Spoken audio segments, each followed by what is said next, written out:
Back when I was in high school, I was friends with this eccentric girl named Lisa. Lisa was one of those strange girls. The kind that wear quirky colors, but also tried to dress goth-esque. And I really did like her as a friend, but she could be a bit much at times. I was on the football team, and while I wasn't in the jock clique, I will say that I wasn't in her normal friend group. The reason I ended up being friends with her was because in freshman year, I actually ended up in a group with her for a final project in our biology class, and I learned that she was a pretty interesting individual. I wouldn't say that we were close friends, even, but we were friends. And we would chat whenever we were together in a classroom or whatever, but nothing beyond that. She never showed any interest in me beyond friendship, and I wasn't interested in her beyond friendship. And that was that. However, in junior year, things did change a bit. I started a relationship with one of Lisa's friends, Shelby. Lisa actually got us together because Shelby had a crush on me, and I kind of had a thing for her too. So, obviously the relationship had Lisa's blessing. Being with Shelby meant that I did end up spending more time with Lisa. When we would hang out after school, Lisa would typically want to come over. And again, Lisa was alright, but she started to feel like a third wheel. It got to a point where Lisa would start texting me, asking me what I was doing. And at first, I just thought she was being friendly. At one point, it got to be a bit much when she called me at 3 in the morning to ask me if Shelby and I were going to hang out that day. I got a bit cross with her, telling her not to call me in the middle of the night, and she just sort of sheepishly apologized and hung up. That day, when I went over to Shelby's house, I told her about the call and she freaked out, saying that Lisa had been doing the same thing to her, that she had called her every night for the last 2 weeks, asking about random things. We talked it through and we both decided that we needed to put up some boundaries with Lisa, especially when we were spending time together. We got to a point where we would make plans to go somewhere, and we wouldn't tell Lisa. We wouldn't mention it around her at all.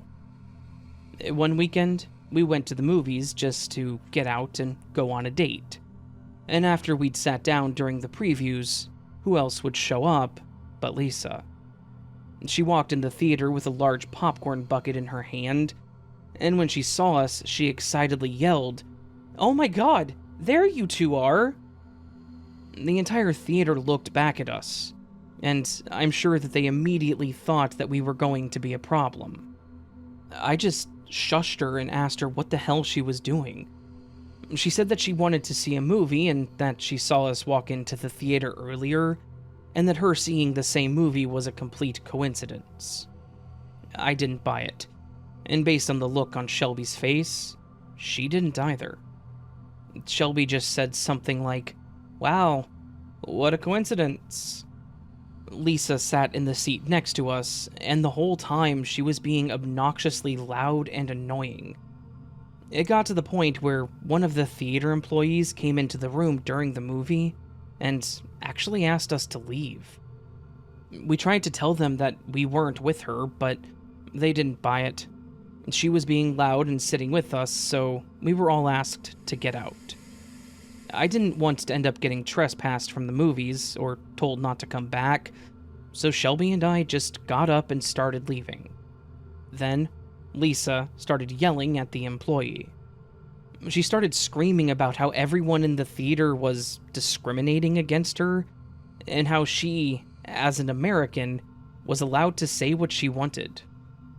I'm gonna be honest, I have no idea what she was going on about with all that, but it was embarrassing to be seen as associated with her. I nudged Shelby to go, and she agreed, and we made our way out of the theater as quickly as we could. When we got out, we heard Lisa yell for us and asked why we left her there like that. Shelby actually went off on her, telling her that she was an embarrassment, and that she was acting like an absolute idiot, and that she had completely ruined our date. At this last part, Lisa's shocked face kind of turned to a slight grin, which, again, telegraphed exactly what she was doing. Ruining our day was her plan, and she'd managed to do so. After Shelby finished saying what she had to say, she grabbed my arm and pulled me away, saying that she couldn't stand to be around Lisa right then. I agreed. We walked away and got in my car to leave. Lisa just stood there with that same stupid grin on her face and waved at us, saying that she'd see us around. It didn't end there, of course. It got to the point where Shelby had to block Lisa's number because she started calling at all hours of the night again. Sometimes she would be sobbing, telling her how sorry she was. Some nights she would call and be pretty obviously pretending to be drunk and talk about how she and I had slept together, which was a complete lie. One night she called and told Shelby that she was in love with her and that they should run away together and never come back. Mind you, Shelby and I were 17, and Lisa was still 16 at this time. After Shelby blocked her, Lisa started texting and calling me randomly, telling me that she was in love with me, and that we should be together. I told her that she was nuts, and that I loved Shelby and wanted nothing to do with her. She laughed when I said this, saying that I didn't love Shelby, and that I was just using her as a means to get with her. I hung up on her, and then I blocked her number. One of the last occurrences happened one day after football practice. At this point, it had been around a month since Lisa had really done anything or contacted either of us, probably because we'd blocked her number. When practice was over, Shelby and I went to get into my car and get home, and when I opened my driver's side door, I saw a manila envelope sitting on the center console. I asked if it was hers, and she said no. I knew it wasn't mine. I got in and grabbed it, and when I flipped it over, my heart stopped. The front said, "From Lisa to the love of my life." I just stared at those words and kind of froze. How had she gotten into my car? And worse, what was going to be in that envelope? Shelby asked what the hell it was, and I told her that I didn't know, and that I didn't want to know. She asked if I should open it, and at first I considered it, but then I had a second thought. I told her not to open it, and that I knew what we should do. I put my car in drive and I went straight to Lisa's house. I went and knocked on the door and was actually thankful when her mother answered and not her. I asked her if Lisa was home, and she told me that she wasn't, that she had to stay after school and would be home soon, which was the second blessing in this situation. Thankfully, her parents knew both Shelby and I. They knew Shelby a bit more, but since I was Shelby's boyfriend, they knew who I was. I asked her if we could come in and talk with her a moment about Lisa, and while she was confused, she invited us in. When we got into the living room, I handed her the envelope, and I told her that I had found it in my car, and I then started telling her about all the things that Lisa had been doing. I told her that I respected Lisa and that she was my friend, but that something needed to be done about how she was acting. Her mother then asked what was in the envelope, and I told her that I had no idea, that we hadn't opened it. I watched her open the envelope and pull out what looked to be a stack of Polaroids. As soon as she flipped through the first few, her face went completely white as a sheet, and she quietly said, "Oh my God." Almost as if on cue, Lisa walked in the front door, and the three of us all looked over at her as she quietly asked what was going on. Her mother stood up and turned to look at her, and when she did, I was able to catch a glimpse of one of the photos. It was exactly what you might think. It was a photo of Lisa in a very inappropriate way. I then stood up and said that Shelby and I should probably leave them to talk about things, and her mother told me that she appreciated me bringing this to her attention, and that nothing like this would ever happen again. Shelby and I left, and the whole time we were walking to the door, Lisa was watching us with an incredibly angry look on her face, which should have left me feeling guilty, but what she was doing was way over the line. As we were walking down the front steps, I could hear her mother starting in on her, asking why she was taking nude pictures of herself and giving them to her friends like that. Again, I probably should have felt bad, but there's only so much that one can take until pity no longer becomes an option. As we drove back to my house, Shelby asked if what we did was the right thing to do. I told her that we could have handled it differently, but that it had been months at this point, and that Lisa hadn't gotten the hint. I then mentioned that, since Lisa was still 16, what she had put in that envelope and in my car was 100% illegal, and that she could have called the cops and told them that I was in possession of those pictures, and I very likely could have been arrested for it. When I mentioned that, I think Shelby understood what I was saying, and agreed with my sentiment. She asked me if I thought that that was her plan, and I told her that I didn't know, but that I wouldn't have put it past her. That was the last major event with Lisa, thankfully. She still tried to talk to us some, and she would sometimes send us text from a different number, asking if we could talk about everything, but we pretty much just cut her out, and told her that we were done with her. Shelby and I are actually married, happily so, and we have a 2-year-old now, so thankfully Lisa wasn't able to drive a wedge between us like she wanted. The only reason that I even thought of this story was because Lisa tried to send Shelby a friend request on Facebook, as is the cliche reason. Shelby considered accepting it, and I told her that it was her choice, but also mentioned that junior year was only 10 years ago, and that there's a high chance that she's still the same person she was. In the end, I hope that Lisa has a great life. I hope that she finds someone else to fill the role of, quote, love of her life, because it's not me.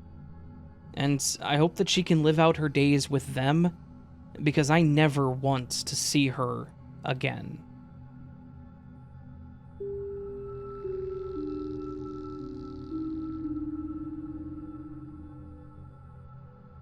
I first met Hannah online.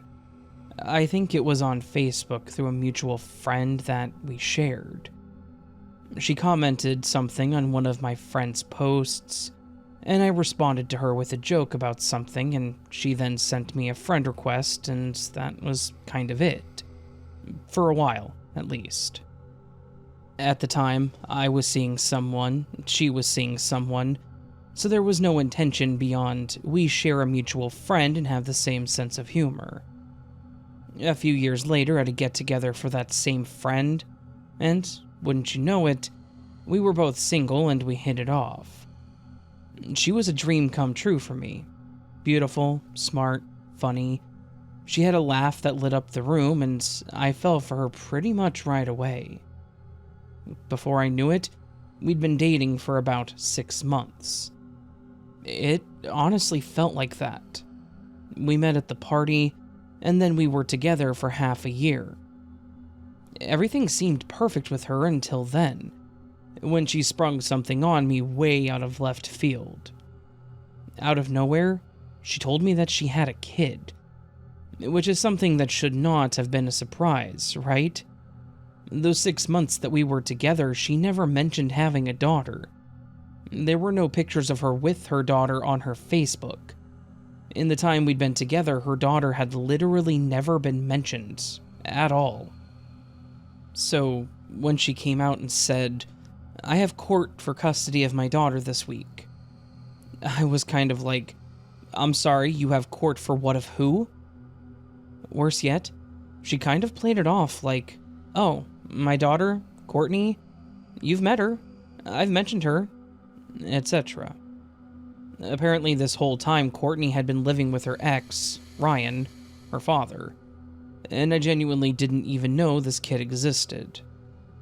Of course, I wanted to be supportive. I wanted to be there for this woman that I was pretty sure I was in love with. But I was taken aback that she was able to hide something like this for so long. I mean, it's not normal to hide a kid from your boyfriend, right? But she was adamant that she had told me about her, to the point that it actually became an argument, one that got pretty heated and pretty loud. After a while, I relented and basically agreed that I probably just forgot, just to try to calm her down. After that, I asked her about the situation, what was going on with the custody battle and all of that. She started telling me about how abusive Ryan was, how he was controlling, and that he had even gotten physically abusive with her at least once. I asked her how he ended up with custody of her in the first place, and she broke down crying, just completely sobbing about how nothing in her life is fair. I let it go, but I do want to mention that it wasn't lost on me that she avoided the question. Then came the day of court that she had mentioned, and she asked me to be there as a character witness, which, honestly, I wasn't even sure was a thing for custody battles, but I agreed. I suited up and I went with her to the hearing. I just kind of sat there awkwardly, and at one point I was brought up during a conversation. She motioned towards me, and I had to tell them who I was and what I did for a living, and that was all they asked me. I was basically told that I could remain seated on the bench, and if they had any questions, they would call on me. They didn't, and I just continued to awkwardly sit there watching this whole thing play out. And that was until one word came out of Ryan's mouth, one that was echoed by the judge: abuse. It was brought up that the reason he had full custody of Courtney was because of Hannah's abusive tendencies. Abusive tendencies that were, apparently, well documented by the legal system. I don't want to get into all of it, but I think the overall theme of the whole conversation was that she had been abusive to Ryan for a long time, and the relationship fell apart when it was found out that she had been abusive to Courtney, too. This was shocking to me. I hadn't seen that side of her at all. By the end of the day, it was pretty clear that she wasn't going to get custody of Courtney. At least, not full custody like she had wanted. And it was unclear as to whether or not she would even get partial custody. The whole drive home, she was quiet, just staring out the window and crying. I asked if she wanted to come over to my place to talk things out, and she nodded. So, we went back to my place, which was a decision that I genuinely regret. We got in, and I sat down on the couch thinking this was just going to be her venting, which I would have totally understood. But she immediately started going off on me. She was screaming that this was my fault, that I was the reason she didn't get her daughter back. I was taken aback, asking her how the hell it was my fault, and she yelled back that I didn't tell the judge that she was a good person, that I should have told them that she had changed and that she was no longer the person she used to be. I retorted with, "They didn't ask me to say anything. I would have told them all that if they had asked, Hannah." And then she hit me. She smacked me across the face and yelled that I should have stood up and argued for her like a man when they were talking about how abusive she was. The irony in the fact that she had physically assaulted me while yelling about how she wasn't abusive was palpable. I had to hold my breath for a moment because I was about to explode. I simply stood up and pointed towards the door, telling her that she needed to leave. She told me that I would regret it, that she was going to make my life a living hell if I left her. I reiterated that I just wanted her to leave and that she needed to get help, that I could no longer be involved in her life. And then she said something that haunts me to this day. "Whatever I do, it's going to be your fault for pushing me over the edge."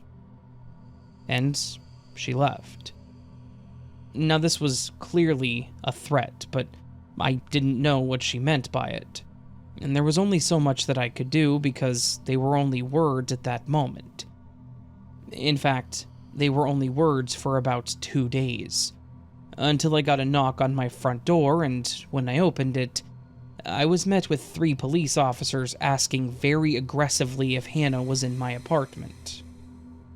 I was confused and honestly a bit scared, and I told them that I hadn't seen her and even gave them permission to come in to verify.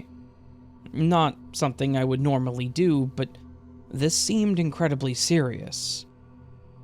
While 2 of the officers started looking around the apartment and clearing the rooms, the 3rd one asked me to have a seat because he had some questions for me. I asked him what was going on, and he asked me when the last time I had seen Hannah was. I told him that it had been a couple of days. He pressed me harder, asking me for a specific time, things that were said, etc. I told him everything about the argument, how she was upset about the custody case, and I told him that she had left after she got physical with me, and that was it. He asked me if he could see my phone to make sure that she hadn't called or messaged. I showed him that the last call was from her that morning that she had court, and that she hadn't texted me since before that. And I told him that I hadn't had any contact with her since then. I then, again, asked what the hell was going on. The other 2 officers came back into the living room, and that's when they started explaining things to me.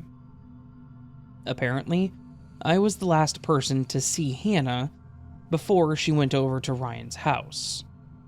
They gathered from him that she was distraught and asked if she could come in, and he told them that she had said something about me assaulting her, and for some reason he fell for it and let her in. At some point, she had taken a blunt object and knocked him clean out, and then kidnapped their daughter, and she'd been on the run ever since. They wanted to make sure that I had nothing to do with it. I told them that I was not a part of that we had broken up that day because of the argument, and I told them that I had not touched her at all, mentioning that she had hit me, and that's when I told her to get out. They seemed to believe me, and told me that if I had heard anything from her, I needed to call them immediately. I agreed, and I told them that I would, and after they left, I was lost. How had this woman that I thought I was in love with managed to turn so quickly to someone that would go as far as kidnapping a child? How had I never seen the signs of who she really was? Was I really that disillusioned, or was she that good at hiding it? And this is pretty much where the story ends for me. After the police asked me the questions, I was no longer involved. The next day, Hannah was caught. She was pretty obviously being looked for, and she stayed in town. In fact, she actually went to her mother's house and was hiding out there. She told her mom that she had won custody of Courtney, but her mom did not believe her, and the police did show up to ask her questions. When they did, Hannah was there, and she was taken into custody. And that was that. She's doing time now for her acts, and I can safely say that she will probably never see her daughter again. Is that sad? Absolutely. Courtney doesn't deserve to grow up without her mother, but at the same time, Hannah doesn't really deserve to be in her life for what she had done. I can end this by saying that I know for a fact that Courtney is actually doing well. I became pretty good friends with Ryan after all this. We ran into each other at a GameStop one day of all places, and we're able to finally laugh about the craziness. We've hung out, played COD quite a bit, and I can say that Courtney, who just turned 9, is a very happy and intelligent young lady with a very bright future.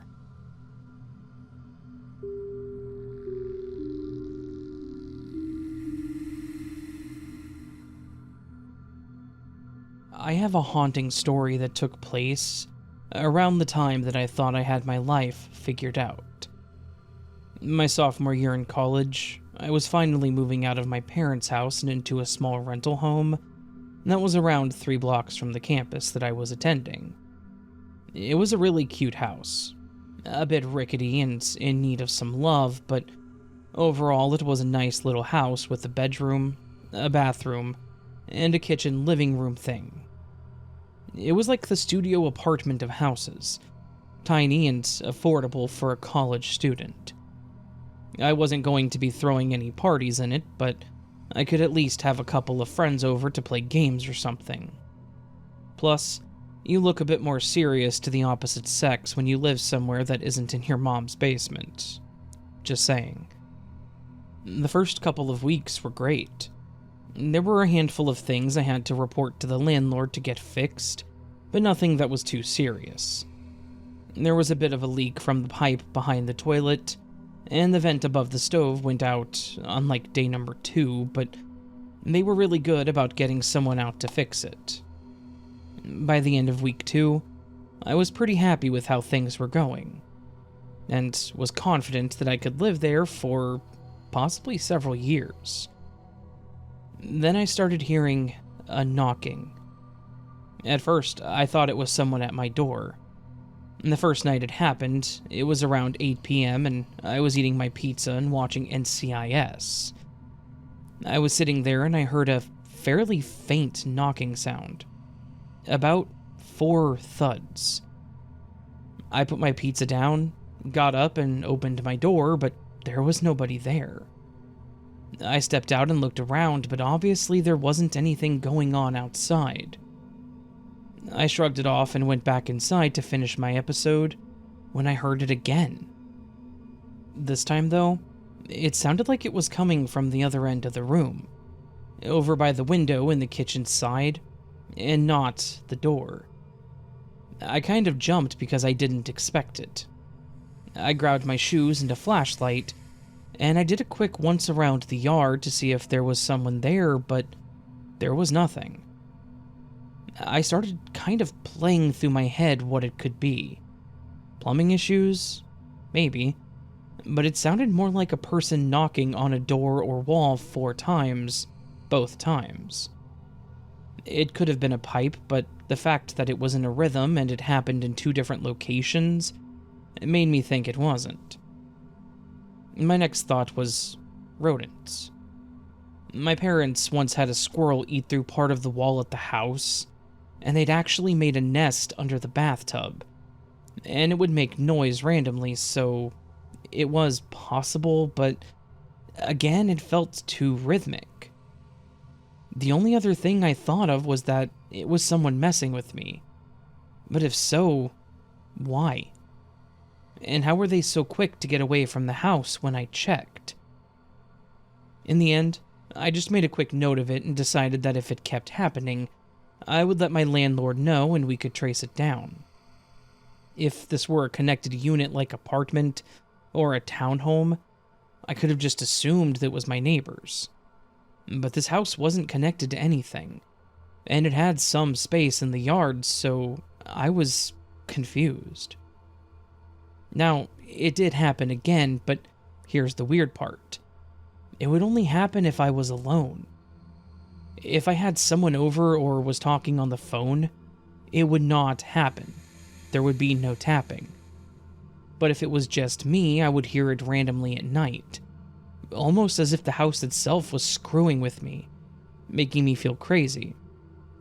I even tested this by having one of my friends sleep over for a couple of days. He needed a place to chill for a few anyway, and my couch was always welcome to him. The whole time he was there, which amounted to 3 days and 2 nights, it never happened. The day he left, I started hearing it again. Then, things got weirder. I would come home from class and would find various things out of place. The first thing I noticed was my chairs that I had around my tiny dining table. I came home from class only to find 2 of them facing away from the table, towards the kitchen. If it was just the one chair, I could easily have assumed that it was just me forgetting to push it back in after working on classwork. But 2 chairs? That was a bit strange. The next thing that happened was about a week after that. I was unlocking my door and I heard a crash, like something had broken inside of my house. I shoved the door open like I was Rambo about to take out an intruder, but the house was as empty as I'd left it. I'd walked around thinking that maybe they had run into one of the other rooms, but this house was tiny and there was nowhere to hide. After I cleared the rooms, I went to the kitchen and found the cause of the crash. One of my coffee mugs was on the ground, shattered. This lent itself again to the possibility of it being rodents, so I got my stepladder and I cleaned out that cabinet, and there was no indication that there was any way a rodent could have gotten into the cabinet. Plus, the cabinet was mostly empty already, and the only way for a rodent to have gotten in there and gotten the door open and the mug shoved out would have been if it was a large rat. There was a small lip on the bottom of the cabinet to prevent you from accidentally knocking dishes out for that reason. So it would have had to have lifted the mug over that and then thrown it into the kitchen, which is not something that rats do. There were a handful more things like this. Things moved, things knocked over. One day I even woke up and found the linen closet in the hallway was open, and literally everything in the closet was on the ground. The linen closet was right next to my bedroom, so if someone had broken in, I probably would have heard them rifling through the closet. Yet, here we were. Then, about 2 months after all this started, was the creepiest of the events. I was asleep, fully passed out in the middle of the night, and my eyes shot open. I don't mean like I was asleep and I just woke up. I mean I was clean out in the middle of a deep sleep cycle, and the next second my eyes were wide and staring at something. At the foot of my bed was a figure. I couldn't make out any facial features, but it was dark and shadowy looking, like a void in the shape of a person. My heart started pounding. I wanted to scream, but I didn't feel like I could. I sat there watching this thing with sweat pouring over my face. I watched as it slowly leaned over the foot of the bed. As it did, I was finally able to make out part of the face, the mouth. It was a creepy, toothy grin that was edging closer and closer to me. Not like demonic teeth or anything. It was just normal human-looking teeth, but the smile was just terrifying. What's worse is that I literally blinked and the thing was gone. Just like that. It was there leaning in and smiling at me and then just gone. Obviously, this was enough to make me question whether or not I honestly wanted to live there. I could handle the oddities here and there. The knocking, the things moving, though breaking my mugs was a bit extra. But actually seeing things, seeing apparitions or manifestations of the creepiness, that was a bit much for me. At the same time, I didn't really want to lose this house. It was such a quaint little place and it was super affordable. I was a bit torn, so I decided to just see how things went. I'm going to skip ahead a bit and just mention that I did end up moving out after the 12-month lease was up. Things moved, things were shifted and broken, and I saw the shadow every once in a while, but the tipping point was right before I was set to move out. I started hearing talking. I couldn't make out the words, but they sounded like they were pleading in an incredibly unsettling tone. Worse yet, the voices were clearly coming from the walls, not any of the rooms. So, I told my landlord that I'd found a new place and just moved back in with my parents. I kept it amicable between him and I because he was a nice guy, but this place was seriously haunted. To end this story, I wanted to mention that I know the person that moved in after me. He was a buddy of mine from class, and when he heard that I was moving out of the rental, he asked me to put him through to the landlord. So I did. I told him about the stuff that I went through. I told him about all of it, and he didn't believe me. Well, guess who's a believer now? He went through the same stuff. The knocking, the shadows, the voices. It pretty much went the exact same, getting creepier and creepier until he could not take it anymore. He lasted 2 years, though, and he told me that he was starting to have night terrors in that house before he left, and it was making it to where he swears he was seeing things. Obviously, I'm never going to have answers about any of this. It was just a creepy little haunted house. The last time I drove through my hometown, I wanted to see if it was still standing. And it is, but by this point it's been condemned. Who knows? Maybe I'll break in and check out how it looks, and see if anything happens while I'm there. If I do, and something does happen, I'll be sure to send you that story as well.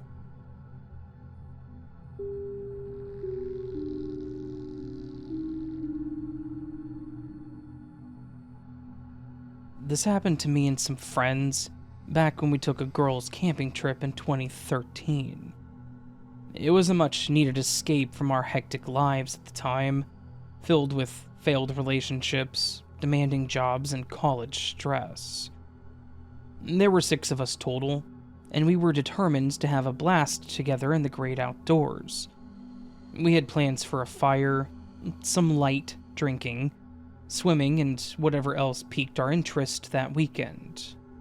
We found a great campground a few hours out of state. It seemed to be in the middle of nowhere, which kind of put some of us off to it, but after looking at the reviews more, it seemed like a pretty popular place, so we went to it. We all met up and squeezed into Dawn's SUV, preparing for a nice drive to our destination.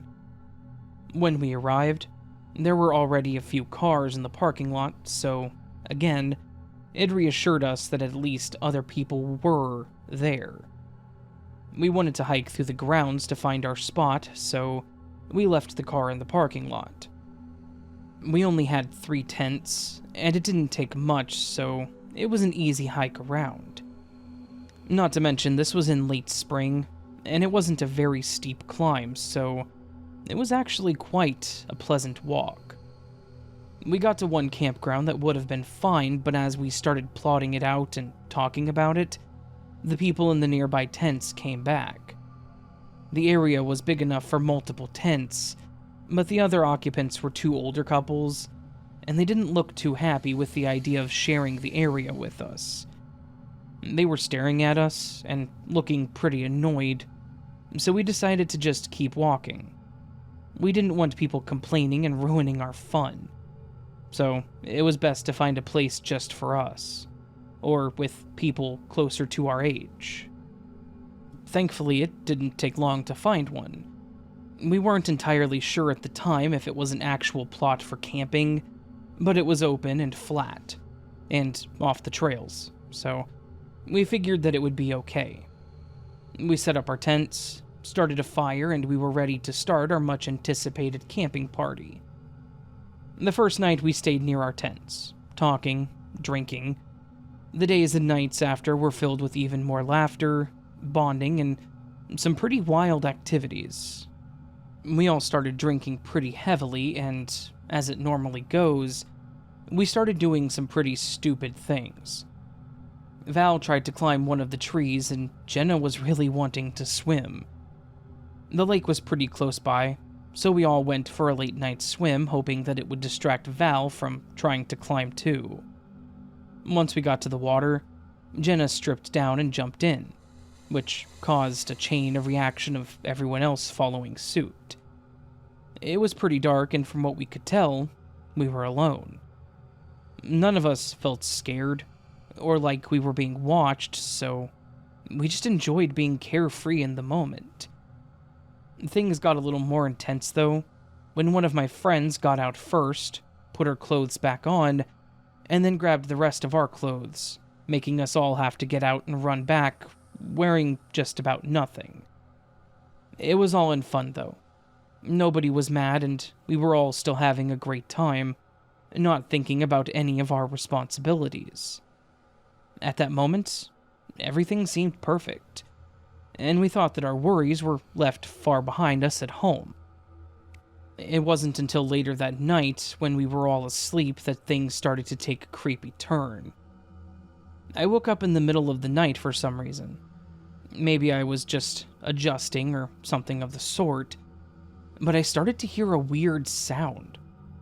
It was a click, followed by a grinding or winding sound. I heard this pattern 3 or 4 times before I finally sat up in my tent. It didn't sound natural, and I was afraid to go there by myself, so I woke up Summer, who was sleeping in the tent with me. I told her to listen for the sound, but of course it didn't happen again. She was still pretty groggy, so she fell back asleep, but I was too invested at this point. I got out of the tent to look around, but instead of the clicking sound, I heard footsteps. I was startled at first, trying to find the source of the sound, when I saw Dawn running from out of the trees. The look on her face told me everything. She looked just as frightened. She said that she had needed to use the restroom, but she started feeling like she was being watched. So she quickly finished up, but then she started hearing footsteps. Footsteps that sounded like they were fast, like the person was running. This scared her enough to run back to our tents. We both sat awake for some time discussing what we had heard, and I brought up the clicking sound that I'd heard. She said that she heard it too when she was back in the trees. When we ran out of ideas and the area was void of any weird sounds, we told each other that we should try to get some more sleep since we would be driving back the next morning. The next morning, the strange incident was pretty much forgotten about, and we continued to enjoy our adventure.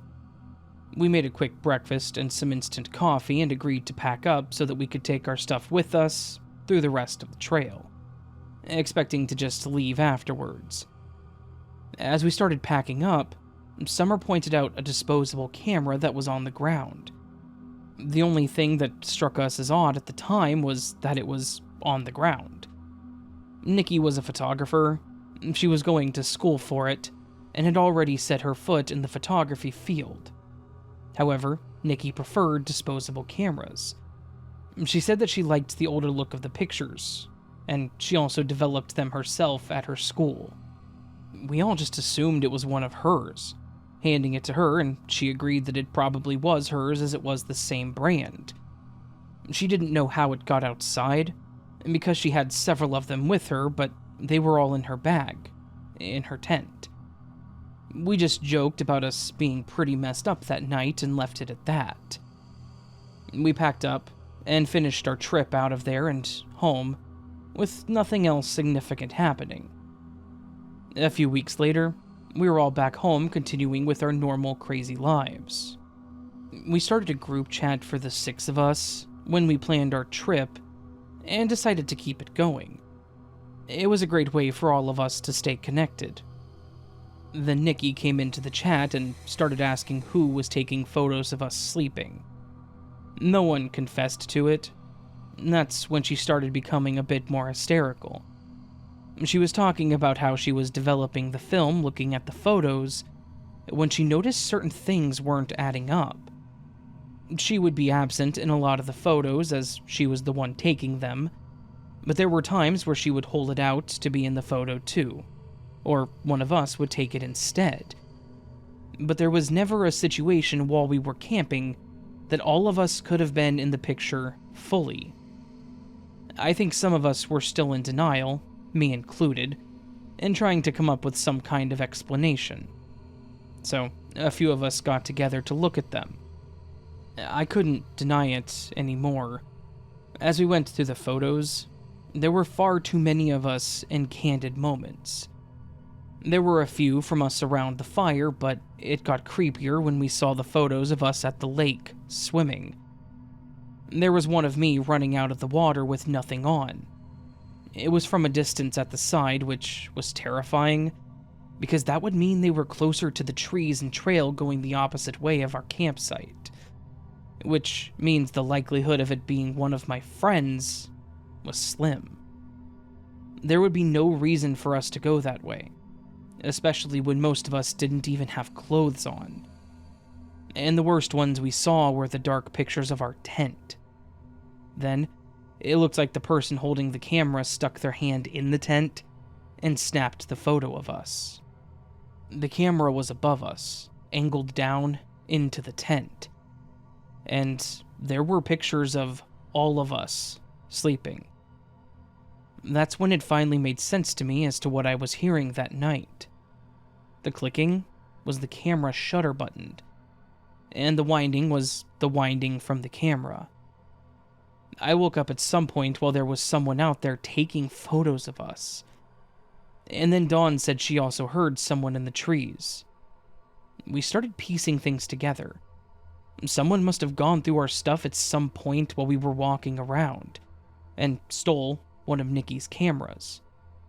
It had to be at that point because it had pictures of us around the fire, at the lake, and sleeping. But I'm guessing me waking up and talking to Summer must have spooked them off, and they bolted. I'm assuming they meant to keep the camera, but dropped it. We were all thoroughly freaked out at this point. Knowing someone was close enough to take these pictures, we were all in vulnerable positions, and anything could have happened. But I'm thankful that they at least didn't have the courage to do anything else. Nikki said that she was still glad we found the camera, so that we knew someone didn't keep naked and sleeping pictures of us. But just knowing that it happened, it was still plenty enough to freak us all out. Everyone wanted her to get rid of the pictures, not wanting to remember that, but she did confide in me that she kept the ones of herself. The whole situation still creeps me out, but I do my best not to dwell on it. There wasn't really anything we could do about it anyways, so we just agreed that we wouldn't ever return to those campgrounds, and I hope that I never find creepy pictures like that of me again.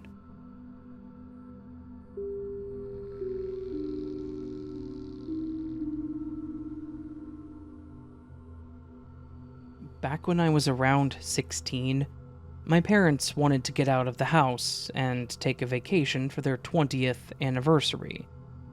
They toyed with the idea of taking me with them, but I mentioned that, being 16, I could handle myself for a couple of days, and that they should just go take their vacation and enjoy their time together. They were a bit hesitant at first, but I pushed them into it. I didn't have any plans on doing anything crazy. I just wanted some time to myself more than anything. So, I was happy when they said that they would let me stay home. The house was in a good neighborhood, one that had pretty much zero crime or issues. So, there wasn't anything that I was worried about at all. It was a rarity to have some time alone, so I was taking this opportunity to work on my culinary skills. I decided that I wanted spaghetti, and yes, it was a challenge for 16-year-old me. I was straining the pasta and stirring the sauce, and was happy that I had somehow managed to not burn everything, when there was a very loud knock on the door.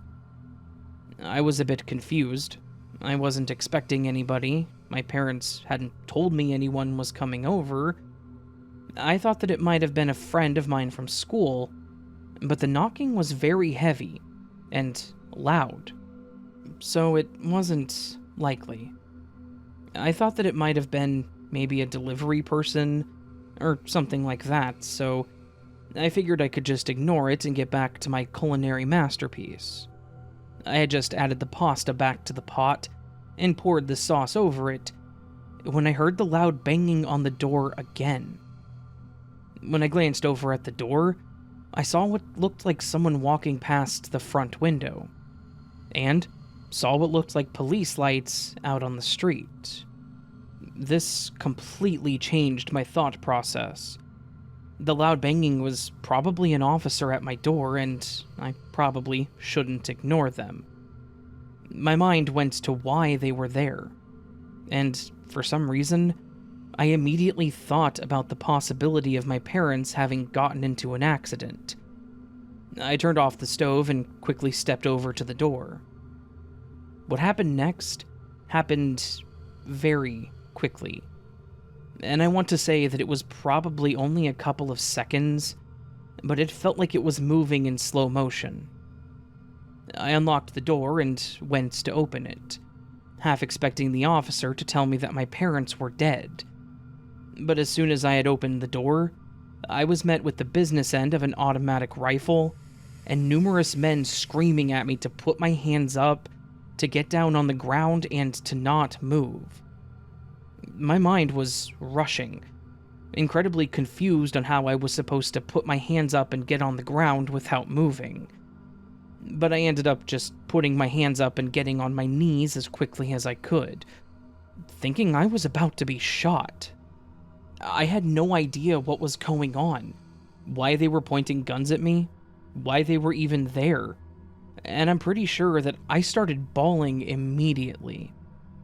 One of the officers grabbed my hands and pulled them behind my back, and then pulled me away from the door, while the other officers, the ones with the bigger guns, pushed into the house and started shouting. I was so confused, but the officer pulled me over to his car and put me in his back seat, and then started to explain things to me. He asked me for my name, how old I was, what was going on, etc. I told him all I could, that I was 16, that I was making dinner, and that I didn't know why they were there. He then asked me who else was in the house, and I told him no one. I told him that my parents were out of town for the weekend and that I was just home making spaghetti. And at this point, I know for a fact that I was bawling. He tried to calm me down, and after the SWAT team had cleared the house, they came out and one of them decided to talk to me some more. He told me that they had gotten a call saying that there were two men that had broken into the house and that they were holding the family in the house hostage, and that these men had already killed the children. He was very thorough with the details about what they were told. I told him that none of that had happened, that it was just me, and that I was making dinner for myself. This was such a terrifying and confusing situation, and they had me call my parents so that they could talk to them. They confirmed the information that I had given them, and then they explained what had happened. Come to find out, for some reason completely unknown to myself and my parents, I was swatted. Someone had called in a SWAT on my house, telling them about these murderous guys that never existed, and what their overall goal was is anyone's guess. The whole situation is one that I will never forget. I will never get rid of the visuals of having multiple guns pointed at me, get the sound of their screaming at me out of my head. If any of those officers had had an itchy trigger finger, gotten the wrong idea about me or my actions, I honestly could have died. I am grateful that nothing went wrong, that they handled it correctly, but it doesn't make it any less terrifying.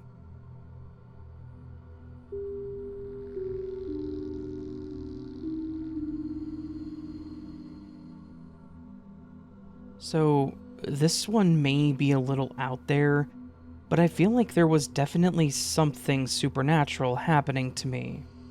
Or, at least, that's the only explanation that I can think of. This started many years ago, so I apologize if I trail off, but I want to make sure that I include everything that I can remember. When I was around 11, I was in a horrible accident. I was riding my bike around my neighborhood, literally in that square block, like I always had. My mom told me to be home by a certain time for dinner, and I had on my watch to keep track of the time. At one point, I was rounding the corner. I looked both ways and crossed the street. The intersection I was at was on a hill, so I didn't see the car that came flying over said hill. The last thing I remember was hearing tires squealing and me telling myself that I was going to die. Then, I woke up in the hospital hooked to machines, but was quickly calmed down when I saw my mom. She explained to me a bit more as to what happened, and then broke the news to me. The way the car had hit me, and my bike, pretty much crushed my left leg, mangling it. So, I lost it. I have a prosthetic now and I get along just fine, so please don't feel sorry for me. You may not even notice if you were around me. Anyways, I found myself to be incredibly lucky and even thankful to whomever was looking out for me that day. Losing my leg will always be worth it to me so that I was allowed to keep my life. But from that day on, I started getting these weird feelings or sensations that would make me feel like something was about to happen, and I would avoid it. It may still play out, but it was like I was able to avoid any mishaps involving myself. Here's an example. One of the earliest ones I can remember, or at least remember tracking, was being outside after playing. It was hot, and I was thirsty, but I didn't want to go all the way in the house and come back outside. Instead, I made my way over to the water hose attached to the side of the house. Right before I bent down to grab it, I got this weird tingling feeling in my left thigh. I remember immediately reaching for my thigh, instead thinking that the feeling was weird. I was still a kid, and was worried that maybe something was wrong with it, or my prosthetic. So I instead went inside and told my mom. After looking it over, everything seemed to be fine, and the feeling was even gone, so we just chalked it up to maybe being a phantom pain, or maybe I was just standing funny. I got my water while I was inside and then went back out to play. A little later that evening, my dad went over to grab the hose as he was going to water Mom's garden for her. I was in my bedroom that faced the wall that the hose was on, and the next thing I know, I hear my dad shouting expletives. It made me jump up and run out to see what had happened, and I saw my dad gripping his hand with the other, turning red in the face. Apparently, there was a scorpion that had made her home in the center of the hose. The crawl space was next to the spout, and there was some loose dirt around it. So, when my dad grabbed the hose, he unsettled the dirt trying to pull it out, and disrupted her. My mom rushed him to the hospital while a neighbor stayed over to watch me and my younger siblings. I remember talking to my parents about it when they got back, because I was going to use the hose too. My dad said that he was glad it was him and not me, even though I still felt bad. It was just luck, and I decided not to mess with it, I guess. Another time, I had been in my room doing whatever I was doing, when I started to feel a bit hungry, so I went to get a snack. As I made my way to the kitchen, I took my normal path, skipped the last step down, grabbed the door frame, and kind of swung my way into the kitchen. However, I got that weird tingle in my thigh again, causing me to bring my leg further in than I usually do. Once I was in there, my mom came up behind me and shouted to watch my step, because she had just broken a glass and went to grab a broom to clean it up. She thought that she had picked up all the big pieces, but there was one that happened to land right by the entrance, and approximately where I would have stepped with my right foot. If I did, I could have stepped on it, sliced my foot open, or something. Again, we just called it a close call. I continued to have occurrences like this, and for whatever reason, it would all start with that weird pain feeling in my thigh. And some of the things were minuscule, like the glass. But then there were also bigger, more serious things that occurred, like when I stayed at my friend's house one night when I was about 14. She had a bunk bed that she shared with her sister, but when she moved to her own room, she just kept it. She slept on the top bunk, and I slept on the bottom. Out of nowhere, I woke up in the middle of the night fully awake, and I had no idea why. I sat up and started getting that feeling again, so I got off the bed and walked over to the door. By this time, I was starting to get used to that feeling and practically prepared myself for the inevitable. I stood there wondering if I should wake my friend up when I heard a single pop, and the top of the bunk bed fell, crushing the mattress below. I stood there fully awake, stunned, while my friend just screamed my name, jumping off the bed. I turned on the light, showing her that I was okay, but I think it assured her as well as confused her at the same time. Shortly after, her parents came in asking if we were all right and saw the bed. I didn't want to be weird, so I told them that I had just gotten up to use the restroom when I heard the sound. They believed me. It's not like it would have been possible for me to bend and crush the metal bars like they were, but it was also very strange that it happened at all. As I got older and became an adult, these things continued to happen, but I actually started telling people about them. My parents and a few of my friends were convinced that I had some kind of supernatural power going on that protected me from danger, but there was still no explanation for it. I had one when I was around 23 that was by far one of the biggest memories that is forever etched in my mind. I like to walk, a lot. I guess after losing my leg, it made me appreciate the little things like that. I thought that I would take a walk to a local cafe, hang out and enjoy my coffee, and then head back to start my day. On my way home, I pressed the button to cross the street and waited. When the signal changed to walk, I started getting that feeling again, causing me to grab my thigh and hold off on walking. As you might have guessed it, a car came barreling through that intersection, honking their horn as they approached. Now, granted, I could hear a horn in the distance, but if you asked me if the car with the horn would be going through that very intersection that I was at, not stopping, I would have told you no. I figured they were just honking at another car or something in the road. Needless to say, that one left me a bit shaken. Unlike my bike accident, I would not have survived that if I was hit. I went home and took some time to calm down. These incidents continued to unfold, and I was always left without words. Everyone around me joked about me being able to see the future. Whether big or small, I found myself one step ahead of calamity. Like the universe itself bestowed this power to me as a repayment for taking my leg, I guess? However, as mysterious and welcoming the ability was, it also did come to an end. After the birth of my child, these, I guess, glimpses of the future gradually faded. But that didn't mean it was entirely gone. As she got older, I noticed that she would do things without any real reason. Like, she would stray from her normal ritual, only for something to have happened that would have harmed her otherwise. She's 13 now, and she still seems to do it. And one thing about her, she was born with a hearing disorder, so she uses hearing aids.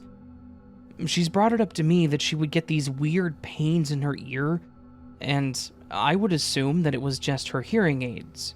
But she says that it happens when she doesn't have them in. She also explained how it happens before these events, causing her to divert from her normal path. We've talked about this before, as in my daughter and I tell her that she's special. My husband is even aware of all this, and thankfully he's open-minded, but I don't think he quite understands the connection the two of us have. To this day, I still have no explanation as to why I was given this ability. And I want to believe that it was just good luck or something, but I feel like it has to be more than that. Especially since it now affects my daughter. I may never find the answers, but one thing is for certain. I was touched by something extraordinary. Something that defied the boundaries of comprehension.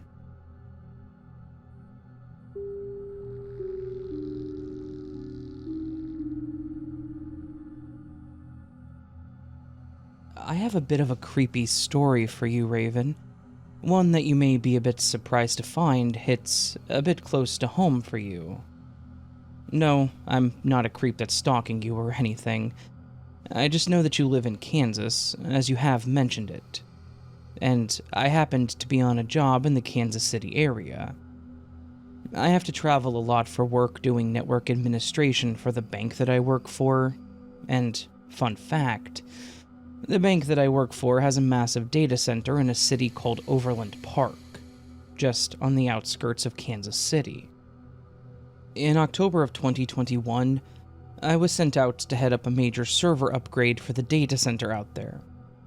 One thing I was a bit surprised to find was just how cold and wet the month of October can be for you all in Kansas. I was born in the South, and while we do get some cold weather, we don't get the half rain, half snow that you guys are plagued with just before Halloween. How do kids go trick-or-treating when it's so damn cold? Anyways, distracting tangents aside, the job was boring. That's not where things happened. I was back at my hotel one night, and it was, of course, raining and cold out. I had the room temp up a little warmer than I should have, but not being used to the cold, I had to. I had wrapped up some reporting that I had to deliver to my boss, so I shut off my laptop and just wanted to spend the night relaxing and doing a whole hell of a lot of nothing. So I sat up on the bed and grabbed the remote to flick through the channels. Nothing was really catching my attention, but after a bit, I landed on a documentary show about haunted places in the US. Ironically, the episode that was on was about a place called Sallie House in Atchison, Kansas. For those that don't know what Sallie House is, it's apparently this notoriously haunted house in Atchison where a young girl named Sally died.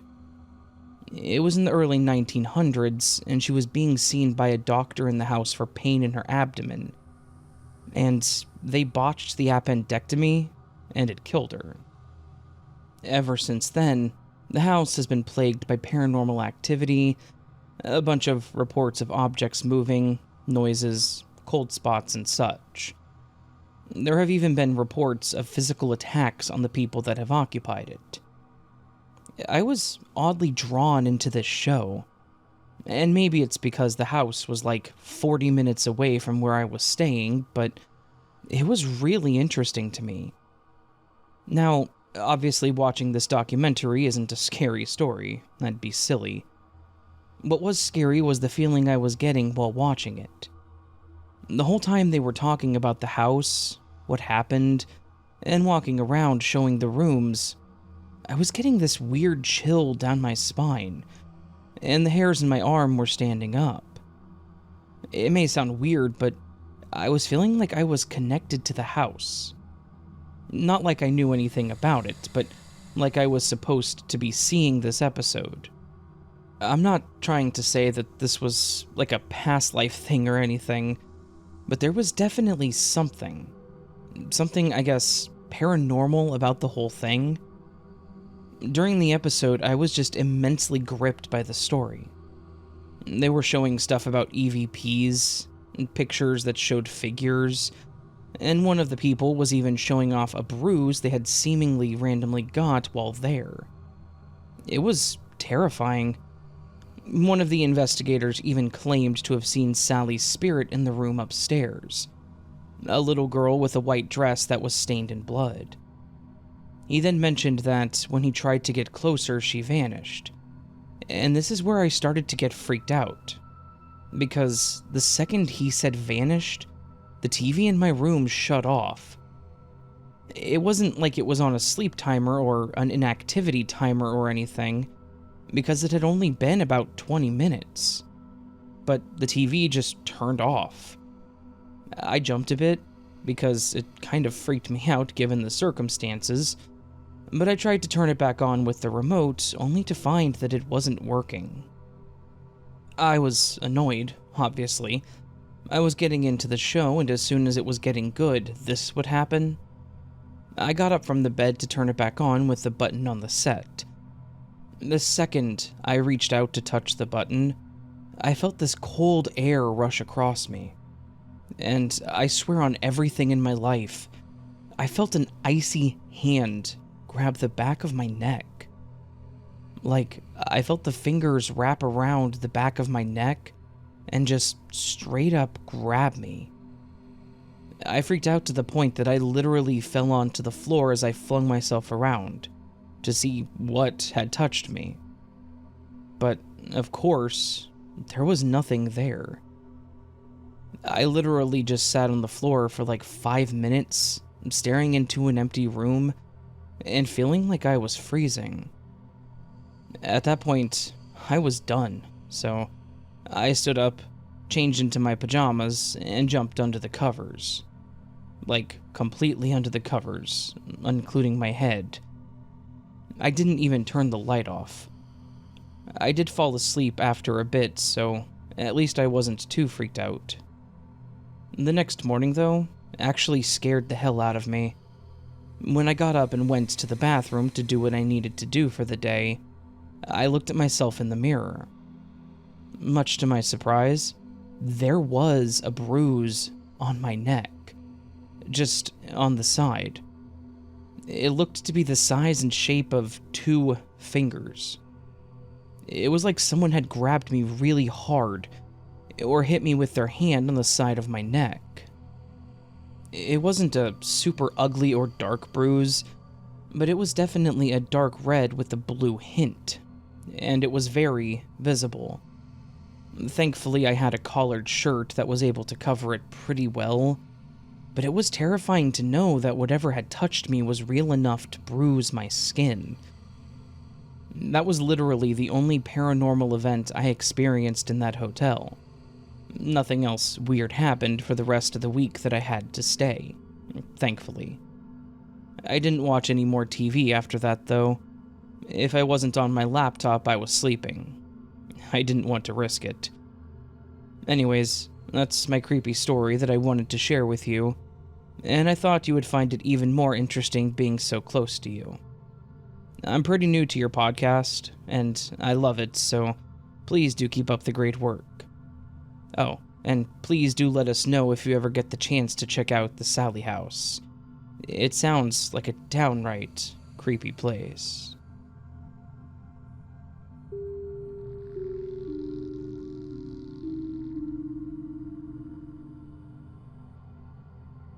I have a strange but scary situation that happened to me back whenever I was 13. My parents both worked, and I didn't have an older sibling or any nearby family, so I was left home alone. A lot.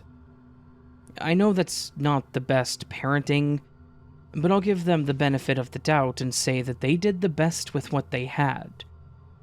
If they could have afforded someone to watch me, I know that they would have done so. I wasn't a bad kid. I would just stay home and watch TV or play my PlayStation. And normally there weren't any issues. On this day, the sun was setting, lighting up the living room through the side window, and making me feel like I was about to doze off while I ate my pizza rolls and watched some late afternoon cartoons. In the middle of me starting to close my eyes, I was jolted awake by a loud pop. I shot up from the couch, throwing my plate of pizza rolls on the floor. The sound was like a balloon bursting or a firecracker, but 100 times louder. Looking around the room, I couldn't see anything amiss. The window was intact. The outlet hadn't burst into flames. Nothing like that.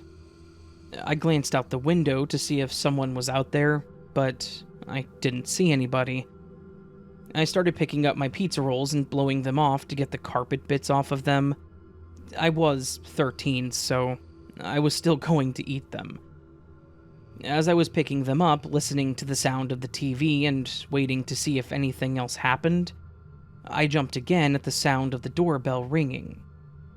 I froze, but then it rang again, and I figured that I should do something. I shouted, "Who is it?" as I walked over to the door and reached for the knob. I heard a voice say something on the other side, but I couldn't tell what he said. All I could tell was that he was out of breath. I pulled the door open slightly, thinking that if I didn't open it all the way, whoever it was couldn't get to me. I asked him who he was and what it was that he wanted.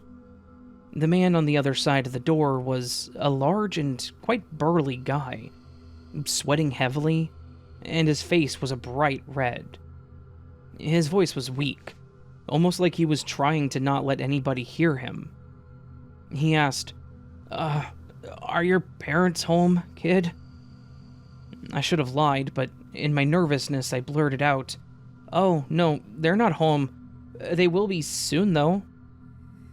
I still don't know why I told this guy that, but I did. But then the man spoke again after taking a deep breath. Alright. Could you call 911 for me, son? I've been shot." Wait, what? My eyes widened in shock. He moved his hand slightly, and sure enough, I saw the red stain on his shirt. He wasn't kidding. This wasn't some kind of joke or anything. He had been shot. Without another word, I dashed back into the house, fumbled with the phone, and dialed 911. The operator picked up and asked me where the emergency was, and I never knew how stressful calling 911 actually was. As I explained the situation, I could hear the disbelief in the operator's voice, but she assured me that help was on the way. The man staggered over to our porch and dropped down, sitting heavily against the side of the house. I think those sirens were the most comforting sound that I have ever heard. Paramedics rushed to the man, applying pressure to his wound and loading him onto a stretcher, and they were gone as quickly as they showed up. Obviously, the cops showed up too, and my parents came home in the middle of the chaos, returning home with a sense of terror, I'm sure. The cops were kind, but their questions were a bit pointed. I repeated my story again and again. The pop, the man, the blood. Eventually, my parents took over, and I was left to sit on the couch, the adrenaline wearing off, leaving me feeling hollow and a bit shaky. A few days later, we got the news that the man had survived, thanks in part to my call. I felt pretty good about myself when the officer told me that I had probably saved that man's life. That pride was a bit short-lived, though. I was actually somewhat terrified to stay home alone, and my parents weren't willing to leave me there. I'm pretty sure that we all had a bit of PTSD. Me from the whole situation, and them from coming home to a bunch of cops stationed outside their house. I was honestly okay with them not being willing to let me stay home anymore. To be completely honest, I feel like this event made me grow up a bit quicker than I should have. I didn't really feel like a hero. though they told me I had done a good thing. I felt scared and vulnerable, and like my home wasn't the safe haven I'd once thought it was. It's one thing to see someone get shot in a movie, it's another thing to see a gunshot wound within a couple feet of your face. I had some nightmares about the whole thing for a while, and I had this weird fear that I was going to wake up to one of my parents being shot, something that obviously never happened, but still weighed heavy on my mind. I know that all sounds a bit dramatic, but it's true. I was a bit too young to be thinking about my mortality, but if someone could shoot someone like that in my neighborhood, what was to stop them from doing it again? Would I get shot while walking to my friend's house? Being confronted with those kinds of things that early in your teens, it kind of changes you. And while I'm now an adult and have never been faced with anything like that since, seeing that man hold his stomach like that is a visual that I will never forget.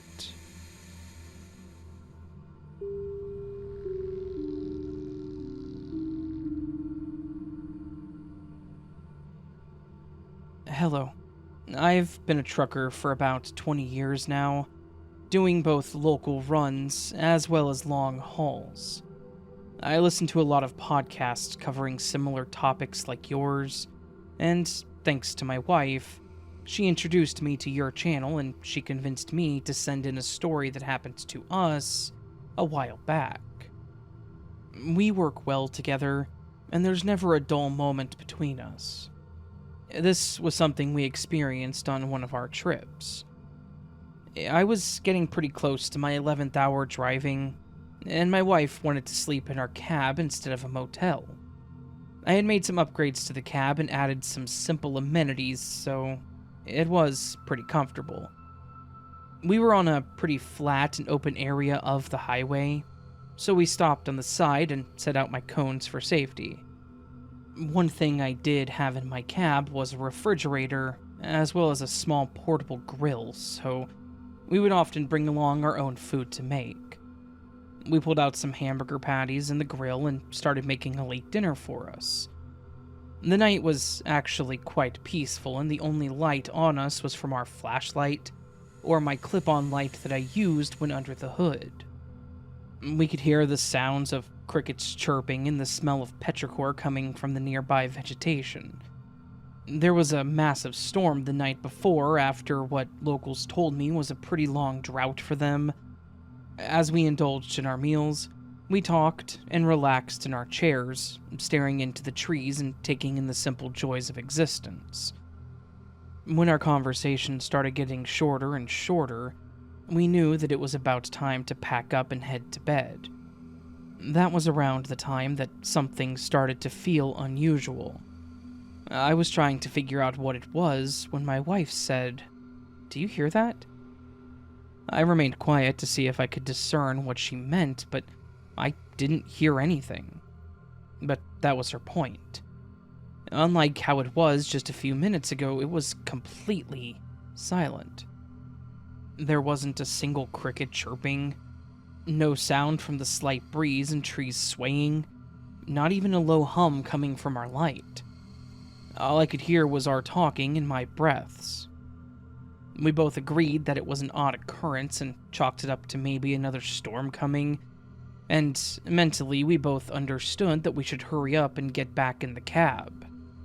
As my wife was getting ready for bed, I was at the front in the driver's seat putting my wallet in the glove box. There was something in the distance that kind of caught my eye. It was a light. There was nothing but darkness surrounding us just prior, other than the one car that had passed by.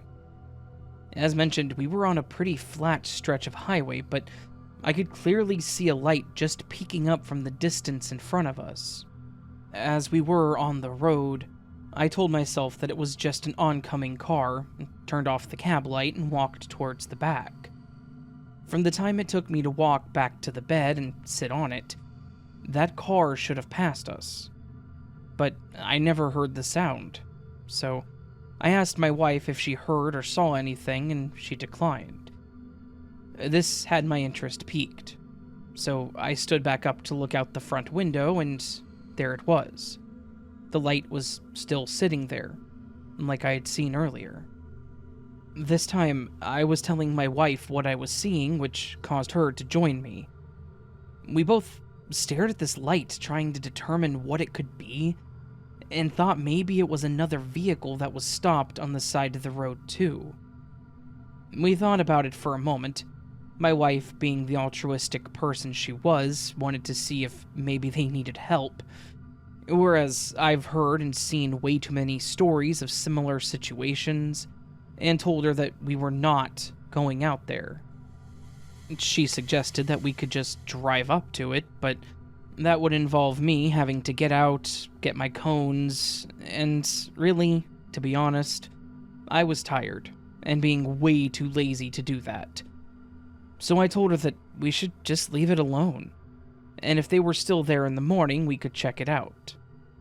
She reluctantly agreed, and we both went to bed, but I still couldn't shake this thought that there was something more to that light. After my wife had drifted off, I still laid there awake, wondering what it could be, so I ended up getting up to look again. It was still there, but this time, it was different. Prior, it was the normal color that I would expect for headlights. This was now a deep yellow color. The odds of it being another car in the exact same spot, right out of view with different colored headlights, just seemed very unlikely. Something told me that I needed to do something, to have a record of this. So I went to grab my phone and get a picture or video of it. As I quietly returned and opened the camera, I watched the light shift slightly and change from yellow to red. This caused me to freeze and just watch. That's when I felt the vibration in the floor beneath my feet. I looked back at the light and watched as it grew wider and taller, until I was hit with the bright neon red light. I couldn't look directly at it, it was so bright. But as it rose up, I could see a metal shape of some kind of vehicle, but I couldn't make out what it was. And as I was trying to shield my eyes from the light, it slowly grew darker, until I was able to look again. That's when I noticed the road was now shrouded in that red light. It was almost as if the source of the light was now directly above us, but the light was still so intense. Not only was it bright, but you could almost feel the heat coming from it. What the hell could possibly cause something like that? Lastly, in nearly an instant, I saw the light flash back to the deep yellow that I had seen, and the rumbling had stopped. I didn't understand how my wife hadn't woken up to this. It was almost like an airplane was flying very low to the ground. It was that kind of rumbling. With the light now directly above us, my curiosity got the best of me, and I opened my driver's side door to try and look for the source of the light. I looked straight up, and could make out what looked to be a dark triangle hovering above us. The light was definitely coming from this thing, and I felt as though I had just outed myself. I quickly shut the door, and I went back to bed, praying that what I saw wasn't real and that I was just dreaming.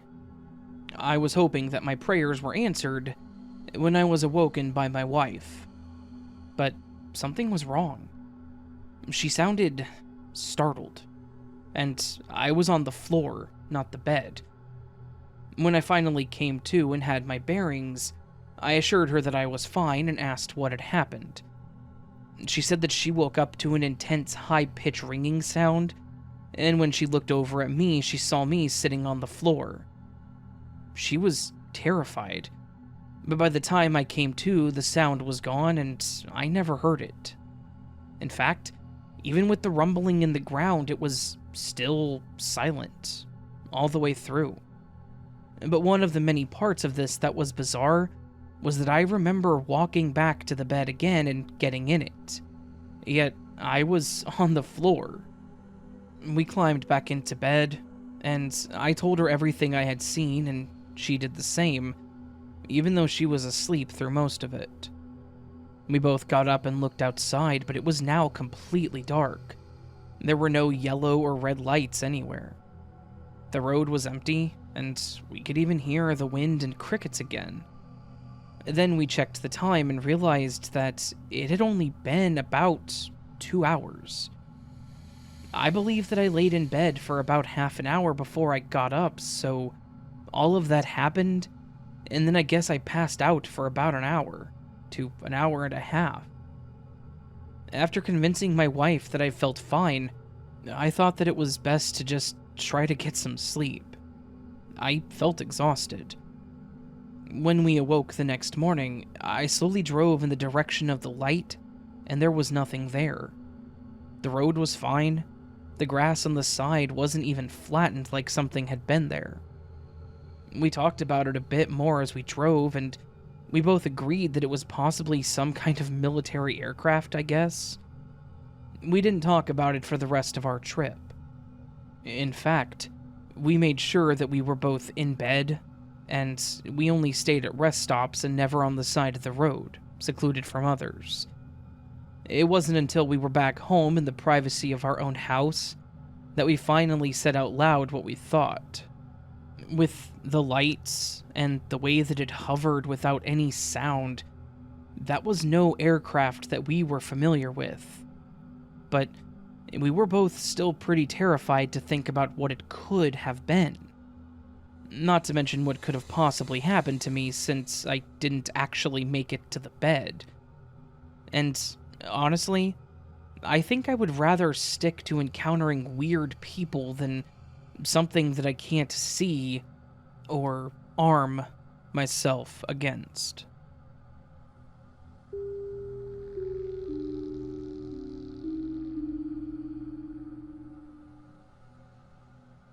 Right before the craziness that was 2020, my girlfriend and I went on a road trip around Indiana with plans on sightseeing in a state park and a few other local attractions. Bridget and I had been on long trips together, and it's become one of our favorite things to do. To be able to just go across the state, or even the country, to see places that we've never been before. We plan on visiting at least all the states once, and we're about a third of the way there so far. Anyways, this would be our first time actually spending time in Indiana, instead of just passing through. After looking at our options, we opted to check out the Rocky Hollow Falls Canyon in Turkey Run State Park. We went in October, and while I haven't seen it in the summer, that place was meant for autumn, and I would still recommend it despite our experience. Entering the canyons, it looked like something straight out of something like The Hobbit. The small trail along the creek was therapeutic to walk while listening to the water flow. The mossy rocks looked straight out of a painting. It was quite a serene and peaceful day. We found a small secluded spot lined with boulders and decided to stop there for a break and eat.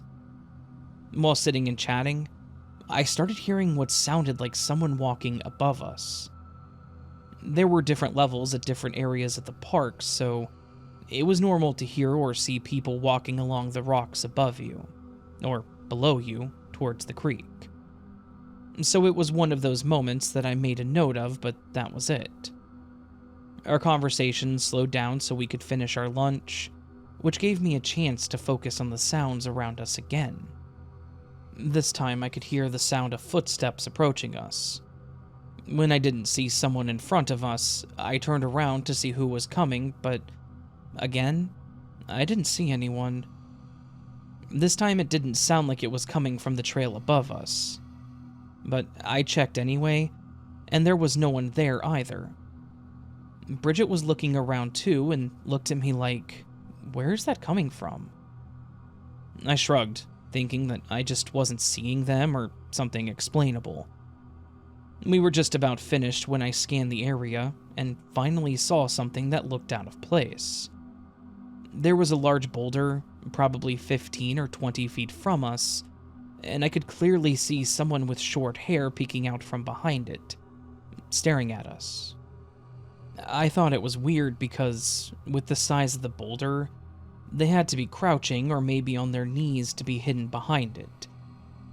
I pointed him out to Bridget too, and she definitely thought it was weird as well. We tried to ignore it, but as we both glanced over and saw them still staring at us, Bridget said that she was feeling weirded out by it. So we decided to finish the last of our sandwiches as we walked. We got past that area and beyond a small waterfall of sorts, and again paused to take more photos.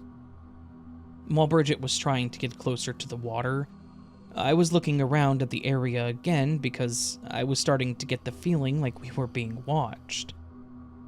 I usually ignore those feelings, as I was used to us being stared at, but due to the person behind the boulder earlier, I felt the need to find who exactly was watching us. And, as expected, I saw what looked like the same short-haired person that I had seen earlier, now trying to hide behind a tree. I pointed them out to Bridget again, and her expression quickly changed. She was worried that they may be following us since we had been secluded for some time, and I shared the sentiment. If they were following us, maybe they were going to try and rob us, or who knows what. We both agreed to again move on, and maybe get back around some other people so that we weren't alone. We made our way to the upper part of the rocks, and since we hadn't seen the person in a while, we stopped again to take in the sight. This time I started digging through my backpack looking for something, when Bridget nudged me. When I looked at her, she nodded to yet another boulder where our same stalker was hiding. At this point, I was pretty fed up. I still didn't know their intentions, but so far they've just been giving us the creeps, and I didn't want our trip ruined. While I was enjoying it too, I know that these meant a lot to Bridget. Bridget was actually a foster kid, and within the homes that she lived in, they never went on any kind of trips or vacations. So any time that we do anything out of our norm, she gets extremely excited about it, and wants to do all that she can. I mean, who could blame her? So, this time, since the person wasn't taking any action, I decided that I would, hopefully scaring them off and to let them know that they chose the wrong targets. I, instead, grabbed the hunting knife that I had in my bag, and told Bridget to stay where she was. She was hesitant to let me go at first, but I assured her that I would be fine. I started to slowly approach the boulder, the person still looking over it, now watching me approach. When I was about 4 feet in front of the boulder, I loudly, and as intimidatingly as I could, said, "What the hell are you doing, bro?" And they quickly dropped behind the boulder. I slowly made my way around it and was shocked by what I saw. First, I thought the guy just had really short hair, like a buzz cut, but no. This guy was completely bald. However, they had so many cuts and scratches across their head that were covered in scabs that, from a distance, it truly looked like hair. And that's how many cuts and scrapes he had. It looked pretty painful and unsettling as it is. But to add to it, this guy appeared gaunt, with skin that looked bluish gray and leathery. I thought that he just looked lighter from a distance because of lighting or something, but no. He was absolutely sickly looking, and the color was completely unnatural. He was crouched, and when I reached the boulder, I was on his left. The way that he was crouched, I could clearly see his spine and even his hips. I was also able to see this so well because he was completely naked. So, taking this all in, I paused where I was, This was not what I was expecting to see, but before I could process much more, the guy quickly snapped his head to the left to look at me and let out a wholly unhuman hiss. It made me jump back a few steps, and I guess that he took that as an opportunity because he immediately pounced on me, knocking me to the ground. With him now on top of me, I could see his bloodshot eyes and the dark sunken sockets around them. His cheekbones were also very visible and sunken in. He looked terrifying and severely sick and malnourished. Bridget was now screaming, and I was just trying to get him off of me, but I was also still holding the knife. I went in to swing my right arm, my right hand being the one holding the knife, but this guy's reflexes were insane. He locked onto my arm and he bit into the arm, causing me to drop the knife. I shouted a few expletives, and Bridget managed to throw a rock at us. This must have startled him as he jumped, hissing at Bridget. As she continued shouting and screaming to get off of me, he actually listened and took off, on all fours. He ran so quickly that it almost seemed natural for him. Once he was finally out of view, Bridget ran over to me as I got up and immediately checked my arm. He'd bitten hard enough to draw blood. Of course, now I'm worried about what that guy might have had and possibly spread to me. I immediately poured water and sanitizer onto it, and we quickly tried to make our way to someone who could help. We ended up at a shortcut back to the entrance, and found someone of authority to let them know what had happened. The guy that took my information had a suspicious look the entire time that we explained it to him. At first, I thought he probably just didn't believe me. However, he said that this actually wasn't the first time they've had a report of a naked man roaming around the area, but they had yet to actually find him. I don't know if it made me feel better or worse that we weren't alone in what we saw. After providing him with any information that we had, we left, making a beeline to the nearest hospital to get checked out.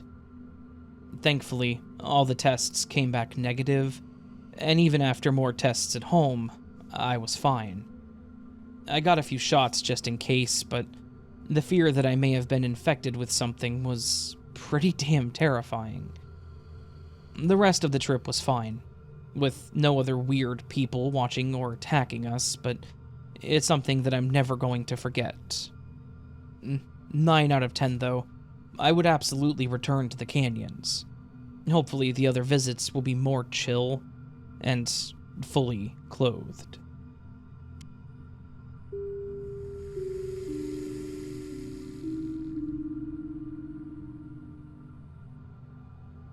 I have an incredibly unsettling and disturbing story that happened around 10 years ago. When I got married, I quickly realized that I was navigating this new chapter of my life, and I needed some guidance. I know that sounds weird, and for a lot of people, marriage is just a word, but I was anxious, and I didn't know if I was doing what was right for my new life partner. I found a social media group called New Wives United, which was dedicated to women like myself, those that had no idea how to navigate this huge change, those in fresh marriages trying to figure out this whole forever thing. It was generally light stuff. Recipes, how to deal with in-laws, balancing work and marriage, getting to know your partner's friends and not make them think you're ripping them away. You know, the basics. But one user, let's just call her Emily, started posting about an issue she was having with her husband. It all started innocently enough. She posted that she noticed that he seemed a bit distant with her. They'd been married for a year at this point, and that first year seemed perfect. He'd kept the romance, he'd been caring and helpful, but this last month, he'd started going out with the guys, and it was becoming somewhat frequent that he wouldn't be coming home until the wee hours of the morning. The speculation in the group was, of course, rampant. The consensus was that he was probably having an affair. Some were saying that he may have a gambling addiction. Others were just saying that he may just not be into you anymore. We all had our theories, but obviously they were just assumptions and none of it was helpful. Then, one of the mods, Dark Mouse, made a suggestion that would set off a chain of events that none of us anticipated. You know, he may be telling the truth. Maybe he's going through some stuff mentally. And maybe he's actually spending some time with his buddies. Why not just follow him and see where he goes? The reactions were mixed. Some of us mentioned that this could be dangerous depending on what he was into, but Emily liked the idea. She said that she needed to know the truth. And she signed off with, "I'll let you all know what I find. Wish me luck." And then, silence. Emily just vanished from the forum. Weeks went by and the mods kept her thread alive just in case she came back, or in case something happened and they needed it for evidence. Many of us assumed that she had just left the group. Maybe she was embarrassed or heartbroken by what she discovered. But then, one night she reappeared. And her final post? It was haunting. It started with, "I did what you said to, and I wish that I hadn't." Emily went on to describe how she had followed her husband one night, driving discreetly behind him as he went around blocks, and traveled deeper and deeper into the woods. He didn't go too far out of town, but he definitely wasn't going anywhere near the bar where he claimed he was going. After a while, he pulled off onto a side road in the woods that looked like it led to an abandoned house. The place was barely more than a ruin. It was the kind of place where you would see a ghost hunter recording their videos. But the creepiest part of it all was that he didn't go into the house. She watched as he pulled open the storm cellar that was partially concealed by overgrowth. She said that she waited in her car, parked far enough away that he wouldn't notice her with her headlights off, and her body quaked in terror. What the hell was he doing here? Why was he at this abandoned house in a damn storm cellar? She watched as he went down, and then came back up, locked the cellar up, and drove off, as if there was nothing going on. She said that she thought about confronting him, but after a few moments, it occurred to her that whatever he was hiding down there was worth lying to his new wife about. So it wasn't good. She waited for him to drive off, and when she was certain that he was gone, she made a split-second decision to break into the cellar and figure it out. She got out of the car, grabbed a large rock, smashed the padlock, and decided that she needed to go down there to figure this out. She mentioned that her gut was telling her that something was horribly wrong, that she was about to stumble upon something nightmarish. And that's a damn good way to describe what she found. She described this cellar as being this destroyed, damp and rotting room that looked like a room in a horror movie where victims would be tortured. And in the back of the room was a young woman that was chained to a large concrete pillar. She was emaciated, barely alive, and terrified. And the second that she saw Emily, she burst into tears and screamed for her to please help her. Emily immediately called the police, and she asked the woman what was going on. As it turns out, her husband had kidnapped this woman and had been keeping her captive for about a week by this point. This woman had been reported missing, and her husband was the reason for it. When the police arrived, she had to explain how she'd followed her husband, how she saw him enter and then exit the cellar, and the woman confirmed that her husband was her captor when she was shown the photograph. The reason Emily had disappeared for so long was because she didn't want to post while everything was still being investigated. But now that her husband was charged and was going to be going away for a long time, she felt comfortable enough to tell us what she'd found out. Obviously, her whole life was shattered by this horrifying secret, and the only thing that she was thankful to find out was that this was the first time he had done anything like this, as far as they know. Though, if her suspicions hadn't festered, it most likely wouldn't have been his last. Obviously, no one can know what Emily's husband's end goal was, but we can all speculate. The forum obviously plunged into chaos. Darkmouse, the admin that recommended she follow him, deactivated her account, and the police started actually investigating the group to see if any of us knew what was going on. None of us did. Emily didn't even know, but they had questions and were trying to figure out why this all happened. The group was abruptly shut down, probably as soon as the police were done investigating us. It was for the best, because the group was pretty much dead after that. No one wanted to post in the group where all this was brought to light.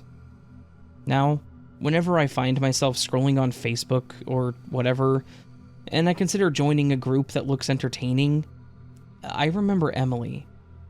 It felt like such a harmless suggestion on Darkmouse's part. She wasn't wrong. He could have just been needing some time to himself, but that simple suggestion destroyed the lives of several people. It was for the best, ultimately, that she found out what he was doing. And she most likely saved that poor girl's life, but it's such a painful situation. And proof that even those we think we know the best, those that we love and plan to spend forever with, can be monsters that we would never expect them to be.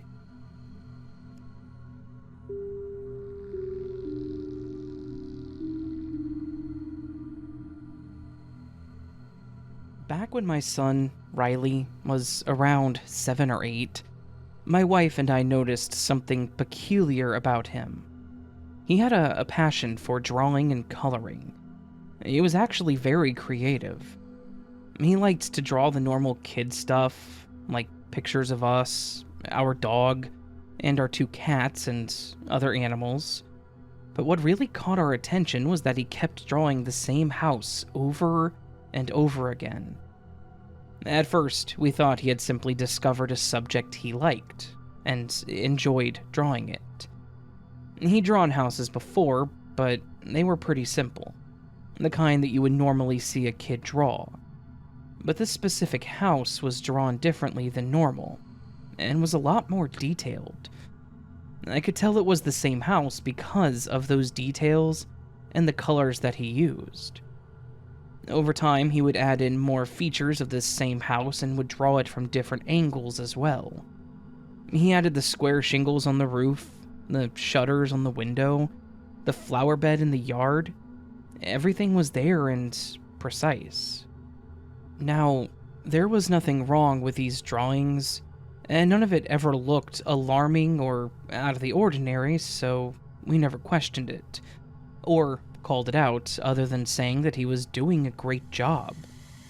But we did become curious when he started drawing the house from the top, like a blueprint.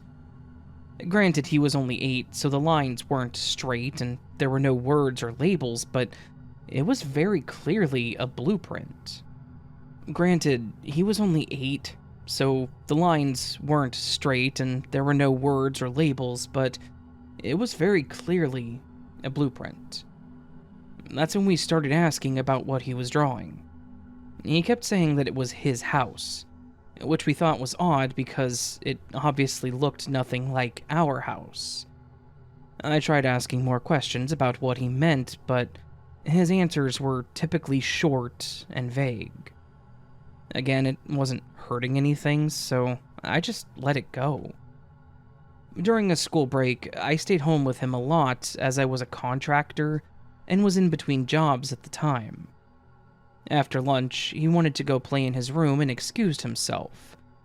I'd been lounging around the living room when I noticed it had been a few hours since I even saw or heard from him, so I thought I would go check in. He had the door open, and as I rounded the corner, I saw him with his Legos spread out on the floor, organized by color and piece, and some loose-leaf printer paper next to him with the drawings of the house again. I could tell by his mumblings and long sighs that he was getting frustrated, so I knocked on the door frame to let him know that I was there. He looked up at me with an almost sad or frustrated eyes. I asked him what he was building, and again he said, "My house." I asked him what he meant by that, and he explained that it was his old house. Again, this is the only house he knows when it comes to places he's lived. He's been to my parents' and my in-laws' home before, but we've lived at this house since he was born.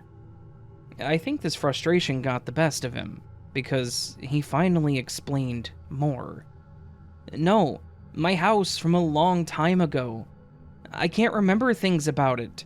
It's important, but I can't think about it as much anymore." It didn't really clear anything up, but I just assumed that he meant his drawings. He was still young, so his sentences weren't perfect, but I feel like he got the point across.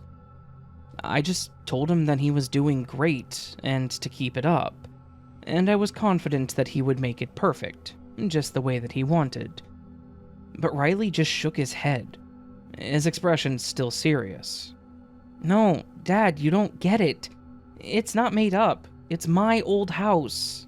I built it. I lived there." His sentence slowly tapering off as the look on his face dropped to a frown. I was taken aback.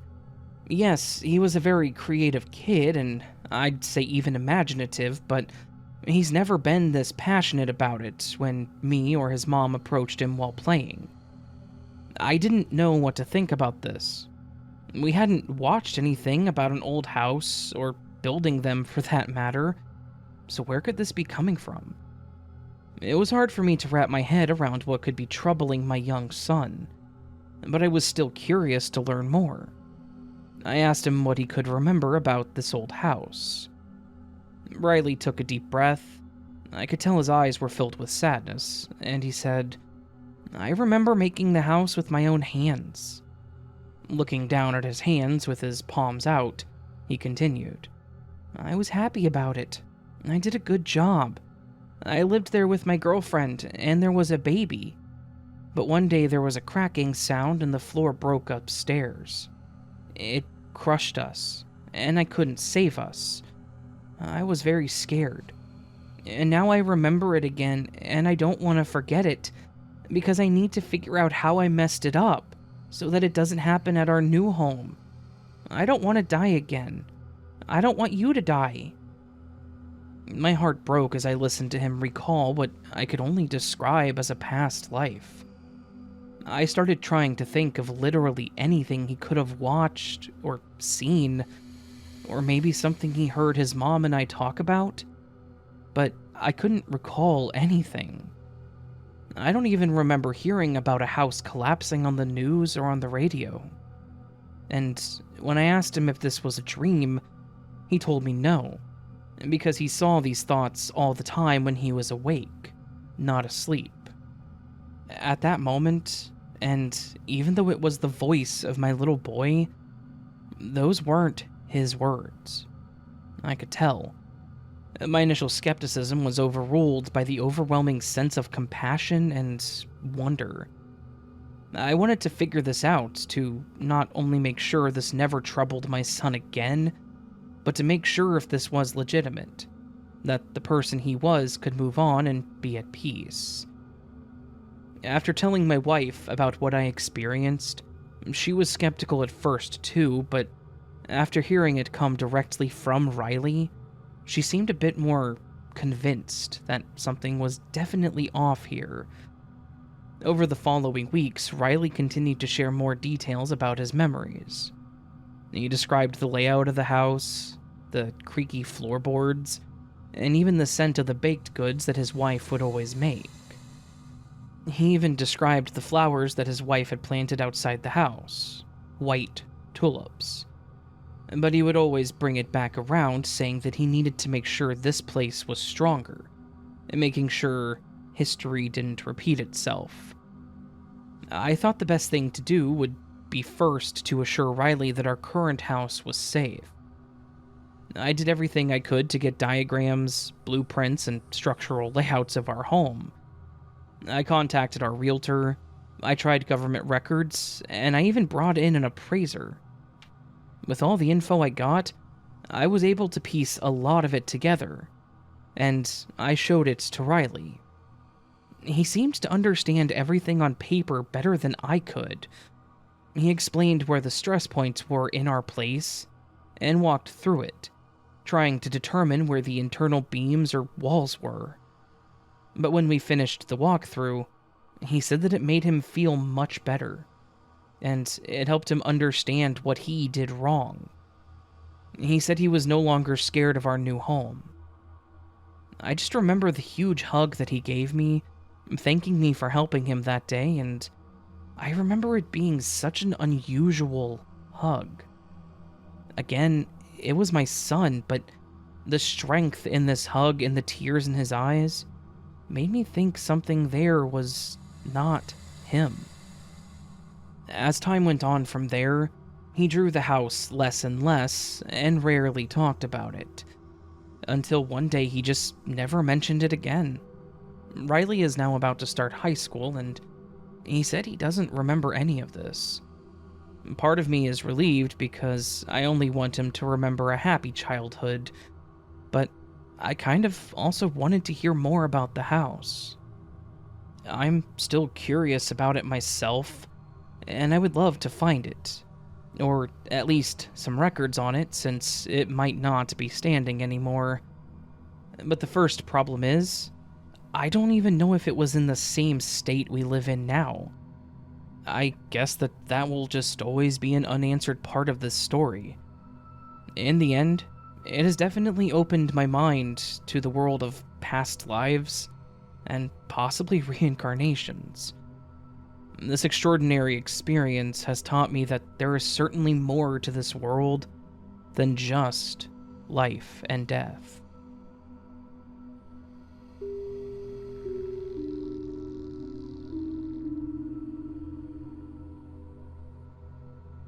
I have a story that happened to me back in the mid-90s. I was a pimple-faced 19-year-old college kid, trying to figure out what I was doing with my life, and at the time I was working at a medium-sized department store, one that doesn't really exist anymore, and that rhymed with the word Cheers. The store was outdated, even back in the 90s, and those of us that worked registers and customer service were severely limited on what we could do for customers. And honestly, I hated that job, so I wasn't very willing to go above and beyond for people. The day that it happened, it was a pretty normal day. I clocked in at 8 and was assigned to the customer service desk, and was then immediately told that we were short that day and that I was going to be working the desk the entire 8 hours, and that there was only the one manager, so to not even bother calling for a CSM. That's customer service manager for those that don't know. I don't remember what I was doing at that exact moment, but a customer walked over to the desk. A burly and rugged-looking dude with hair that looked like an absolute mess, and an incredibly sour look on his face. I asked him how I could help him, and he pulled a pair of sneakers from a plastic bag and slammed them down on the counter, saying, "I want to return these." These shoes were gross, and I'm not even sure that we sold them at my store. I stared at the shoes for a moment and then looked back at the man and asked if he'd had a receipt for them.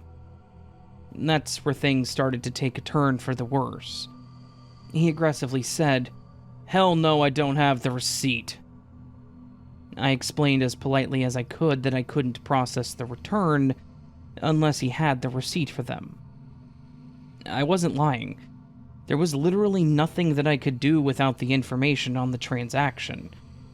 Nowadays, stores can track your purchases in other ways, but Back then, it was receipt or you were SOL. The man started shouting at me, causing another customer that was in line to flinch and look a bit panicked. "You're gonna take them back, one way or another." I told him again that there was literally nothing that I could do at all to process the return unless he had a receipt. I tried to keep myself calm and tried to not match his hostility or volume, but he was starting to throw a tantrum. It was unnerving. He was screaming at the top of his lungs about how he needed the money and that he had just bought the shoes there the day before. Which, no, he did not. Unless he had bought them and then ran several miles through mud and wet concrete. He finally wrapped up his fit by pointing a finger right in my face and yelling, "You're gonna regret this!" He then turned and stormed out of the store, leaving the gross shoes on the counter. I wrapped them in a plastic bag and placed them behind the counter just in case he came back for them. I was a bit shaken by the end of that, but I was relieved that he decided to just threaten me and leave, instead of taking action. The rest of the day passed pretty quickly and without incident. I'd moved on from the crazy shoe man and just continued helping others with their returns and whatnot.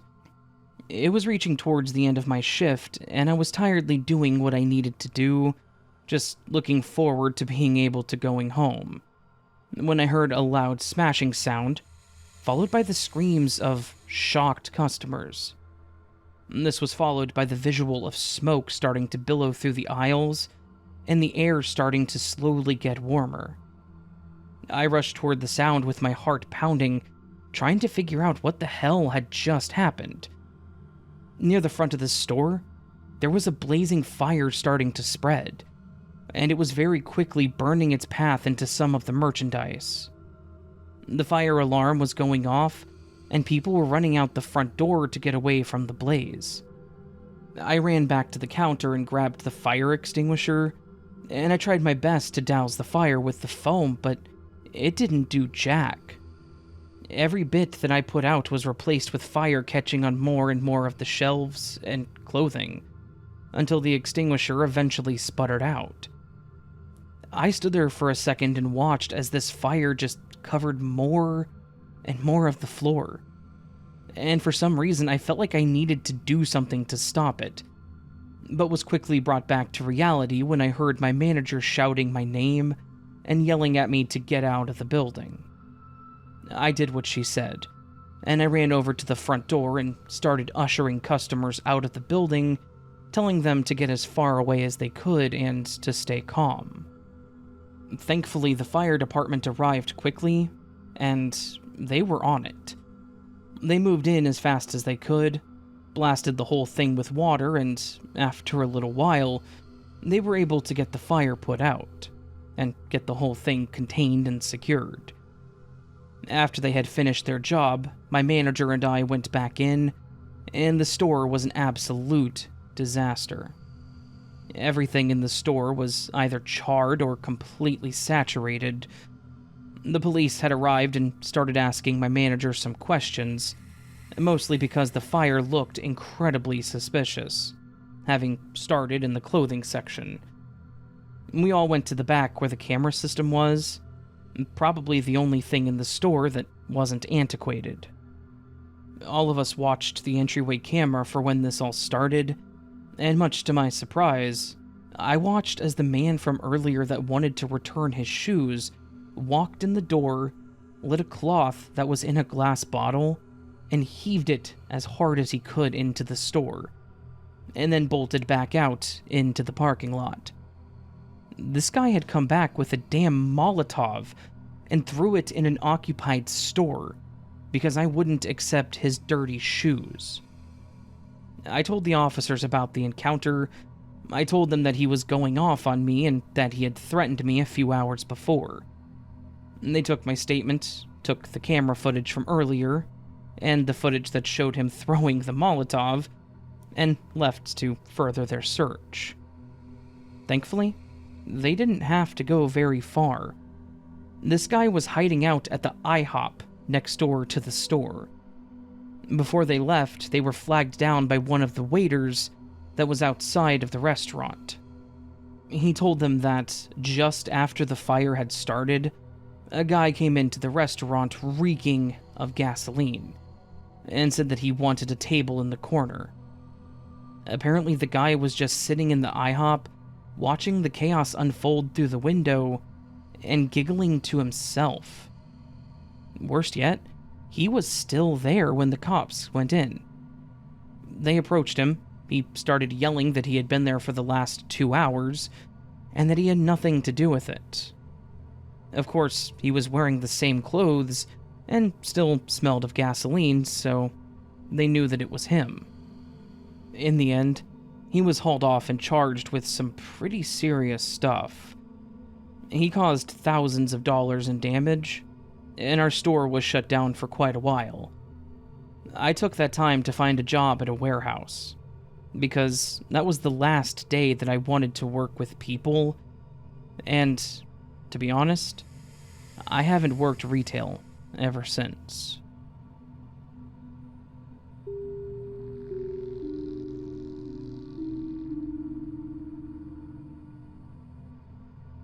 I have a summer camp experience that seems like it would be worth sharing.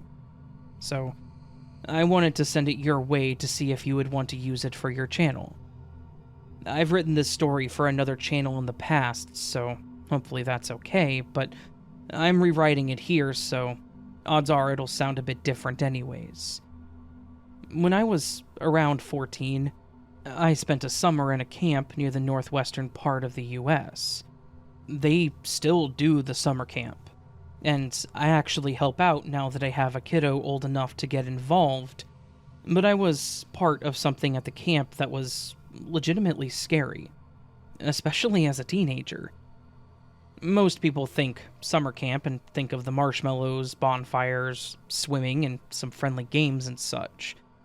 And I would say that those are the typical things that people get to enjoy when they're at camp.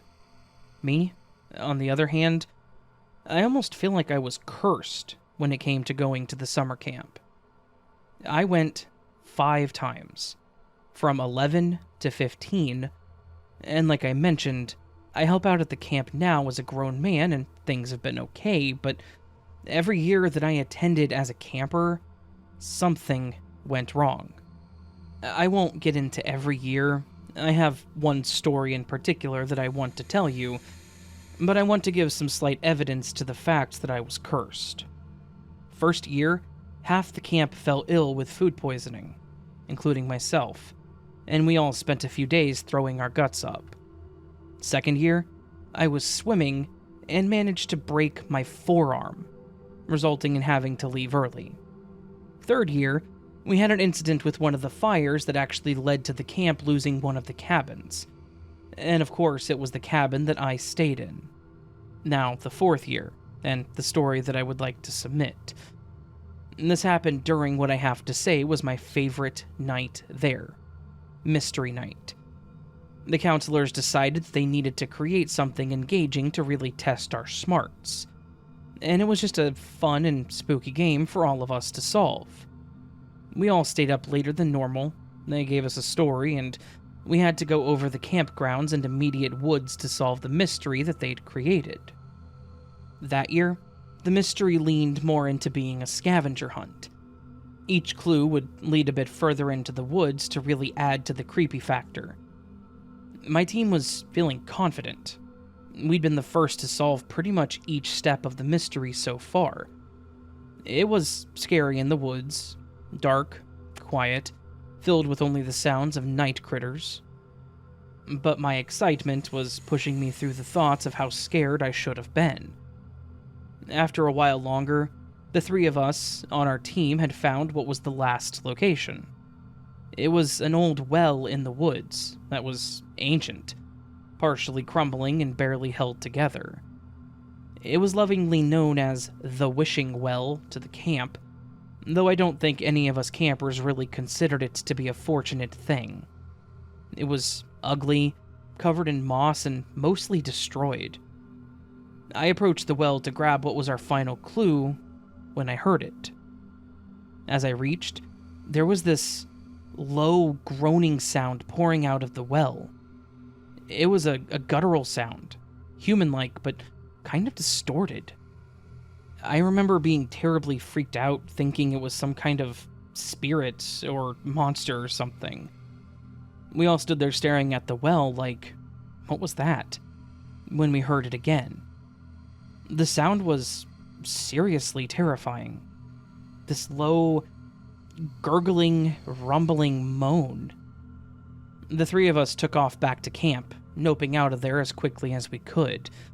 The head counselor approached us with his jovial smile, asking if we got the last clue, but at this point we'd forgotten about the competition and were just going on about the creepy sounds from the well. We were frantic, but able to tell them what we heard, and of course they all laughed at us, saying that we were just imagining things. After we kept trying to explain it, one of the counselors, Ted, decided that he would go with us to look so that we could be sure nothing was out there. We got to the well, and we were explaining that there was this really weird groaning sound, and we stood there waiting for it for a few minutes. After nothing happened, Ted started to say that it was probably the wind or something like that, but he was cut off by the groaning sound as it echoed out of the hole in the ground. I remember watching the blood drain from his face as he stared at the well, and we all started in with, "See? We told you it was real." He immediately told one of the other boys to go get the head counselor, and he ran off to get him while we stood there watching Ted carefully lean over the well with his flashlight. The head counselor showed up with his mag light and was able to see what was down there, and he told Ted to call 911 immediately. To cut this a bit shorter, the authorities showed up to the camp, and what happened next was beyond shocking. After a couple of hours, they were able to pull a man from the well. He was half-starved, dehydrated, had a few broken bones, and was barely conscious. He'd been down in that well for at least a day or two. He'd apparently gone hiking and gotten lost and somehow fell into the well, left to the mercy of fate and time. To say that we were shaken is a bit of an understatement. The mystery night was overshadowed by the sight of that man. Broken, barely clinging to life. He did, thankfully, survive, but the memory of those groans echoing from the well, it was nightmare fuel. The well has since been rebuilt by the camp, probably to prevent that from ever happening again, but when I'm out at the camp helping in the summers, I tend to avoid it altogether, in the off chance that I have a repeat of that night.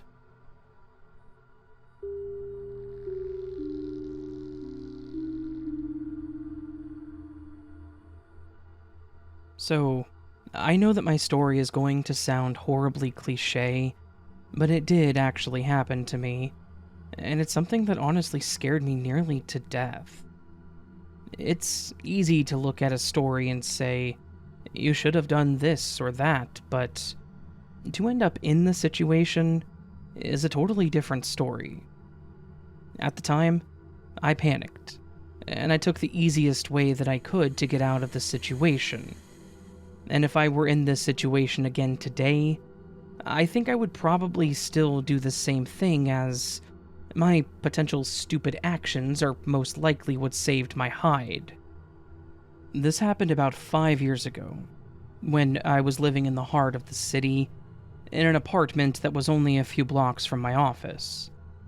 I'm a night owl, always have been. There's something about being out in the world when it's completely still and silent that has always appealed to me. It was during one of these late nights, around 2 in the morning to be exact, that I was walking home from my office. It had been a particularly stressful day at work. I mean, obviously, I was leaving at 2. And I was looking forward to the cool night air to calm my nerves and to help me center myself a little bit. I took my usual route down the familiar sidewalk that was illuminated by the dim streetlights, past all the closed shops with their metal shutters down and locked, towards the local park that was always deserted this time of night. I will say that there is this strange and eerie peace that emanates from the deserted cityscape at night that I've just kind of always felt comforting. That is, until that night. As I was walking, I heard what sounded like soft rustling coming from behind me. I didn't pay it much attention, assuming it was just a newspaper getting blown around in the wind, or maybe a stray cat doing stray cat things. As I continued walking, I noticed that it wasn't fading away. It was persistent, and it seemed like it was following me. I slowly pulled my pepper spray off my clip that was attached to my purse and turned to see if there was someone there. And, sure enough, there was. About 30-ish feet behind me was a man in a hooded sweatshirt and gym shorts, walking at around the same pace that I was. His hood wasn't up, but he was doing everything he could to make it look like he was not looking at me. Looking down at the ground, turning slightly to the side. Now, I don't like to think the worst about anyone that I see, especially when I first see them.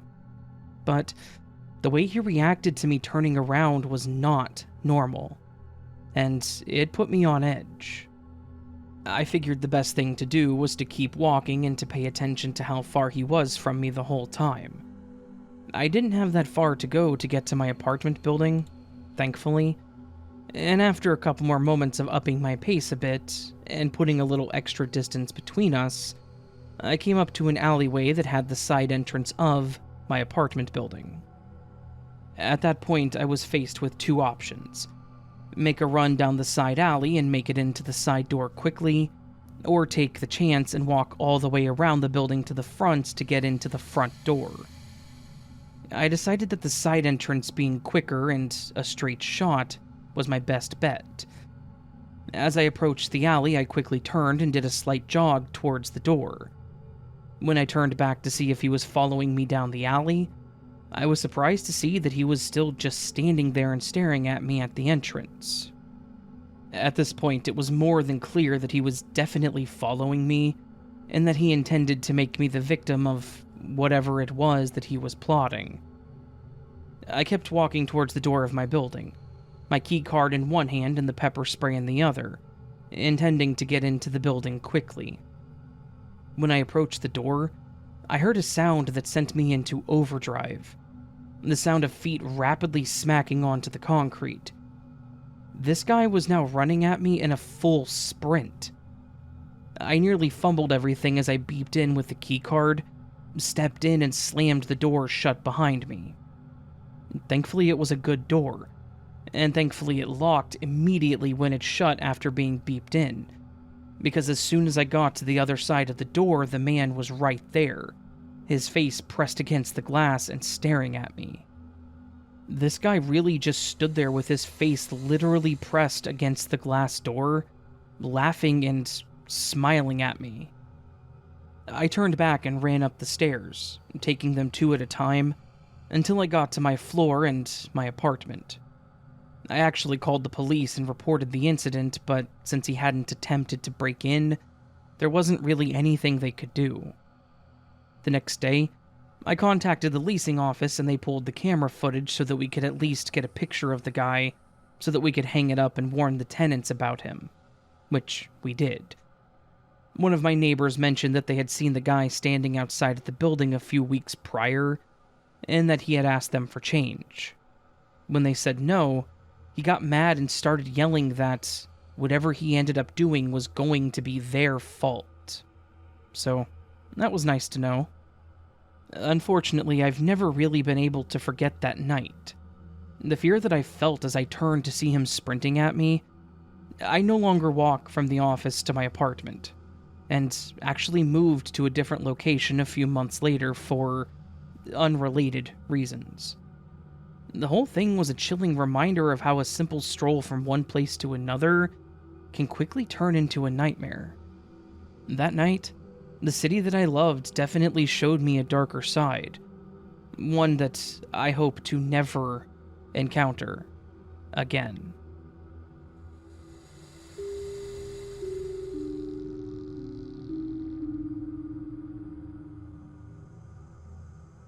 late night walks on the beach were my preferred way of unwinding.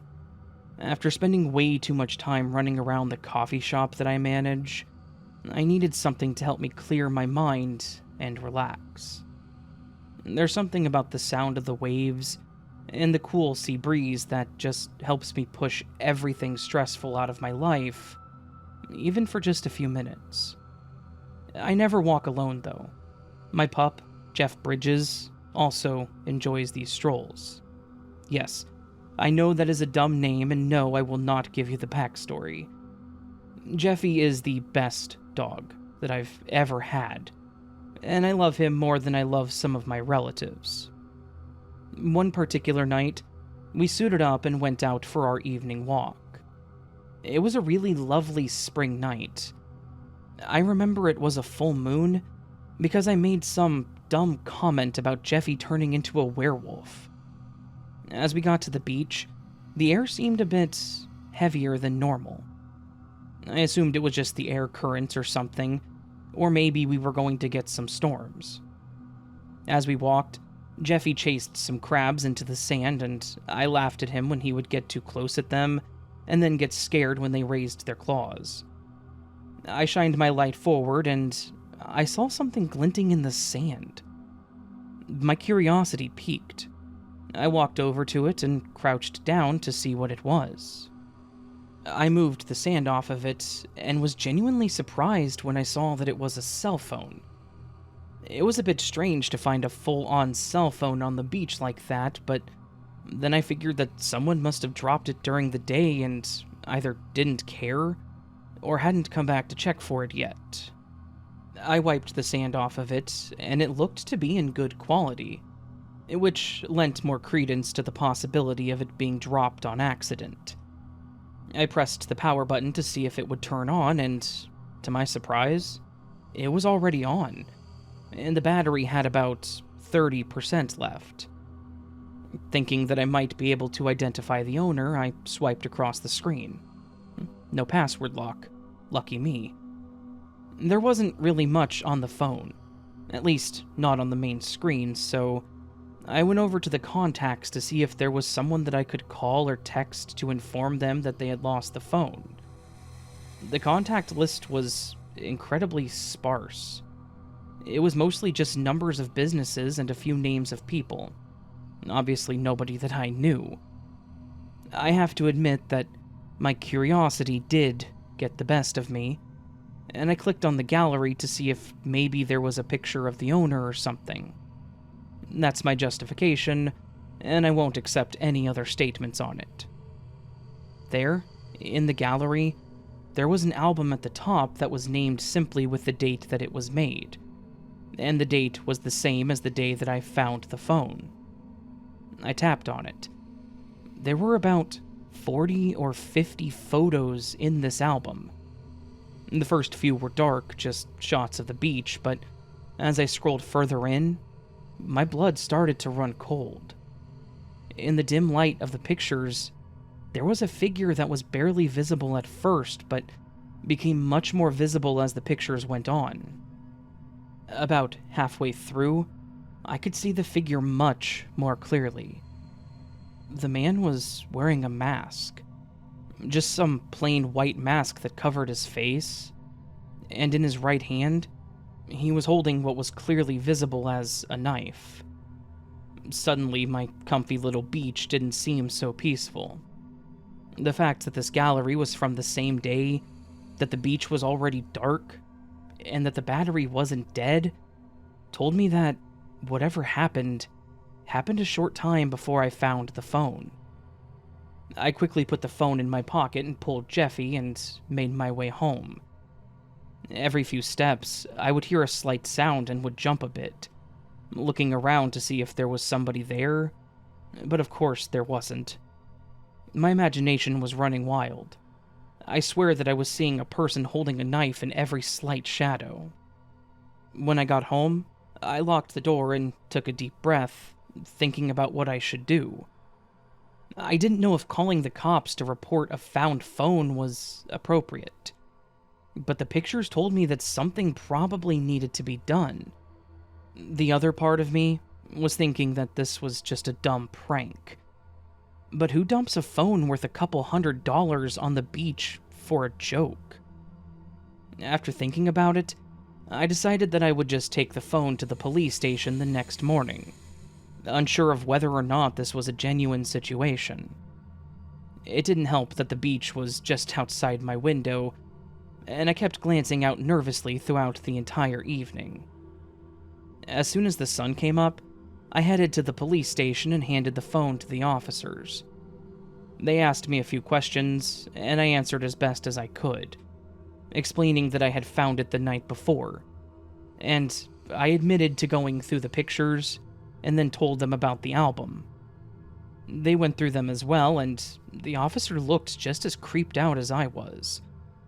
He promised me that they would figure out who it belonged to, and before I left, told me to stay cautious, just in case, and to call them if I saw anything out of place on the beach. I don't know what came of it. I don't know if they found the phone's owner or the man in the pictures, but those late-night beach walks, yeah, they're a thing of the past. Because I can't shake off this feeling of being watched every time I go out there. I honestly have thought about the person that took those photos more than what I would say is healthy. What happened to them? And who was the man with the knife? Some questions, I guess, are better left unanswered. But if there was one thing that I learned from this, it's that not all that glitters in the sand is as innocent as it seems.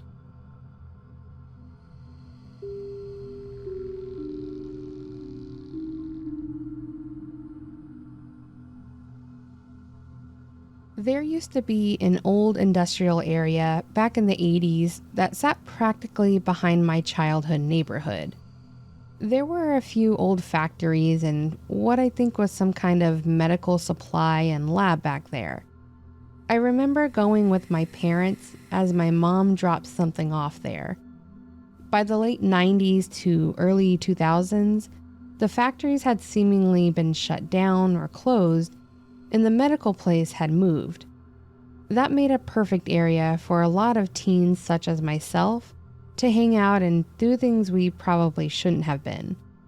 It also had a lot of nooks and crannies that we could run to and hide if someone came patrolling the area.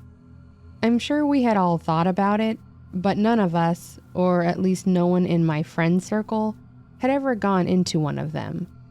But then we got to talking about it, and all of us, being bored, opted to check it out. There were 5 of us going in that day, fueled by our curiosity and readiness to explore a new and unknown place.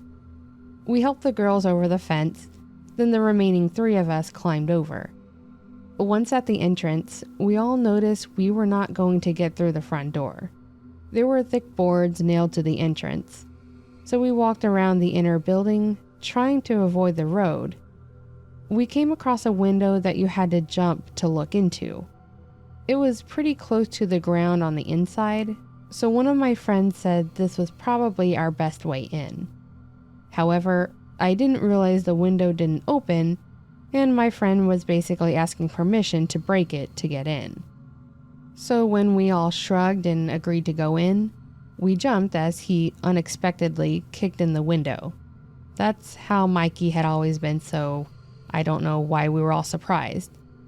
We followed our same procedure over the fence as we all went in one by one.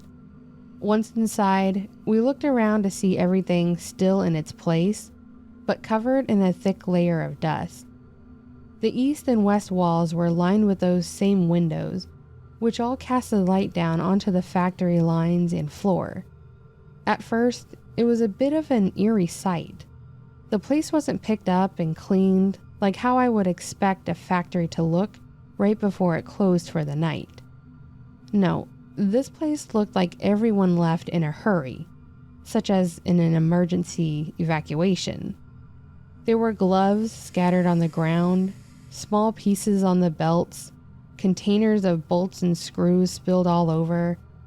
It made me stop and wonder what had happened. What caused people that worked here to leave so quickly? There was no immediate indication of there being a fire or explosion. There was nothing spilled on the floor, and certainly nothing we could smell. In fact, the only thing we could smell was the dirt and stale air. I'm not sure how to describe it, sorry. If you've ever explored a sealed up or abandoned place, you know what I'm talking about. We started walking around as some of us split up. Mikey and Gloria went one way, while Billy, Kurt, and I went another, agreeing to meet back in the middle. Billy and I had been flirting on and off, so it was no surprise when she clung to me like she was scared. As we made our way towards the back, we saw several smaller rooms that appeared to be for storage, or one as a sort of employee lounge. There was an old, tattered, and clearly used couch, a wooden table with 2 standing chairs left, and remains of what looked like the 2 other chairs that had broken and fallen apart. There was a small kitchenette-like area with a sink, which is where I had to do a double take. The sink had a small amount of water in it, but the water didn't look dirty or like it had been sitting for years or even days. Hell, it didn't even smell stagnant. I turned on the faucet and, to my surprise, it worked. Billy and Kurt were in the room and witnessed what I had just did, and I explained to them why I did it. Billy was already nervous about this whole thing, and our discovery definitely seemed to put Kurt on alert, but not enough to make him want to leave. And of course, what else would make an abandoned factory creepier than having a cellar? The door was at the end of the hall and easily opened as the door creaked. Billy was clinging to my arm as we walked down the stairs behind Kurt. He flipped the switch and, surprisingly, the light kicked on too. This place had obviously been closed for years, yet the power and water was still on. Why? We looked around the small room and immediately noticed it had been turned into a makeshift bedroom. There was a small pile of blankets and tarps on the floor, and everything else had been shoved and stacked into the corner of the room. Underneath the old buckets of junk and detritus was just an old desk holding it up. But what really caught my attention was on the edge of the desk. There were probably a dozen old, worn-out dolls arranged in a neat line. They were all Barbie-like ones, each a different style between the hair and clothing they had on. But the one thing they had in common was that all of the eyes had been scraped or scratched off. It was pretty damn creepy. This place had no indication of being a toy factory. In fact, it looked like it made large equipment based on all the bolts and large metal sheets all over the place. So where did these dolls even come from? Of course, my only thought was that they were brought here by whomever made the bed. Billy was already tugging at me, saying we should go, and I had no reason to say no. This was the last place we had to check, so I thought it was best for us to go back to the front, hoping Mikey and Gloria were waiting for us. As we walked back towards the entrance, Mikey shouted for us. I could hear in his voice. He tried to sound calm, but you could tell there was distress. We all walked quickly to the assembly line, and he brought us all in close, saying we needed to leave. No one questioned this, and we all went back out the window we used prior. Once we were out, Mikey again told us to keep going and was adamant we needed to leave the area, suggesting we go to my place. I didn't hesitate to offer this either, and we all walked back in silence. I watched as Mikey looked behind us on occasions, and Gloria looked absolutely petrified. We saw some pretty creepy and unsettling things ourselves, but I was wondering what they saw that had them so terrified. Once we got back to my place, we sat in the back of Kurt's truck and discussed what we saw. After sharing what we saw, I could tell by Mikey's reaction that it only confirmed something for them. They told us that they looked in a little side room that had a bunch of books and cubbies. They all had labels on them in the form of like a first initial and last name, and most of them still had things in them. They said they were looking through the items but didn't take anything. None of us ever did. Then they looked over the books. As they pulled out the books, they found 2 that were carved out, and inside one of them was cash. Mikey debated on taking a stack for a split second, but thankfully, Gloria convinced him it was a bad idea, and I'm glad she did. As they left the room, they were going to go upstairs where it looks over the assembly floor, but as they did, they saw 2 guys standing up there.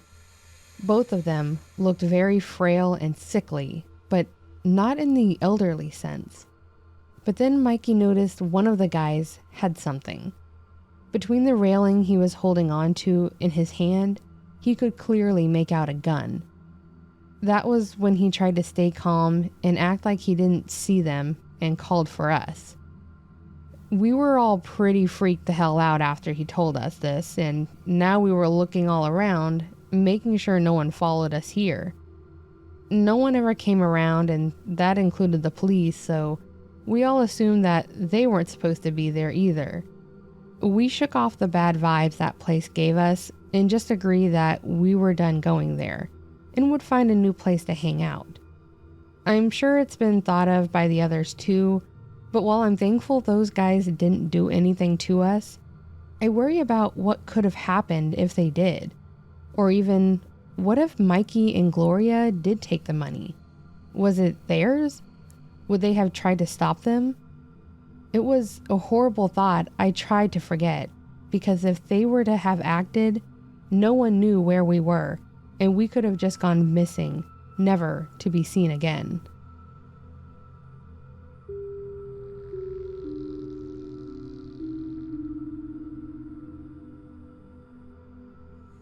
Back in college, I used to date this girl named Jenna. Jenna was beautiful, captivating, and smart. All the things that a naive young man like myself would fall for in a heartbeat. She was fun to spend time with, and she and I got along really well for the most part. The only part that became a bit of a problem between us was that Jenna was a bit possessive. She had a bit of a possessive attitude when it came to me. She didn't like me spending time with my friends, and if there was another woman there, she would get really passively angry. The only thing that made our relationship a little more complicated was that, at the time, I was 21, and Jenna was about to be 40. Yes, there was almost a 19-year difference between us, which may sound really strange to some people, but to me it didn't matter. There were people in my family that weren't fond of the idea, but I live for me, not for them, so I did what I wanted to do. Unfortunately, that age gap also came with differences in how we wanted to live our lives. I wanted to socialize. I wanted to party. I wanted to go out and live life to the fullest. This was an issue with how possessive she was, obviously, and she had this mentality that living life was just spending time together alone. I have no issue with that, and I was happy to just spend the night with her, but there were times where I wanted to go out and do other things, and she wouldn't want to. My point is that, no matter how much we cared about each other, we were definitely 2 different people who wanted different things, and it was a major rift between us. After about 9 or 10 months of being together, we sat down and talked about things, and we both kind of agreed that while we cared about each other, it was for the best that we went our separate directions. It was a rather amicable breakup. She understood, I understood, and we agreed that we could still be friends and get together for non-dating dates, if that makes sense. Because the breakup was mutual, I didn't really feel the need to sulk about it.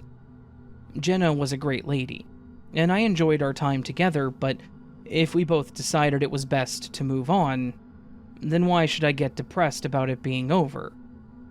I thought that she felt the same way until about 2 weeks later, when I got a text message from her that said, "Really missing you right now.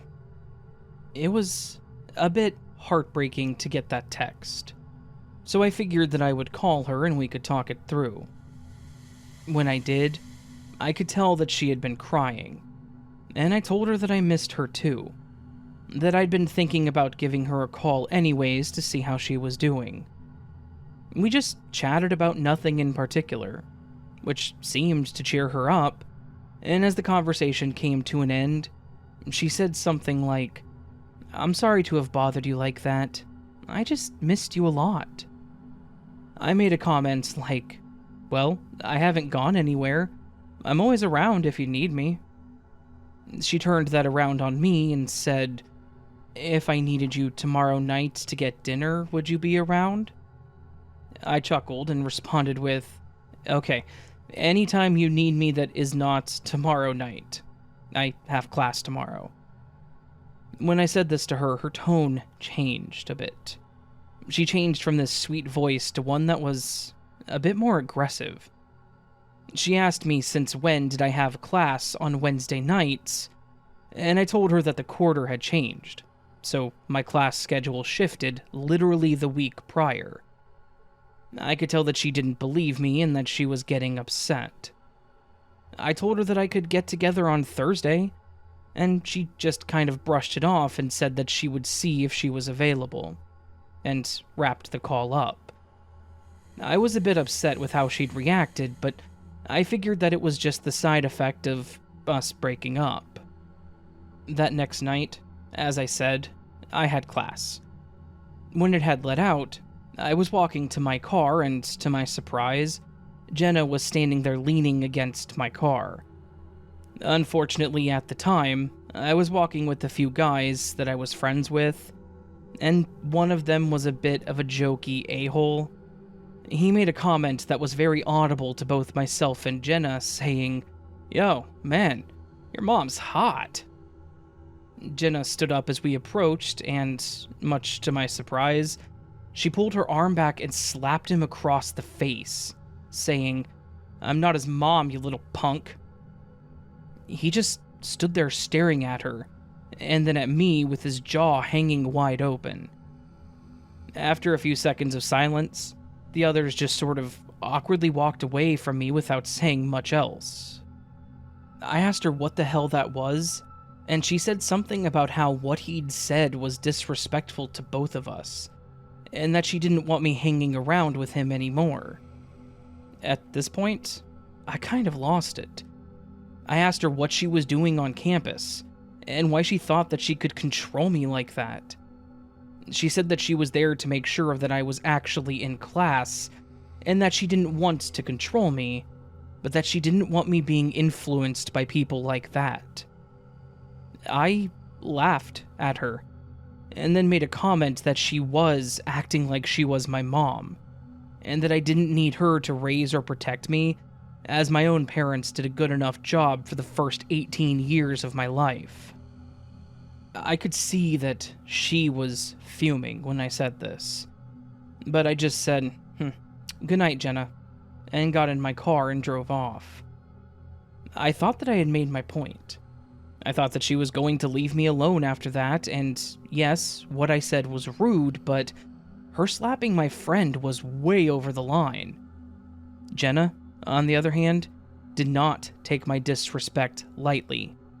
And this is where things went from an annoyance to something that I could have never expected. I was driving home, not even really thinking about the whole thing that happened with Jenna. Honestly, I was more focused on the project that I needed to do for class than anything.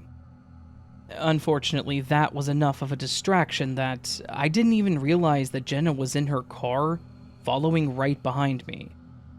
I was about to pull into my apartment complex, and I just happened to glance up at my rear view mirror, only to see Jenna staring at me, with her hands gripping the steering wheel so tight that her knuckles were white.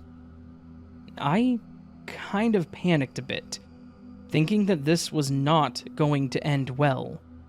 And if I had known how unwell it was going to end, I would have driven to a police station or something, not home. I parked my car and quickly got out, expecting to have an argument with this woman that I thought was a great person until recently. I grabbed my bag and just stood there on the sidewalk, watching as she backed into an empty spot in front of me. I raised my arms like, "What do you want from me?" Basically just feeling defeated at this point. After several moments of me just standing there in the glow of her headlights and her not getting out, I waved her off in a dismissive way, kind of to say, "Well, then forget you." And I turned to walk into my apartment building.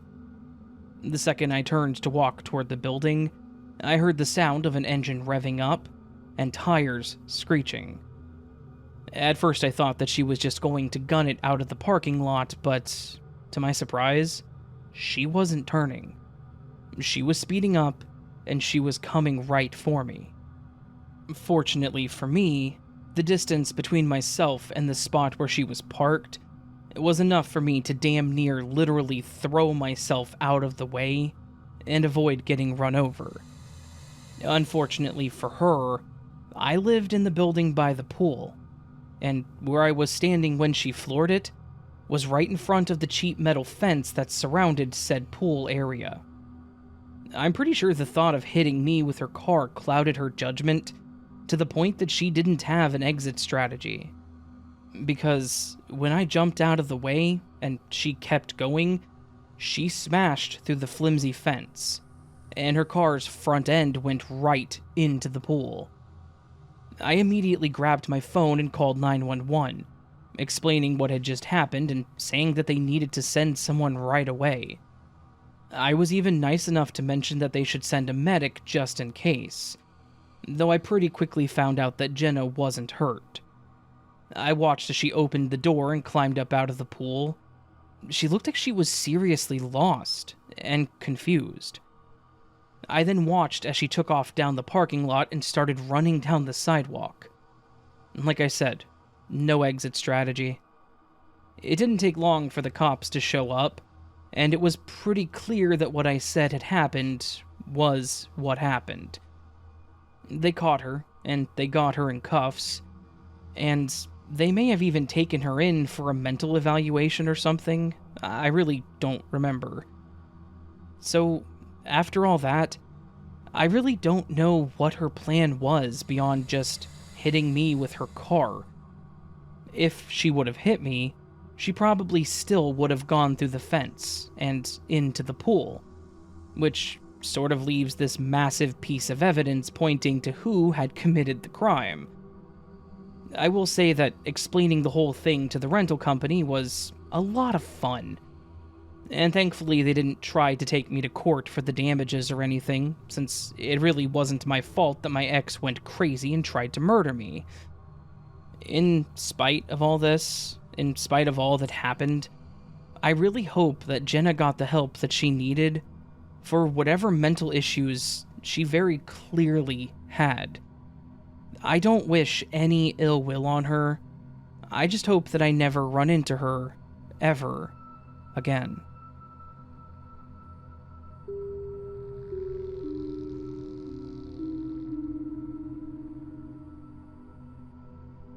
I saw that you were going to make a video about malls, and I remembered a story that my mom actually told me many years ago. This was something that happened directly to her, and she talked about it often enough with friends and family. Everyone's retelling was the exact same way that my mom would explain it, and she's really not the type to dramatize things, so I absolutely believe it. So, here it goes. I am the second oldest kid in my house, and this took place about 6 to 8 months after my mom had me, so yes, I was still a baby. She was a stay-at-home mom for most of my childhood, until she got a part-time job to give her something to do while we were all in school. But when I was born, my older brother was already in all-day kindergarten, so it would just be us during the day. One of those days, my mom wanted to get out of the house, and what could be better than a small shopping spree for some new clothes after having a baby? So she bundled me up, packed the stroller in the car, and headed out to the mall for some retail therapy. When she arrived, everything was going as planned, and she had already stopped at a few stores. After a couple hours, she said that I started getting fussy, so she went to the food court to get herself something to eat and to feed me in the process.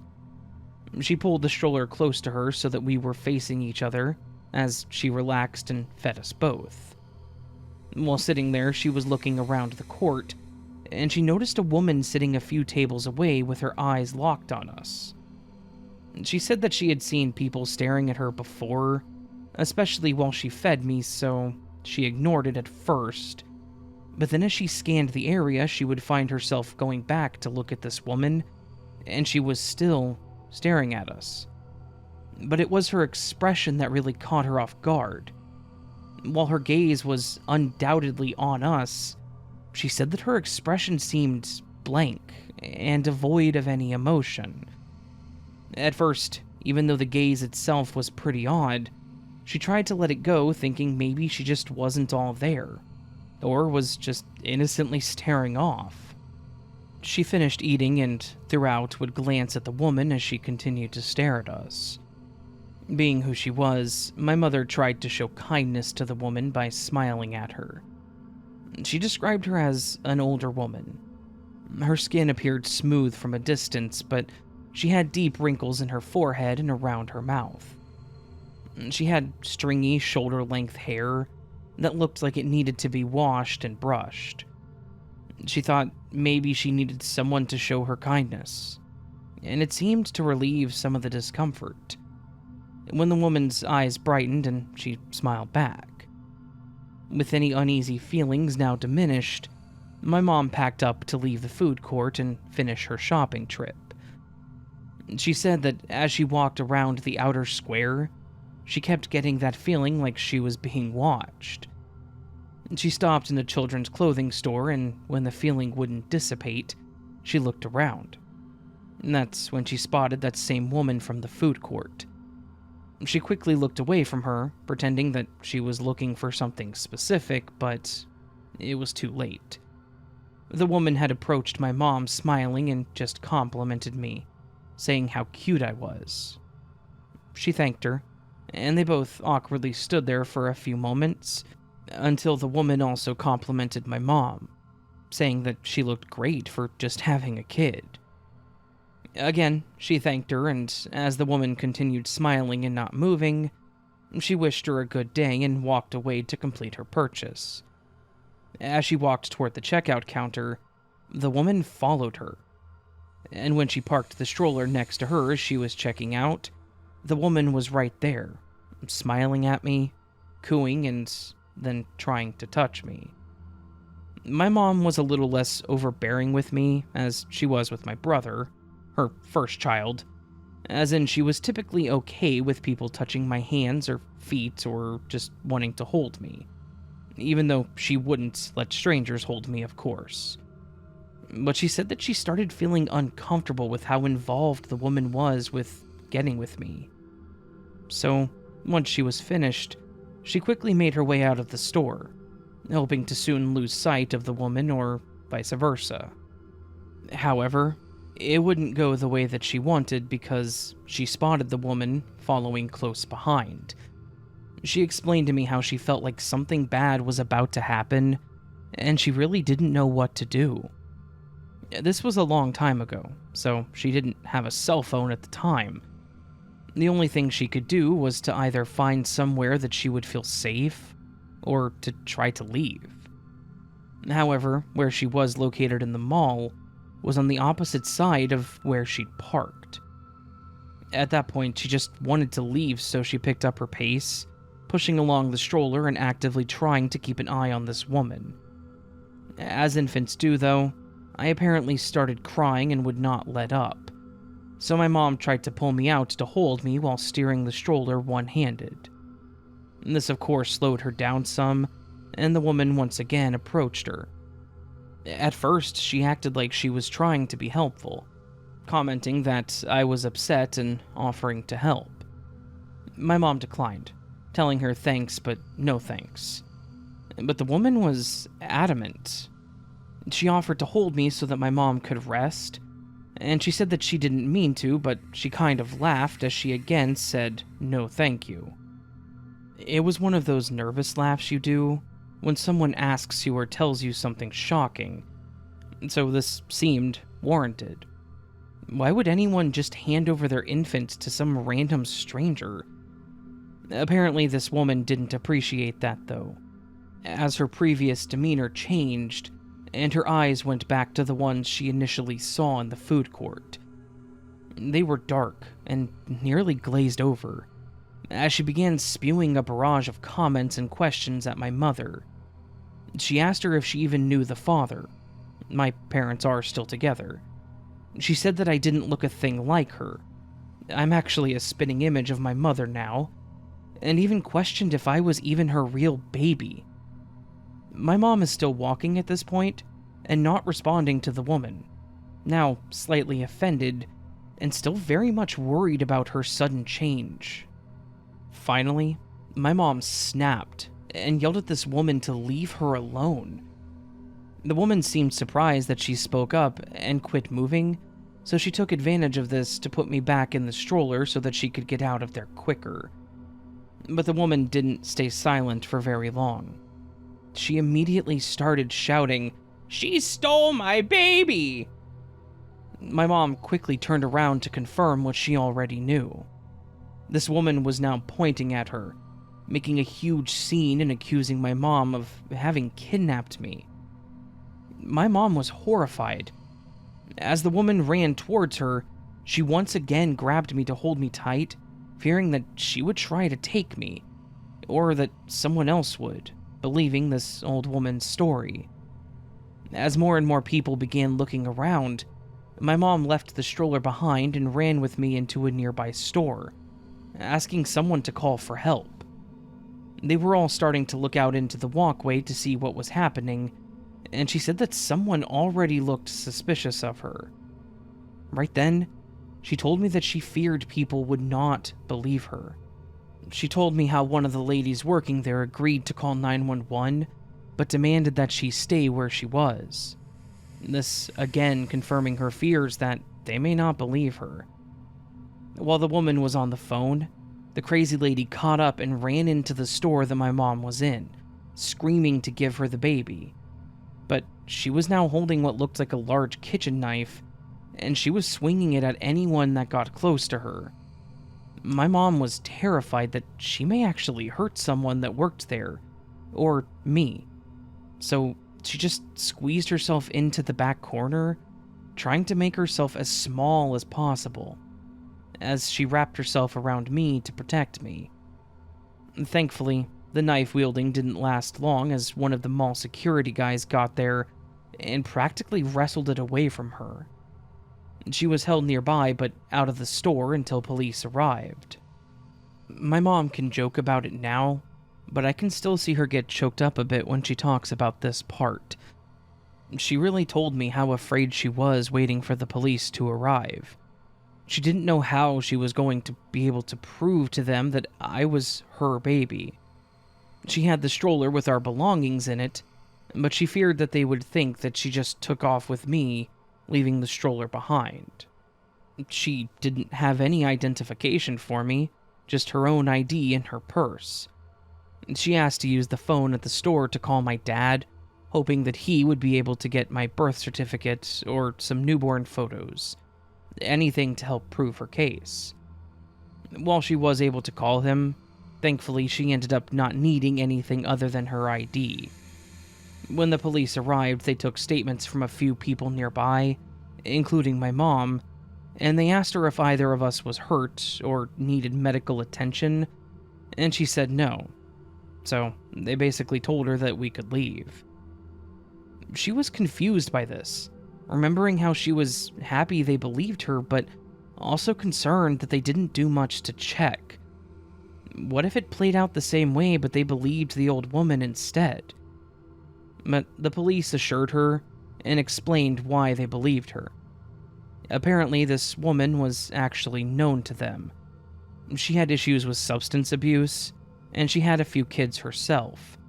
However, they'd all been taken away by the state because of neglect and abuse.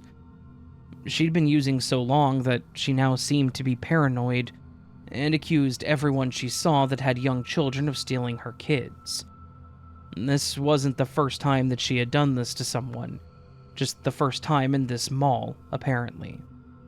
She was also only in her 30s, but my mom said that she looked much older.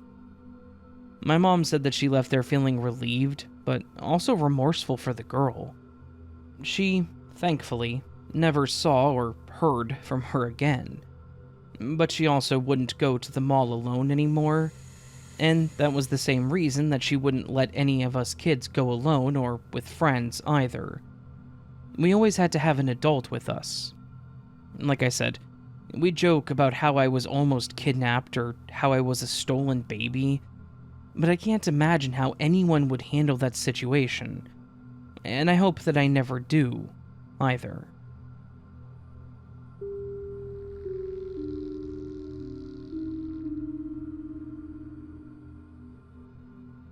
I have always been a fan of the open road. Give me a full tank of gas, a playlist on Spotify of some of my favorite tracks, and a destination that gets me as far away from the world I know as possible, and I'm a happy camper. Well, not a camper. I don't like camping. I very much prefer hotels, but that's not really here nor there. So, when I got a chance to drive across the country for a temporary job relocation, I jumped at it. It wasn't a permanent move. It was going to be for a couple of months, most likely, and then things would shift to me moving back to the home office. I was pretty psyched to be living in a new state, even if it was only for a little while. The whole trip there was pretty smooth, for the most part. That is, until I was about halfway through the Midwest and stopped at a random highway rest stop to take a break. It was a pretty basic rest stop. Nothing too crazy about it. It had a quaint little convenience store on one half, and then a restroom that was only accessible from the outside of the stop. The store was pretty basic. Like a convenience store kind of place, just chips, soda, maybe a questionable hot dog if you're feeling particularly brave, which I wasn't. I went into the store first, thinking I would grab my stuff and then head over to the restrooms. I got my snacks, my energy drink, and chatted briefly with the two employees behind the counter about the area and where I was headed. They seemed friendly enough. Just your average folks working the late shift at a highway rest stop. After that, I headed over to the restroom. As mentioned, it was detached from the store. It was the same building, but the door to the convenience store was on the far left, and the restrooms were accessible on the far right. The restroom part was a bit unsettling at first glance. It was just basically cold concrete blocks put together to house a plumbing system. You know the restroom buildings that are typically at public parks? It was like that. My guess was that the restroom was built first in concrete, and there was probably something else attached, but they had since made it a modern-looking convenience store instead. I went in, was happy that it was actually pretty clean, and went to the stall to take care of business. And that's when I heard the door creak open, and someone walked into the stall next to me. The creaking in an otherwise silent restroom was a bit unsettling, but nothing about it was weird, really. Probably just another traveler trying to get somewhere overnight like I was. A couple of seconds pass, and I hear this guy cough a bit, and then ask, "Hey, you got a light?" I was a little taken aback. Who asks for a lighter in a public restroom? Was he planning on smoking in the restroom like that with someone else in there? Then, of course, was the question of, smoking what? No, sorry, I don't smoke," I replied, a bit direct with my tone, but If he was planning on smoking in an occupied restroom, then that was kind of rude of him, so it was warranted. He grunted at my response and then sighed, and then there was silence.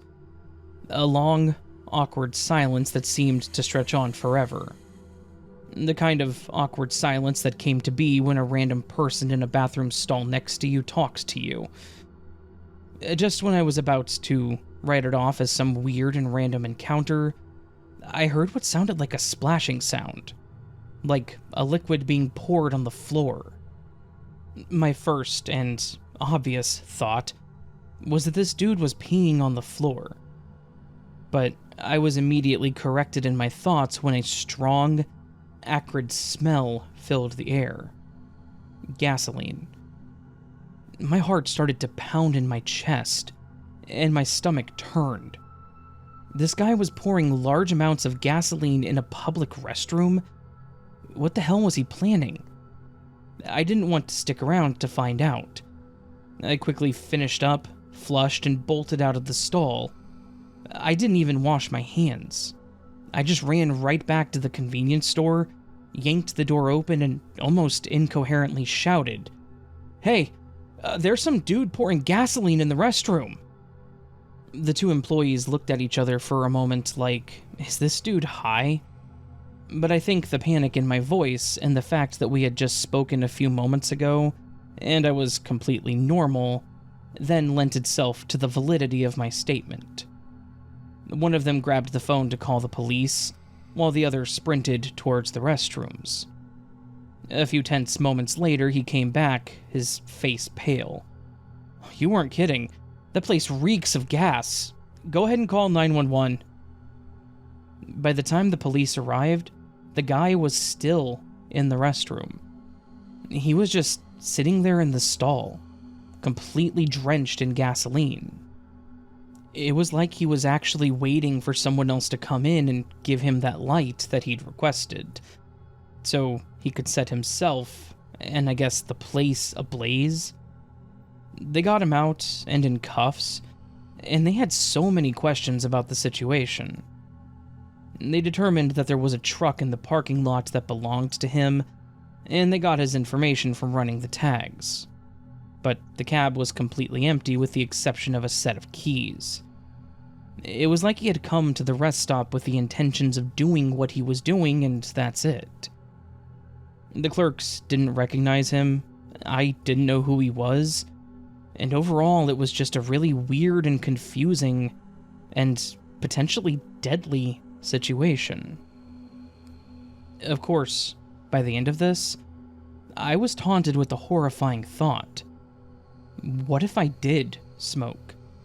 What would have gone down if I had been carrying a lighter in my pocket and handed it to him under the stall? Would he have gone through with lighting himself on fire while I was still locked in my little stall next to him? Would I have just been collateral damage for him? I don't know. And I don't like to think about the fact that this was a lucky brush with potential death for me. Thankfully, after the cops left and everything was done, I was able to get back on the road. I felt bad for the employees. They were probably near the end of their shift, and they were then thrown into a deep cleaning situation where they now had to remove the stench of gasoline from the men's restroom.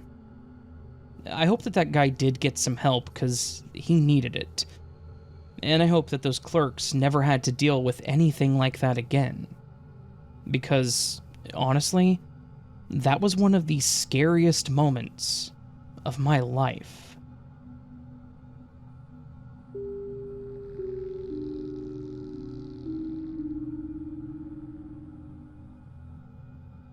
About 20 years ago, I had some pretty sudden life changes and ended up renting a small house in a small suburban neighborhood. It was nice. It was a major change for me, and I would say that it was a peaceful and fresh start. The house was charming, not too big, had a comfortable little yard, and I knew the person that was renting it out, so it wasn't too expensive. As comfortable as it was, I will say that some of the neighbors were a bit out there. The majority of them were kind people, but some of them were nosy. One neighbor, in particular, Mr. Weller, was a very confusing individual. He lived in the house directly across from mine, and the day that I moved in, I saw him standing outside on his front porch, just sipping on a glass of tea and watching me. He waved. He seemed friendly enough, but we didn't talk, so the only knowledge I had of him was that he lived there and was willing to wave at a neighbor that was outside.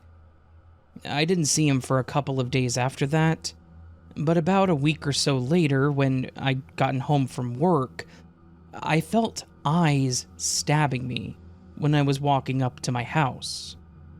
I turned around to see who was staring at me, and I noticed Mr. Weller standing at his front window and just staring. He wasn't trying to hide the fact that he was staring. He was clearly watching me with an unreadable expression. I waved, thinking maybe he was just lost in thought and didn't realize that he was staring, but he didn't wave back, or blink, even. He just held that same deadpan stare. I felt a bit unnerved about the whole thing. I quickly made my way inside, but the eerie feelings did not stop there. When I would come home from work, or from a jog, he would be there just staring at me. When I would step out to get the mail, he would be there at his window.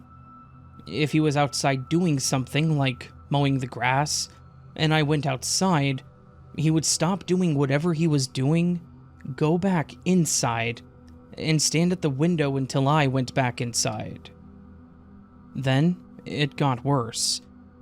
Sometimes, whenever I would go inside from doing whatever I would need to do, my landline would ring. But when I would answer it, the person would just hang up. No breathing, no voice, just me saying, "Hello?" and then a click as they hung the call up. I couldn't prove who it was, and the caller ID would always show blocked, but I had this weird feeling that it was Mr. Weller. I had no idea what I had done wrong, or if I had done something that made him hate me. But clearly, this man had something against me. I called up the person that owned the house. They were a friend of my mother's, so I had their direct number. And I asked her if she'd ever had any troubles with Mr. Weller. She told me that she hadn't personally, and that I was only the second person to rent the house. But the other tenant hadn't mentioned any issues. So, by this point, I knew that it was just me. After a while, it started to get to me. The incessant staring, the silent calls, it actually made me feel paranoid. I would actively avoid going outside so that I didn't have to see him standing there and staring at me. I stopped going for my jogs, and when I got home from work, I would just go straight to the house without turning around. I would get the mail every few days to avoid having to walk to the end of the street. It hit a point where I would wake up thinking that he was staring in my windows. Literally just paranoid. Then, I hit my limit. I went outside to get my mail one day, and sure enough, he was there at the window, staring daggers at me. My paranoia shifted to rage, and I started walking towards Mr. Weller's house. I hate confrontation, but I was done with all of this. As I was walking to the house, I watched Mr. Weller pull the curtains closed and retreat back into the house, but I wasn't going to just let this go. I stepped on his porch and I banged on the door, probably harder than I should have. After a few seconds of waiting for him to answer the door, part of me was actually more angry at the possibility of him being a coward and not answering. Then, the door unlocks and opens, and the person that answered was not Mr. Weller. A frail old woman opened the door and looked at me with a big smile and asked how she could help me. I was a bit confused. I had never seen this woman. I mentioned that I was looking to speak with Mr. Weller, and she looked at me a bit like she was upset at my request. She then hits me with, "Oh, I'm sorry, dear. My brother Kennedy passed away a few months ago. I've been living here for a few months now." I had no idea what to say, but after a few moments, she smiled again and said, "Were you too close?" I shyly just kind of shook my head and mentioned that I was a neighbor and that I was sorry for her loss. She thanked me, and I awkwardly made my exit out of the conversation, feeling like a total idiot. I was walking back to my house, just thinking about how creepy it was that he was dead, and apparently had been for a few months. I got chills thinking about how I would see him staring at me from the window, even though he was gone. Then, I stopped, and it hit me that this was all a load of BS, and that I had literally seen him mowing the lawn the day before. I turned and looked back at their house, and sure enough, he was there at the window staring at me. I actually laughed as I went inside. This jerk was such a coward, and was so unwilling to face me after being a creep for so long, that he had whoever that woman was, his sister or wife or whatever, lie and tell me that he was dead. After that, the staring and calls actually stopped. He never bothered me again. I would see him outside doing whatever he would do, and I would wave at him any time we made eye contact, mostly to taunt him.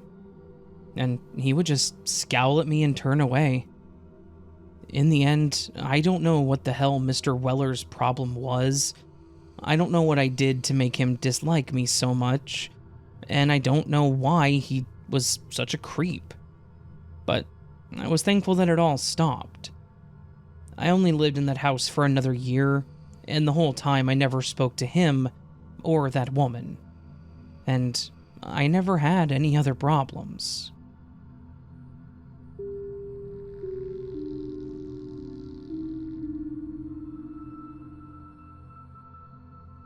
I have a short but pretty terrifying event that happened to me about 4 years ago. I had just moved into my new apartment, and it wasn't in the greatest part of town. It wasn't like it was riddled with crime and scary to be in.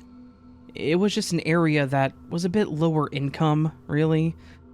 The best way to describe it is somewhere in between pretty decent and a tad sketchy, if that literally makes any sense.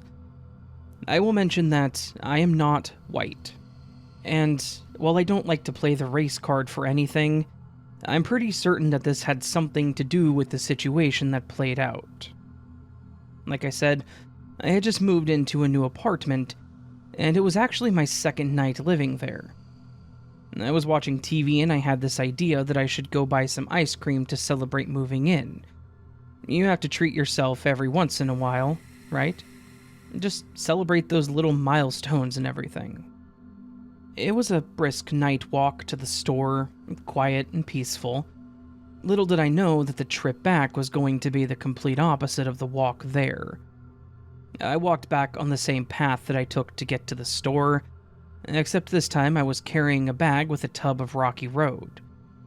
A bit into the walk, I noticed a group of 3 guys standing up ahead. At first, I thought they were just some guys out enjoying the evening like I was, until they turned toward me and started walking. I tried to avoid being paranoid, thinking it was just good timing, and that they were just randomly heading in my direction. It became pretty quickly apparent that they weren't just heading in my direction, they had intentions. They very quickly stopped me and had me backed up against a wall. Initially, I thought this was a mugging. I told them that I didn't want any trouble, and I put my hands up, basically saying, "Take what you want to take, I won't fight back." mostly because it was 3 guys, at least one of them with a gun, and me armed with nothing but a container of Rocky Road ice cream. I assumed that they would take my wallet, probably my cell phone, and maybe even my ice cream, and that they would just run off and that would be that. But, of course, it was actually much worse than that. The leader, I'm assuming, or at least the guy with the gun, barked at me to drop the bag. I did. He then told me to get down on my knees, and, well, I did what he asked. He told the other 2 guys to pat me down, which was weird, but I wasn't going to question the guy that literally had my life in his hands. They patted me down, and one of them said that I was clear, whatever that meant. But then it got even weirder. One of the other 2 grabbed my hands and pulled them behind my back and then cuffed me. My mind immediately went to, are these some kind of rogue police officers?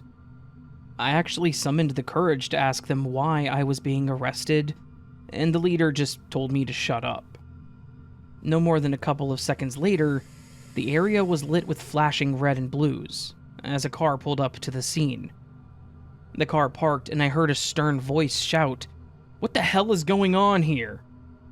The guys responded in a manner that was far from scared or concerned. The one just saying something along the lines of, "Don't worry, Sheriff, we got him taken care of." Apparently this was the wrong thing to say to the sheriff, as he lost it. He told all 3 of them to get on the ground and immediately called in for backup. The 3 guys started yelling at the sheriff about how they were helping and how I was one of them. Again, whoever them was, and saying that they were helping him. The sheriff told them they were a bunch of idiots and yelled that the one guy needed to drop his weapon and they all needed to get on the ground right then. The whole time I'm just sitting there on the ground, hands behind my back, thinking, I really chose a bad night to get ice cream. When the other officers arrived, they swiftly handled the faux cops while the sheriff uncuffed me and asked if I was alright. I told him that I had no idea what was going on, and he confessed that he was just as baffled as I was. He told me the obvious and mentioned that those guys were not cops, and he was clearly just as confused about their endgame as I was. He offered to take me back to my apartment, and when we got there, he took my statement. He promised me that he would see to it that those guys would face the consequences of their actions, and then followed that up by suggesting, with genuine concern, that it may be safer for me to avoid late-night strolls in the area. With the guys' comments of me being one of them, and the way he said that, it told me all I needed to know. I told him that I understood. He offered me his business card and then told me to call him if I ever had any trouble. I was shaken, of course, but at least I knew that someone out there was looking out for me in this crazy part of town. Looking back, that night could have gone much worse. If the sheriff hadn't pulled up right when he had, I can only imagine what those guys were going to do or what their next step was.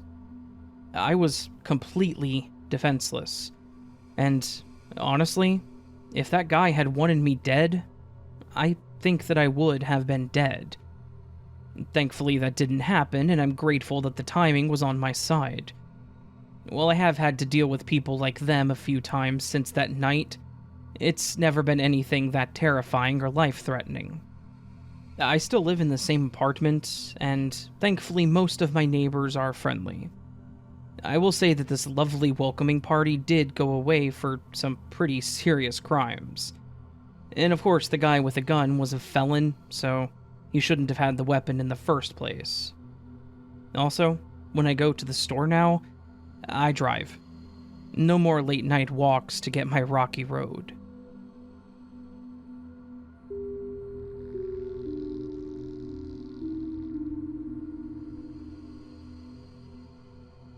I have a story, or maybe a set of smaller stories, that happened while I was a child. It was something that was recently brought up again between some family members, and while I try my best not to let it get to me, some days it's not so easy. This may be submitted anonymously, but I think overall, I will feel better at least talking about it. Also, I wanted to warn that this happened to me when I was quite young, like up to the age of 5 or 6, I think, so some of it was from my own memory, but there were some missing pieces that have been added by family to help complete the picture for me. My mom was definitely a troubled kid, but I don't think anyone could really answer the why part.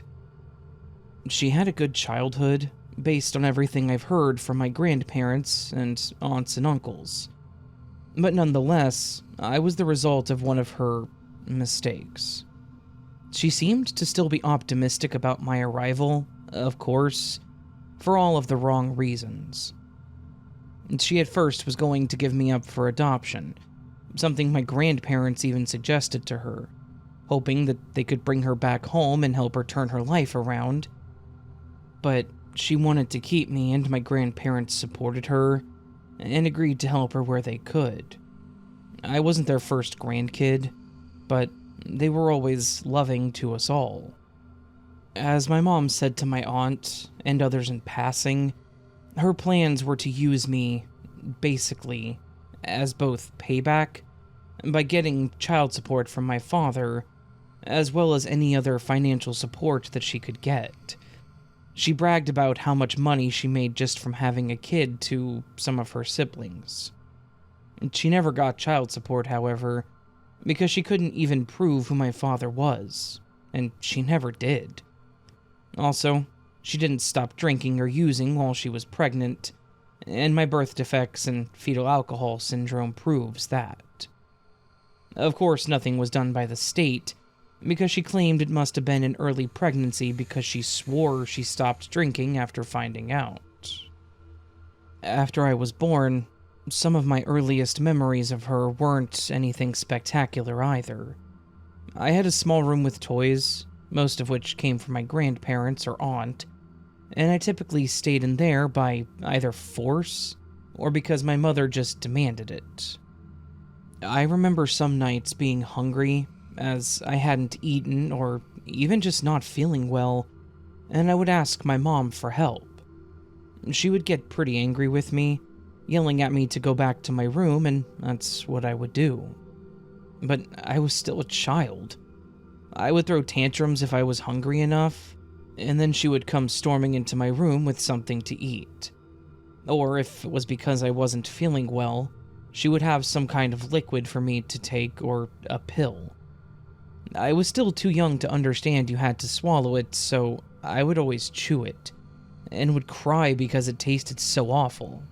But shortly after she would bring me something, I would feel incredibly tired, and typically would lay down wherever I was in my room, whether that was on my bed, the floor, or with my toys. And then, when I would wake up, I would always become violently ill. I remember thinking for a long time as I grew up that I must have had something seriously wrong with me, since I would fall asleep immediately after eating and wake up sicker than I was before. There were even times where she would tell me that she had to do something very important, and demanded that I stay in my room no matter what. I remember one thing she used to say: "If there's a fire, you best figure out how to open that window." It was her way of saying that I was not allowed to open the door. I never thought about it, but now, thinking back on it, at my age and size, I would have never have been able to open one of those windows. When I wasn't being nearly locked in my room, I would be dropped off at my grandparents' house, walking down the sidewalk as my mom left the driveway. Their place, however, was much different from my home. They had 3 meals a day, sometimes even snacks, and when I asked for seconds, they would tease me about being too skinny, and would load my plate up with huge helpings. They had a spare bedroom with a chest full of different toys, and a dresser full of kids' clothes. I always thought of it like a shopping spree, as they always had stuff in there that I hadn't seen before, so I would wear something new and find something new to play with. They welcomed me to watch TV with them in the living room, and even played games with me. I was always so torn because I never wanted to leave my grandparents, but when my mom would come back to get me, and if I made a fuss about leaving, she would immediately send me to my room telling me not to come out again. Then, she would come in with a pill for me to take, even if I didn't say that I didn't feel good. But she was still my mother, so I trusted her, so I took it. And then I would soon drift off. So that was my life as a young child, and something that I just found normal as I knew nothing else.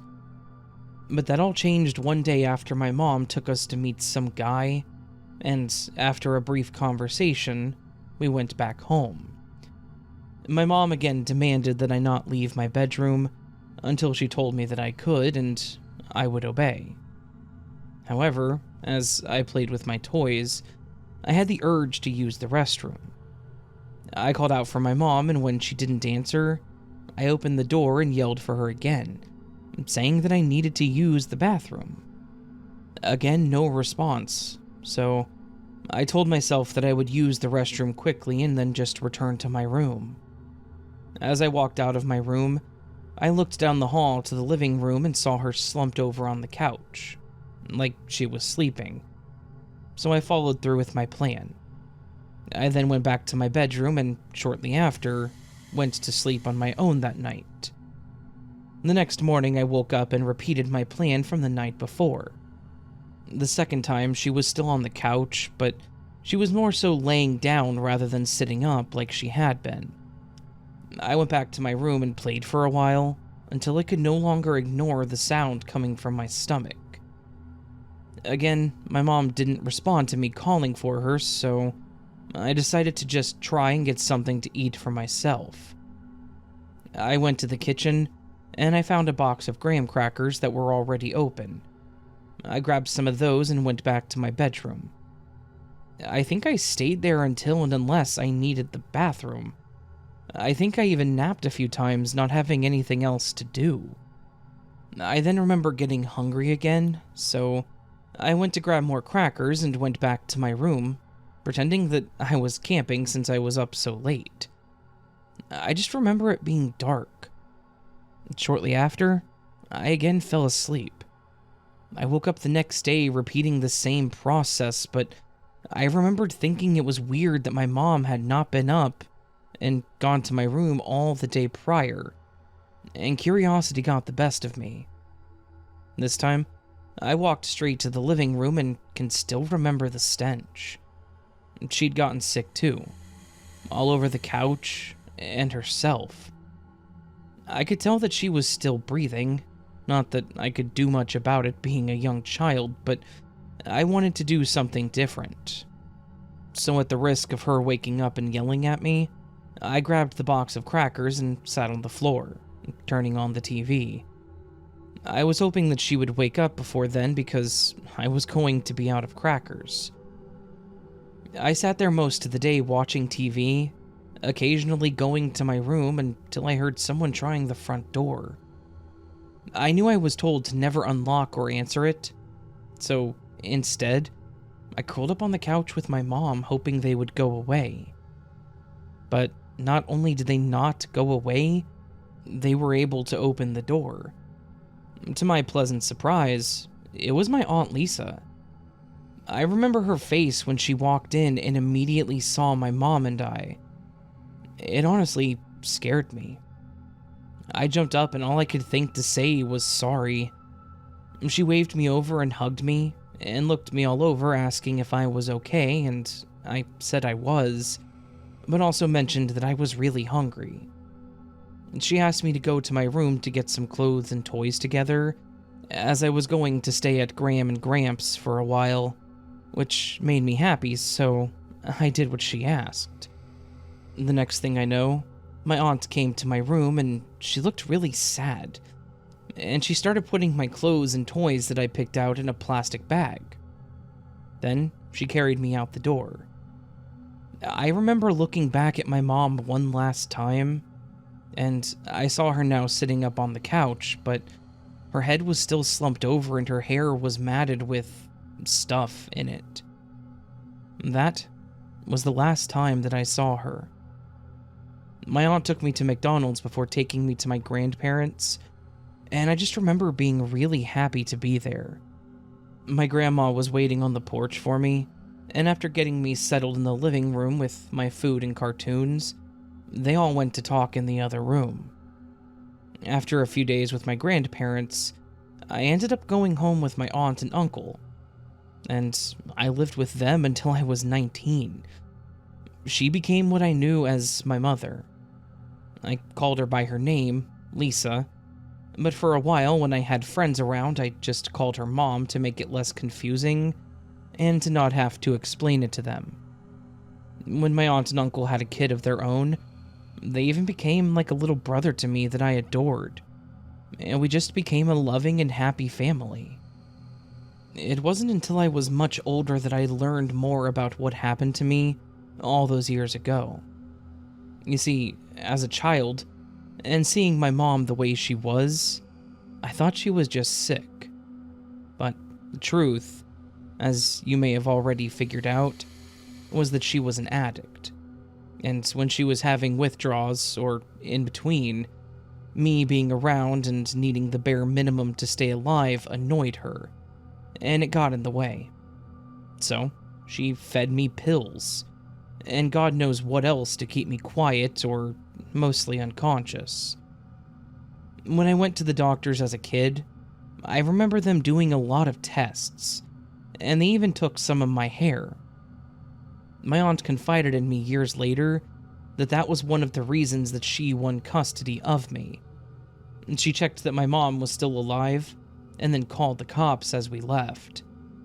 I appreciated her honesty when she told me that she didn't care if she lived or died, based on how she was treating me. As of today, I have not heard from my mom since. She tried to get custody back when I was in grade school, but not only did she constantly fail to show up to any of the hearings or complete any of the paperwork, she also never completed the rehab, which was a requirement. After that, she seemingly just disappeared from our lives.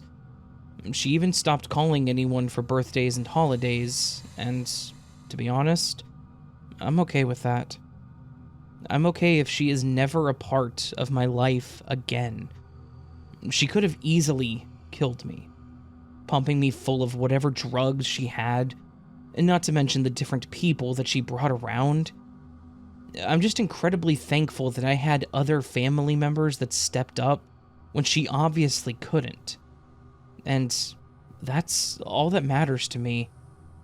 I know that there are kids out there that aren't as lucky as I was.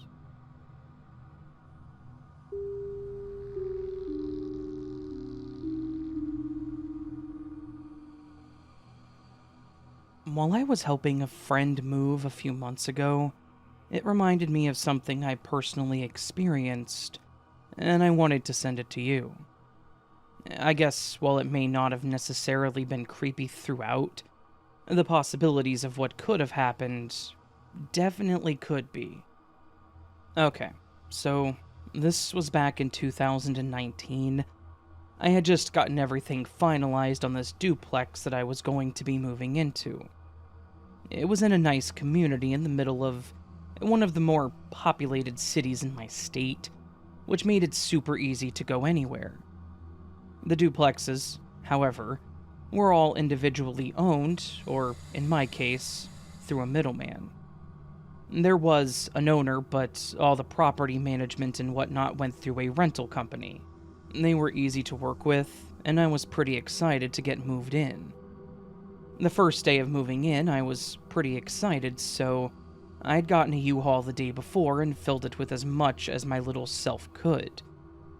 I lived alone, and that wasn't changing, so it was just me for the most of it. I had a few friends that were going to help me over the weekend, but I wanted to at least get started on it. I met the rental lady, that I had been working with at the new place where we did the move-in walkthrough, signed the final papers, and I was given the keys. As the woman left, I noticed the people across the street were sitting outside, watching me. It looked like just a middle-aged couple, and they waved, so I waved back.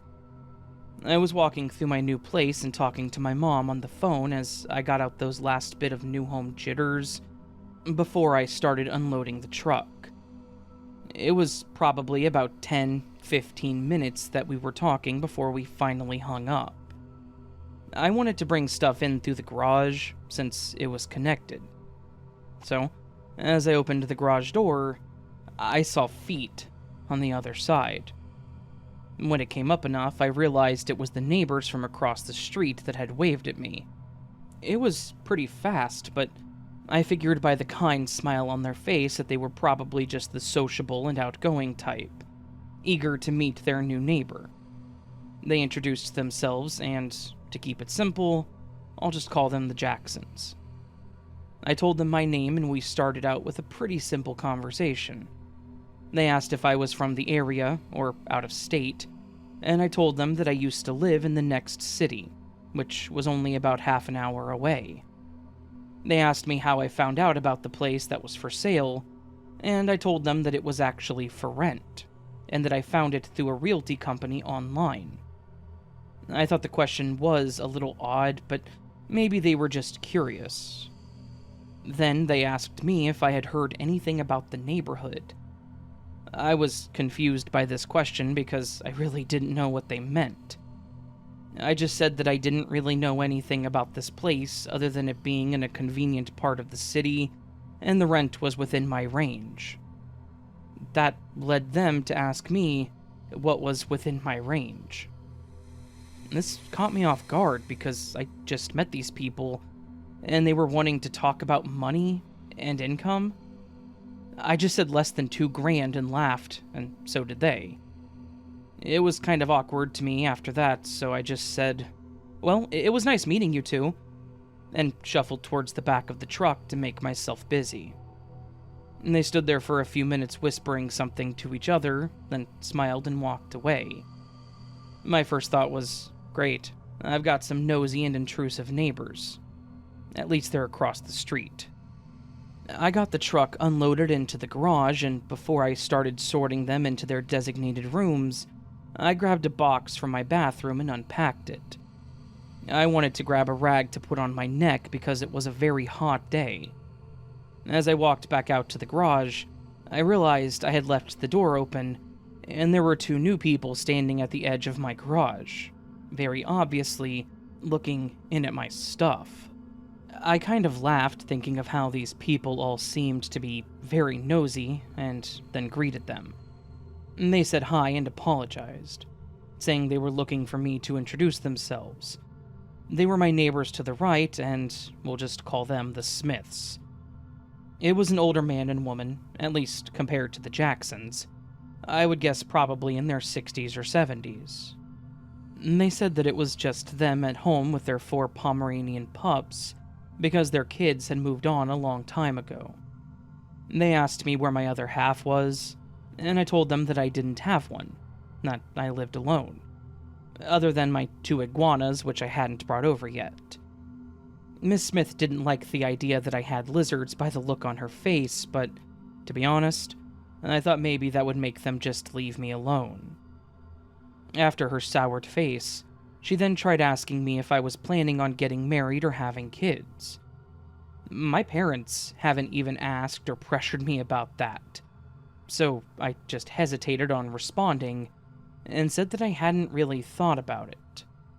So she said that I should really think about it because children are very important for the future and their community. It was already a weird comment, so I didn't catch the whole community part at first. I just said that I would keep it in mind. Before I could put a stop to the conversation, Mr. Smith laughed and made a comment about how they shouldn't overwhelm me so fast, as we had plenty of time to get to know each other. I nodded in agreement and said that I should probably get back to work, thinking maybe he thought she was being too much too. But as I was going to wrap it up, too, Miss Smith turned and said, "Oh, I almost forgot to ask. What do you think of our president?" She had a huge smile on her face, as did Mr. Smith, and they both just stared at me waiting for a response. Now, I'm not one to really talk about politics, but who asks something like that within the first 10 minutes of meeting somebody? I just stammered for a bit and said, I'm not sure I'm quite ready to talk about that yet. And again laughed a bit, and they were the ones to have a softer, awkward kind of laugh. They asked the question. We all just sort of walked away from that, and I left thinking how freaking weird my new neighbors were. All their questions have been so far out of left field. Not to mention weird and inappropriate, too. I just quickly shut the garage door, ready to not have any more interactions with them. One of the things that I didn't get moved was my bed, along with some other bigger items, so once I finished sorting, I went to leave and go back to my old place for the night. As I was getting in the truck, I heard someone hollering, so I turned around to see a man swiftly walking towards me. He looked around the age of the Jacksons, and as he approached, he told me that he was the neighbor to the left. And we'll just call him Pastor Wilson. Obviously, he said he was the pastor for their local church, and even mentioned how the Jacksons and the Smiths attended the same church. He said that wasn't him trying to get me to join them, but just wanted me to know, as this was just to introduce himself. A bit burned out at this point, I just gave my name and greeted him back. He asked where I was from, and then actually asked me some pretty normal questions. It was definitely refreshing because I felt like I could just have a conversation with him. He even mentioned that he had his own plumbing business, and if I ever needed anything, he would be willing to take a look for me. So I thanked him. That's when he brought up the previous tenant. He said that I seemed a lot nicer and open-minded than the lady that lived there before me. I laughed again and said something like, "Huh, yeah?" Not really expecting that to open another weird conversation. He mentioned how she was very nice and open with the community, until she started becoming very hostile, so they had to report her. He claimed that she then became reclusive and seemingly moved out one night without anyone noticing. I said that definitely seemed odd, and that was it.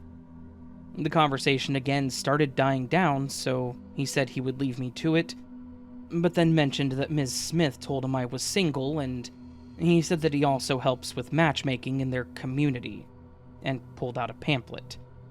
He said that he would be happy to sit down with me to start an interview about helping to look for a future husband. Pretty fed up at this point. I told him I was happy with myself and that I wasn't looking for a partner at the time, but thanked him for his time. Once again, he mentioned how time was running out for me and that children are needed for the community. I just dropped the pamphlet in front of him, told him I was gay, and got into the truck. The shock on his face as I drove away, though, that was pretty satisfying. All of this, everything that I just mentioned, happened literally on the first day of getting the keys to my new place. I wasn't even finished moving in yet, and they were already making me have regrets. And I hated it. However, I called a good friend of mine and told him everything that happened, and they made me recall how many times they referred to the community. They said that it seemed odd to say that instead of just the neighborhood, or even the country, like when they mentioned the children being important to the community. That's when they mentioned how creepy and cultish it sounded, and I couldn't disagree with that. So we both started looking into the previous owner of the place. My friend was very good at finding people, and sure enough, we were able to find a woman that used to live there a few years prior to me. We actually found her on Facebook, and I sent her a message hoping that she would respond and be able to answer some questions. It took about a week, but she did finally respond. She said that she didn't like to talk about it, but we were right. She said that she owned the place, and sold it to the first person that she could, who then went through the leasing company that I went through. She said that they seemed nice at first and invited her to their community, and they had some very sketchy and creepy requirements. She said that it was pretty traumatizing for her, so she didn't want to get into it, but she did say to not give them any detailed information about myself and to distance myself from them as much as possible. She also said not to accept any gifts or favors from them, as they will harass you saying that you owe them. When she tried to leave their little community, they made her life hell. They were always walking around her place, trying to look into windows or wherever they could. They would call her non-stop, just all kinds of stuff. I was appalled after hearing all of this. I just got this place, and now I want it out.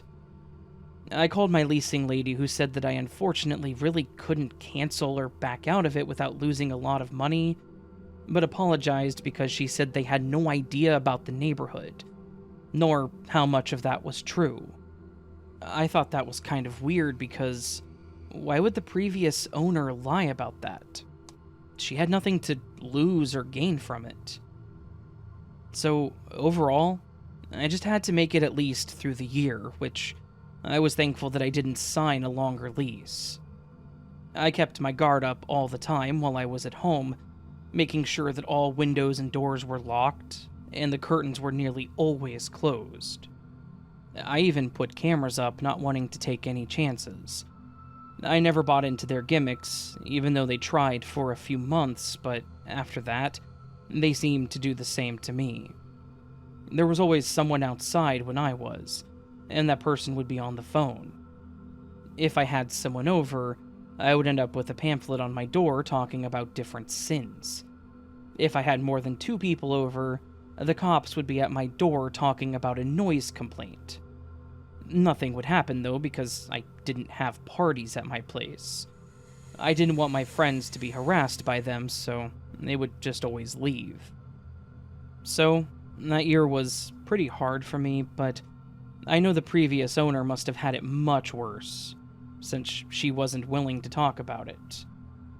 I moved out since then, and I love where I'm at now, and my neighbors are a million times better.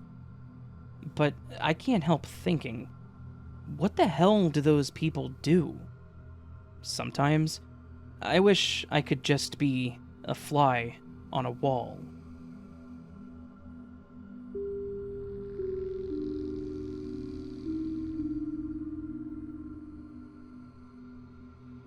Once upon a time, in the digital world, I met a girl online.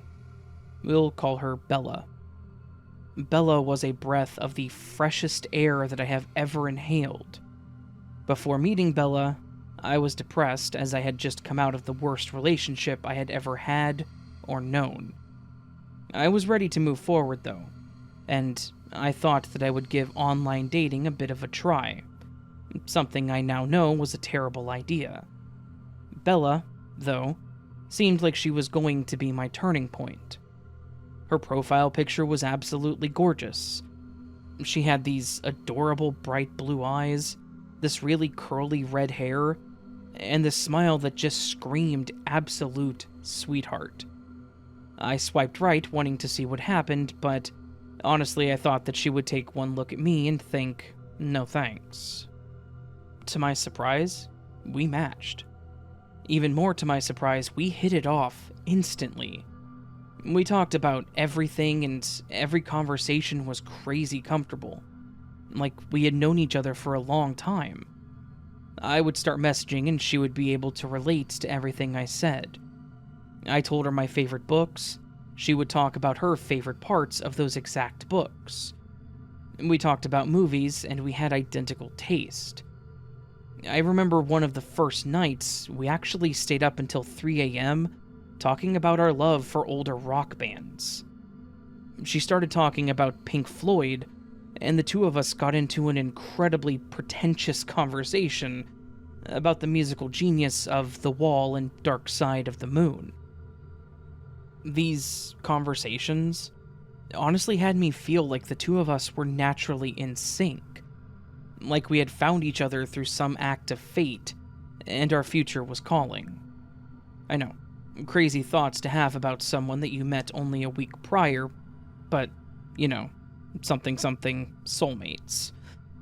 When I suggested that we meet in person, Bella was incredibly hesitant.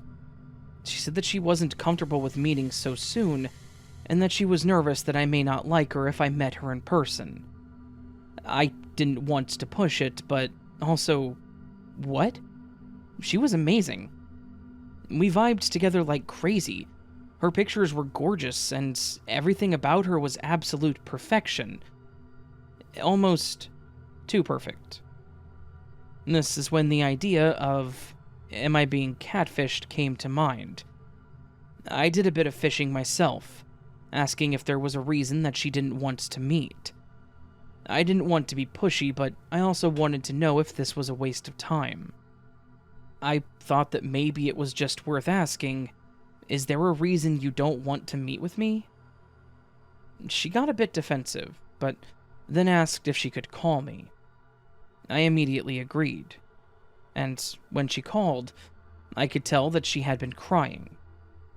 I immediately felt horrible about trying to push her, and I immediately apologized to her, saying that I shouldn't have been so aggressive about it. She then told me that the reason she was so nervous about meeting was that she was scared of how perfect things were going, and she said she didn't want to move too fast. She followed that up by explaining to me how she had just come out of a really bad relationship where the other person was emotionally abusive, and she didn't want to end up in that same cycle. We talked a bit about relationships, and I told her about my ex and how she was, and it felt like we connected even more. I then told her that I really liked her, and that I would be more than happy to just keep this over the phone and in text for as long as she needed, and whenever she was ready, we could get together and get coffee. Much to my surprise, the next morning, I got a text from Bella saying, "You've convinced me, let's meet up at 10 at," and then mentioned a local coffee shop that I was definitely familiar with. It was a quaint little place that was a favorite hangout spot for my friends and I, so it was perfect. Feeling a mix of nervous excitement and anticipation, I arrived at the coffee shop, and I thought that this was going to be the start of something amazing. I sat at my favorite table for a few minutes, and then about half an hour, then an hour. I was actually quite upset thinking that she had ghosted me, until I heard a voice call my name. I turned around to greet Bella, but was immediately struck with a gut-wrenching feeling. Standing there was my ex, Christy. The only thing different was that she dyed her hair and was wearing blue contacts. I kind of said, "Oh, hi, Christy," not really certain if what was happening, and she chuckled, saying, "Christy? No, my name is Bella, silly." This sent chills down my spine. Now, you could ask how I didn't recognize my ex in the pictures on the dating app, but I will also say that the woman in those pictures was not Christy. They were someone else altogether. You could ask how I didn't recognize her voice, but I'll say that Christy had a very generic mid-20s Midwestern girl voice, so it didn't even cross my mind. I felt a wave of anger, betrayal, and disappointment hit me, but I won't say that I was surprised. Manipulation was Christy's specialty, and she had certainly manipulated me. I asked her what she was doing there, and she kept trying to pretend that she was Bella, and not Christy. It was honestly sickening the way she kept saying, "My name is Bella, not Christy," as if I was going to fall for it. As if I would just say, "Oh, you're right, and you're totally not my abusive B-word of an ex that made me feel like garbage. How could I ever be so silly?" I pulled up Bella's account and one of her pictures, and I kind of pointed it at her, like, "That's not you, Christy." She then mentioned that it was just an older photo. No matter what I said, she would come back with something to try and convince me that she was this other person. I stood up and said that I was done with that she was a psycho, and that I wanted nothing to do with her. I asked her how she could do something so damn deceitful like this. How could she do this and think that it was okay? That I would just be okay with it? She then started off by trying to justify her actions, saying that she did it because she still loved me, and that now she knew I was into redheads. As if that was the reason that we broke up, because I like redheads. As I kept laughing and shaking my head at her statement, her demeanor shifted. She moved from explaining herself to screaming at me about how I belonged to her and no one else. The entire coffee shop went silent. The manager walked over to our table, trying to calm her down, but she was beyond reasoning.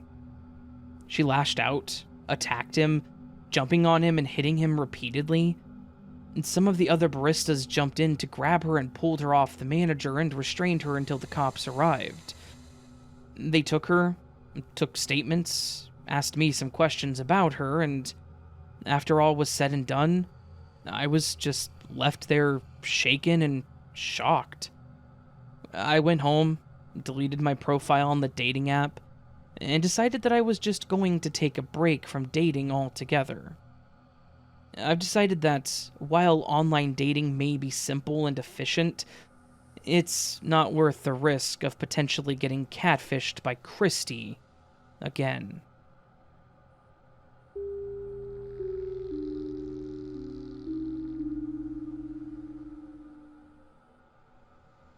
I have a story that's pretty intense and honestly shakes me right to my core when I think about it.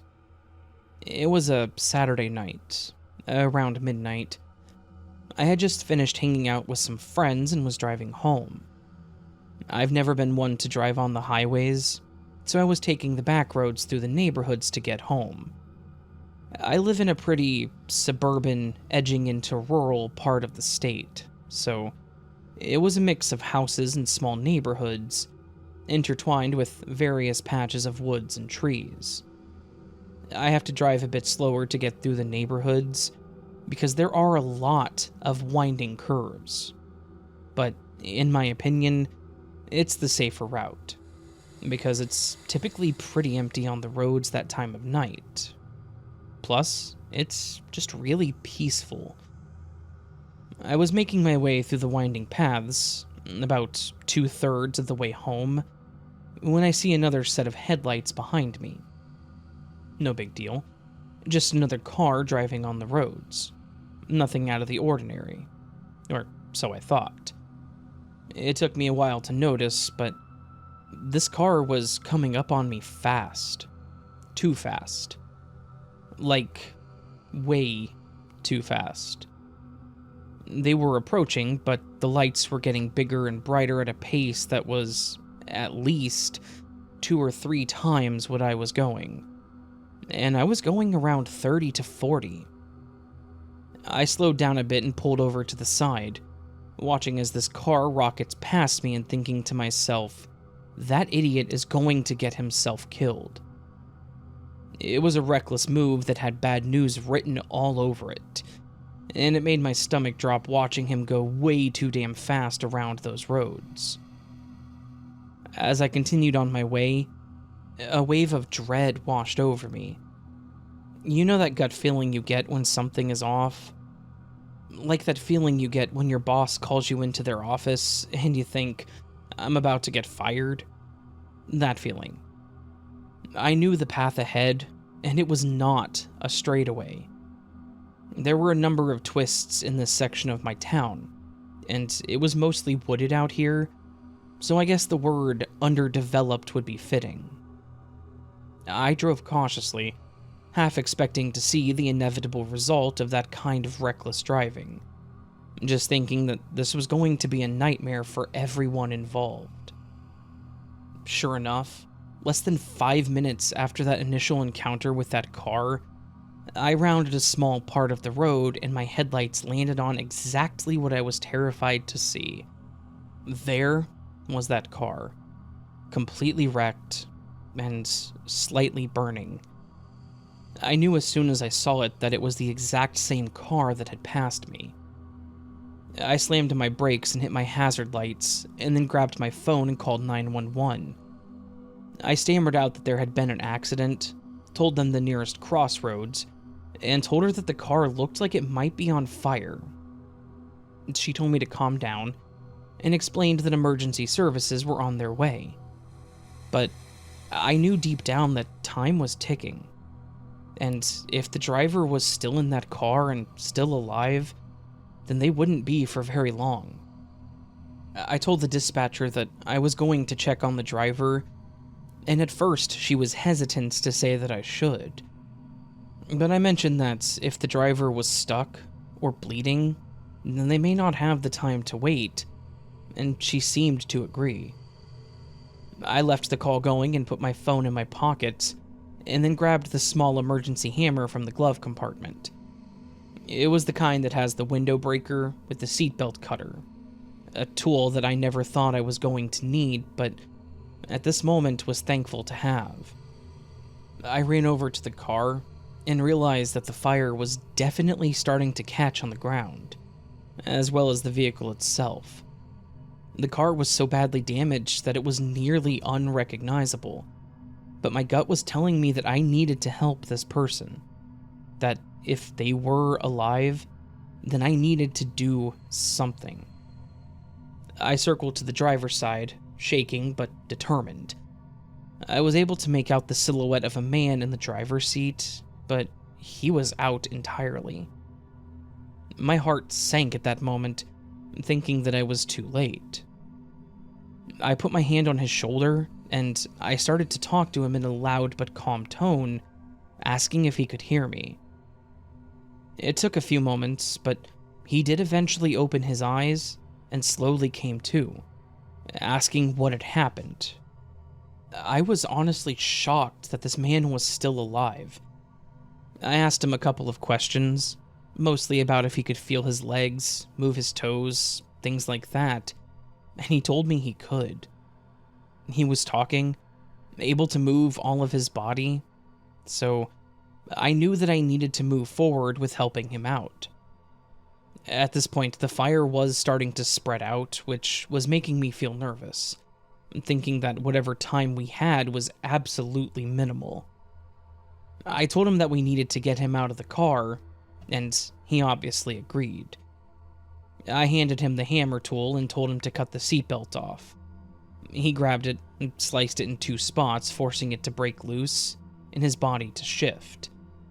I was able to get my arms under him and told him that I was going to pull him out through the window. He pushed with his legs, I pulled, and after a bit of a struggle, we were able to get him out onto the ground. I asked if he could stand, and he said he could, so I slowly helped him get to his feet, and was able to get him over to my car so he could sit on the ground and let it support him. I turned back when I knew he was safe, and I watched as the car became mostly engulfed, and the tree that he'd hit went up around the same time. I'm pretty sure we were moments away from this guy's imminent death. Around that same time, I heard the wailing of sirens approaching, and a wave of relief washed over me. The emergency crews took over the scene, battling the flames and tending to the man. The paramedics got him up on a stretcher and got him to the ambulance. I had to give my statement to the police, still in a state of shock over the whole thing. My mind was on the man, thinking about whether or not he'd make it. He seemed mostly okay, but I had no idea how much of that was adrenaline. And I know that if he did have a head or neck injury, me getting him out of that car may have actually made it worse. Unfortunately, it was either that, or just sit by and watch this man get burned alive. The medics took him away, The officers asked me a few more questions, the firefighters got the blaze under control, and I just sort of stood there. I was trembling, and honestly I couldn't help but think about my own mortality in that moment. How fine of a line it is between being alive and, well, being trapped in a car that's upside down and burning.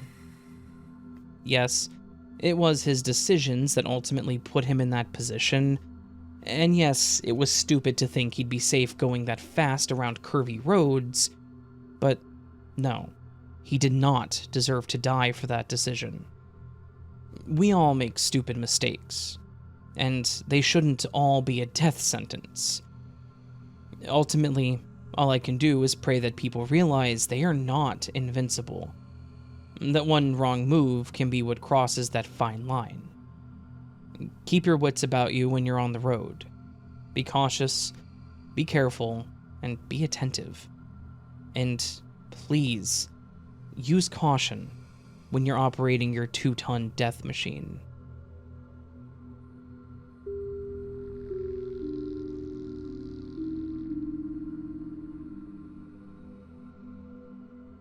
I know that this story that I'm sending you is going to be met with skepticism and potentially criticism, but I don't care. I'm living through all of this. I'm going through the motions, and I know that it's all real. This isn't about attention or to get clout or whatever. I'm not even attaching my name to this story because I don't want any of that. I just want to put this story out there and try to understand the line between life, death, and whatever is in between. Ever since I was a kid, weird things seem to have circled around me. At first, I don't think they were any more than what normal people would experience. Just the slight and common paranormal thing here and there. But that all changed when I either died or nearly died, depending on how you decide to look at it. When I was 8 years old, I was hit by a car while riding my bike across the street. Some old guy was messing around with something in the footwell of his passenger side, and going about 20 over the speed limit, while I was aimlessly pedaling back and forth in my neighborhood. Everything went from innocent me enjoying the summer sun to girl meets windshield then concrete real fast. I should have died. I did die temporarily, but they were able to bring me back by the grace of modern science. During those moments when I was out, I remember the darkness. There were no lights, no voices, just this overwhelming sense of emptiness. It was like standing on the edge of the abyss, staring out until it decides to stare back. When I woke up, I was blinded by the sterile lights of a hospital room, and deafened by my mom yelling that I was awake. Ever since that moment, I have had this overwhelming sense of dread that has followed me around. Yes, since I was 8 years old, I've been having this dreadful feeling. From that moment on, it felt like the universe had sent me a sign. One that read in a very bold font, "You're on borrowed time." After that day, I started seeing things. Strange things. I would see movement where there was none. I would see figures shift out of view in the corner of my eyes. Inexplicable flashes of light like an old disposable camera, but there was never a source of said light. I told my parents about this, and they took me in to be checked out, and from what I've been told, there was nothing physically causing these phenomena. My brain was, miraculously, okay. I thank my little pink helmet that I was wearing for that fact. These visuals kept going as I grew up, and it got to the point where the hallucinations shifted to auditory ones as well. The voice I have heard has always been the same voice. It's a low whisper of what sounds like an older man. It's called my name before, and said other things, but I've never been able to decipher what else it says. And now, the reason I'm actually writing this story. Things have seemingly escalated. One of the most recent and scariest things that I have experienced was about 4 weeks ago. I was taking a shower, and as the steam filled up the bathroom, I saw what looked like a child's handprint on the mirror. I live alone. I don't have children, and there has not been a child in this apartment since I moved in 5 years ago. I've cleaned that mirror numerous times over the years, so there shouldn't be any sort of smudge or print on it, yet there was. It was a clear and clean handprint of a child, square in the middle of the mirror. After that, I started to have various things happen in my apartment. Things moving, disappearing, etc. My cup of coffee would be in one place, and I would enter the room and it would be elsewhere.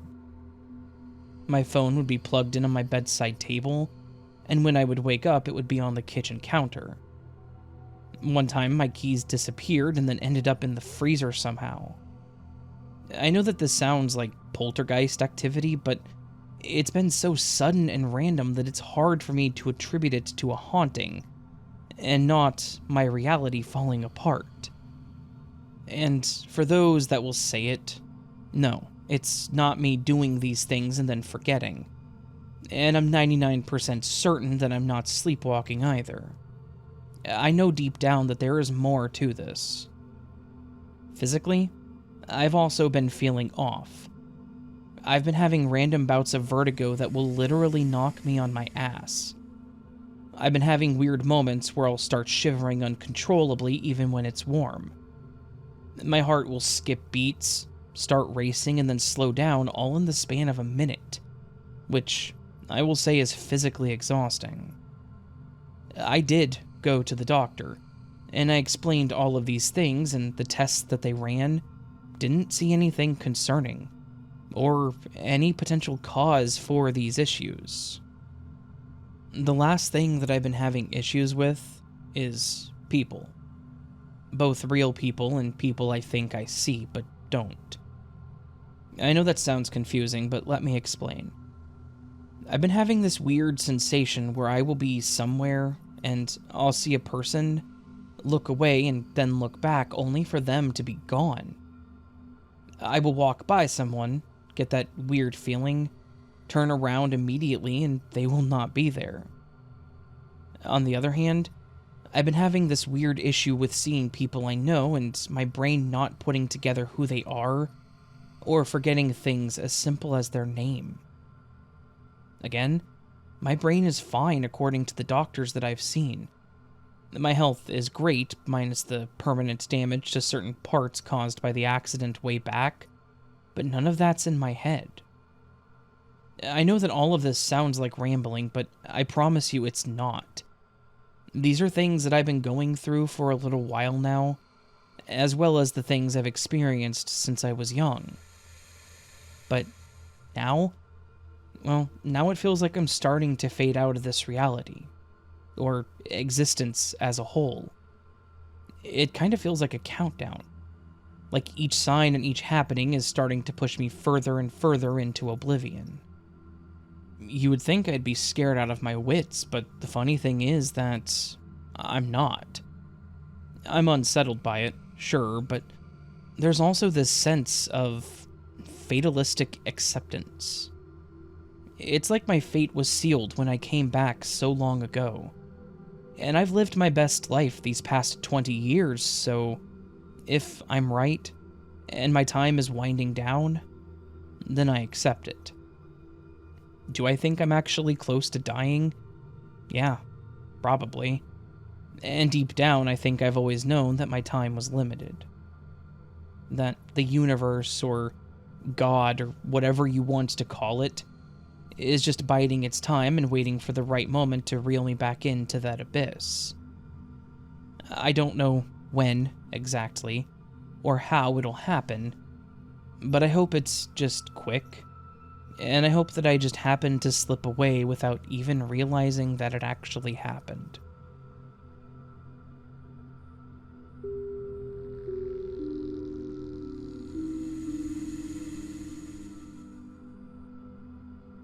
I have a story that I wanted to share with you from back when I was a kid. This was in the early 2000s, back before I had a cell phone and landlines were still prevalent. I was about 13 with 2 younger siblings, and there were plenty of other kids on the same block. So, it was a normal occurrence to see kids playing outside, riding bikes in the streets, and the likes. One thing I liked to do was help out our neighbors with their pets, especially when they would go out of town. There was one house that was 2 houses down from us that belonged to Becky and Larry, and they had a blue heeler named Sassy. I loved playing with that dog, and when I was bored, I would ask them if I could take her for a walk, and they would let me.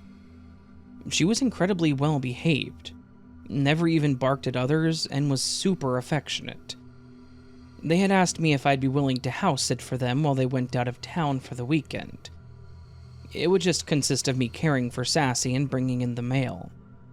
They also said I was welcome to walk her, and that I could help myself to the snacks and drinks they had, nor even watch the TV. I loved taking care of others' pets, partially because they usually paid me, and what preteen doesn't want their own money? But I also felt really grown up when I could house sit, as they would leave a copy of their key for me or tell me where they hid their spare. So, after school on Friday, I walked down to their house and let myself in to let Sassy out the back. That night was as normal as it gets. I sat in their home and played with the dog. I went home a few hours later and everything was fine. It was Saturday evening that things got weird.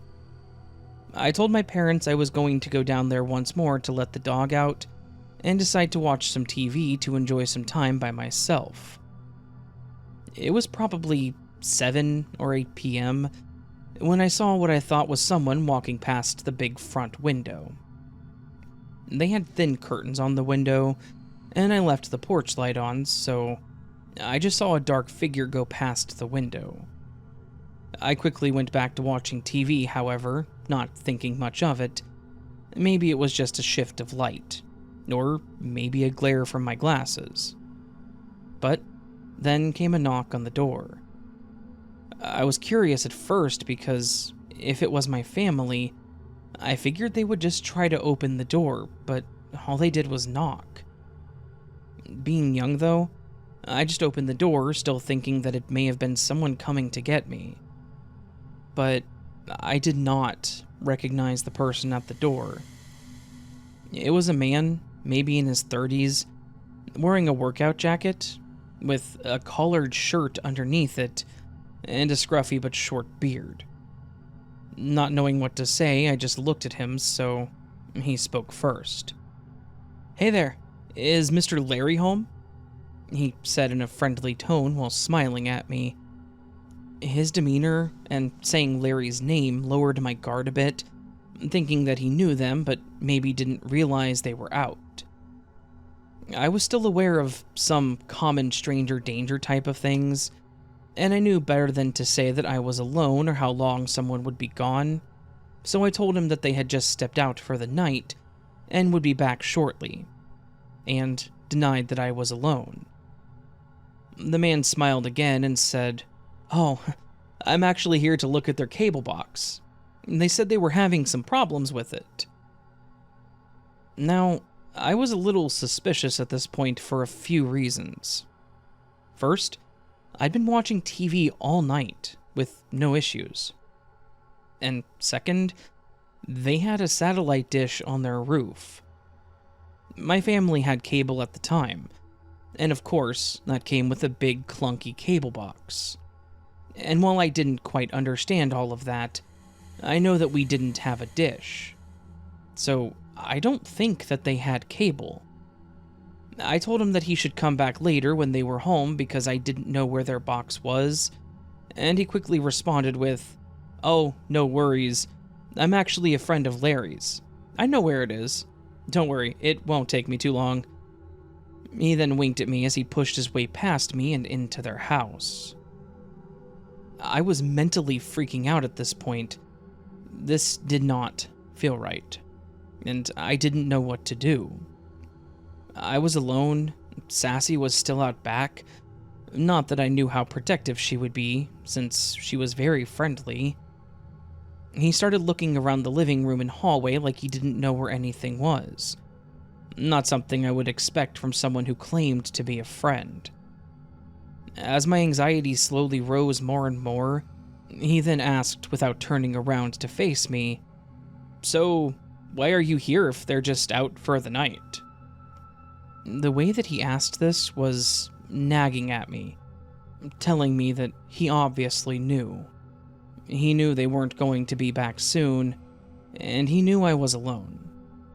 So, trying to think fast, as he looked over the TV in the cabinet with Becky's fancy dishes, I walked toward the back door replying, "I like their big dog," and opened it, with Sassy running in. I'm guessing Big Dog got his attention, and he quickly turned around. Thankfully, Sassy reacted just as I hoped. She ran in, stopped in her tracks when she saw this guy, and started barking like crazy at him. The guy froze in place and asked me to put the dog back outside, but I too froze behind Sassy, just letting her take control of the situation. The guy slowly walked back towards the door, started stammering to say something, before he finally just left. When he was gone, I ran to lock the door as Sassy moved the curtains with her snout to look out and continued barking. I couldn't see him anymore, so I did my best to calm her down and led her back to the kitchen, enticing her with treats. She very quickly obliged. I called my house from their landline, letting my mom know what just happened. She told me to make sure the doors were locked and to stay on the kitchen floor so that I was out of view from the windows. She stayed on the phone with me, but I could hear her talking to my dad and then even heard the door open and close from the phone. When I heard my dad knocking on the door, I stood up and my mom told me that I could hang up now. I let him in and explained everything, and he told me to stay in the living room with the door locked while he looked around. He came back in, called my mom, and then the cops showed up shortly after.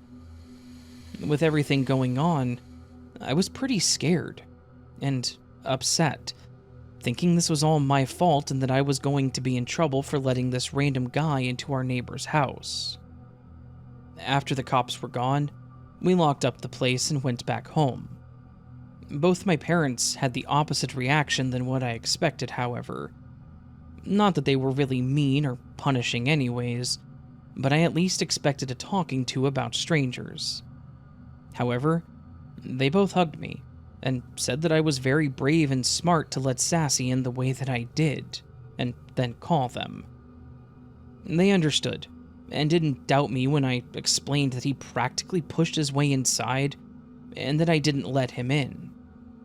They also explained to me the next day, probably to make sure I slept that night, why I handled that very well. When my dad came to get me, my mom called Becky and asked her about the guy. They confirmed that, 1, they did not have cable, so they did not call for maintenance, and assured that they wouldn't do that when they knew there wouldn't be anybody home, and 2, they didn't recognize anyone by the description that I gave. Mom then called the police at that point, and we talked to them from there. The cops did a few circles around our neighborhood, and even checked out their backyard and shed, but unfortunately the guy was nowhere to be found, and they never did. Becky and Larry were returning that Sunday, so my parents told them they would keep an eye on the place, and I wasn't allowed back over there by myself again, just in case he came back. But thankfully he never did.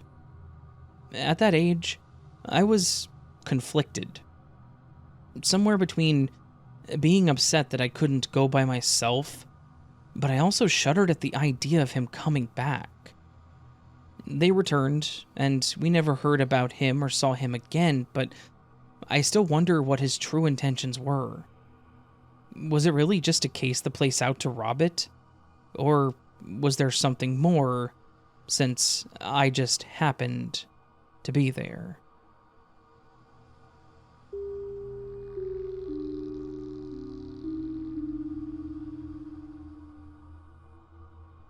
Back in the early 2000s, my family and I went on a camping trip to a popular lake.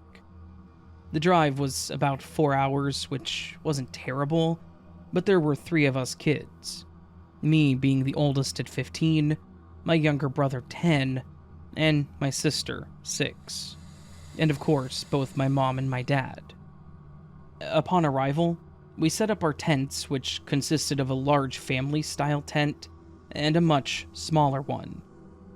My parents and younger siblings shared the larger one, and they let me have one to myself. Sometimes my little sister would want to sleep in the tent with me, and that was okay. She was a pretty hard sleeper. Once the tents were put up, I was free to do whatever I really wanted as long as we stayed close. My siblings stayed near the tents, playing with their toys in the nearby gravel and sand. I don't know why I remembered this place so well, but I knew how to get to the beach, and I wanted to walk there to swim. I was given permission, so I grabbed a towel and headed towards the water. I sat on the beach for a while, just taking in the warm sun until I finally wanted to jump into the water. There were already several people there, so I wasn't alone, but I was thankfully left alone. I did notice a younger boy that looked close to my age that was swimming, wearing goggles and seemingly diving into the water. I remember watching for a while because I didn't bring goggles, or even think to do so. But I thought it would be cool to use them and look at the bottom of the lake. I guess I was staring a bit too much because he noticed and smiled at me. A bit embarrassed, I smiled back and then turned away to make myself look preoccupied, as much as you can standing in a bed of water. The rest of that evening went without incident. I washed off in the nearby showers and then headed back to my family where they were preparing dinner. The trip went about the same while we were there. We ate together, played some games together, maybe even fished, and then I would head to the beach to swim with the rest of my family following shortly behind. It wasn't unusual, but I did see that same boy just about every time we went swimming. He would either already be there, or he would end up showing up shortly after I did. I didn't mind it though, as I did think he was cute and he was paying me attention, so what was the harm? Eventually, he did approach me and handed me a rock that had a cool impression on it, saying that he thought I would like it. Then we started talking about all what he'd seen down there, and he let me use the goggles. It was actually pretty fun, and I told myself to get goggles the next time we either went into town, or next time we planned to come out here. I looked forward to going swimming, anticipating that he would be there, so I made an effort to look my best, as much as I could. We were there for 4 days, 3 nights, and on the 3rd day, he said that they were going to be leaving the next morning, so that would be the last time he would get to go swimming. I made a comment about how we should do one last dive together to see what we find, and he suggested that we swim further out, towards the safety barrier that was out there. I agreed, thinking it was something different as I rarely went out that far. There was really no reason to. I guess I just never needed or wanted to, but there we went, racing how fast we could swim to it. After we arrived, I think I dived once, and then he took the goggles back and motioned for me to come closer, like he was going to whisper something to me. It seemed silly at the time because there wasn't anyone close enough to hear us, but I obliged. He then suggested that we make out. I'd gone through several crushes, but I had never dated anyone at this point, so this took me completely by surprise. I could feel my face getting hot, and I really didn't know what to say. I stammered and was finally able to speak, offering to give him our phone number. We just had a landline at the time. He laughed and accepted the number, but then again pushed his first intentions, while putting his hand on my side. I pushed it off of me and told him that I didn't even know him, and at that point was starting to feel uncomfortable and like my time was spoiled. I told him I had to go and started swimming back. He made a remark at me, but I didn't even look back and continued my way out of the water, feeling like I needed a shower more than usual. So I went to the stalls to do so. The bathrooms and showers for men and women are completely separated buildings, with the women's being closer to the front of the beach. Walking in, you see the sinks and bathroom stalls, and in the back there are 4 showers. I usually put my clothes and towel on the bench right outside of the stall because I hated putting on wet clothes, which meant that I undressed outside of the stall. I got in, used the cheap soap dispenser they provided, and lathered up. As I showered, I started getting this uneasy feeling that would just not go away. My nerves were already on edge, so I stopped to look around. I even opened the stall door, peeking out into the room, seeing if someone was around. It was empty. I went back to my shower, dismissing it as paranoia stemming from the odd encounter with the boy. But as I continued, so did the feeling. It was like someone was watching me. Not being able to overcome this feeling, I quickly turned off the water and flung open the door. As I looked around again, I saw a dark shadow towards the entrance, like someone was just standing at it, just about to enter, or maybe they were leaving. I was suspicious at this point because I never heard a toilet flush or another shower turn on. I turned to get dressed so that I could just get out of there when my heart plummeted to the floor. My clothes were gone. My towel was on the floor like it was dropped in a rush, but that was it. I looked under the bench and in all the stalls, but they were gone. This confirmed my suspicion, and confirmed that it wasn't just a shadow, that there was someone in there with me. I wrapped my towel around me, and I looked out the door to see if I saw anyone around, anyone carrying my clothes, but there were just a few people that were already at the beach when I left. Except for one. I didn't see that boy anywhere. I knew it had to be him. And if it was him, what are the chances I felt like I was being watched, because I was? The showers were just like the toilet stalls, so there were breaks in the wall where anyone could have easily been looking. I also then recall the remark he made as I was leaving. He said something along the lines of, "Fine, go take your shower then." I wasn't even out of the water yet, so why would he assume that's where I was going? I felt violated and scared, not knowing what to do. He took everything. My clothes and my bathing suit were just gone. I paced for a while in there trying to figure out what I was going to do. I could wait until someone else came in and told them, or I could make a run for it. The walk wasn't that far, but still way further than my 15-year-old self was willing to go in just a towel. So, I waited. I knew my parents would either show up eventually to swim, or because they were worried that I hadn't returned yet. But I also hoped that someone would come in sooner and I could tell them to get my parents. Thankfully, that's what happened. 2 older ladies came in, and right before they got into the showers, I asked them for help. I told them that someone took my clothes, and they looked appalled. One lady gave me her cover-up dress, which was obviously too big, but not at all see-through, thankfully, and they walked with me back to my family. It became a fiasco when I got back.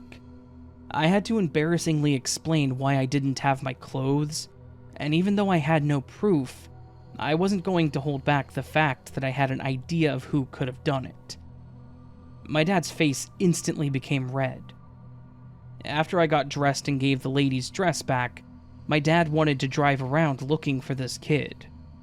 We went to the beach and to different campgrounds, but we never saw him. I never saw him interacting with anyone at the beach, so I couldn't even identify his family or anyone that he'd come with. We went back to our camp without any luck. I could tell that my dad was still furious, And even though I knew he wasn't mad at me, I still felt bad. I felt like I ruined our trip. We went home the next day as normal, but my mom slept in the tent with me just to be safe. We never saw that kid again, nor did I get my clothes, and I still get this creepy, gross feeling that he's out there somewhere, still holding on to them.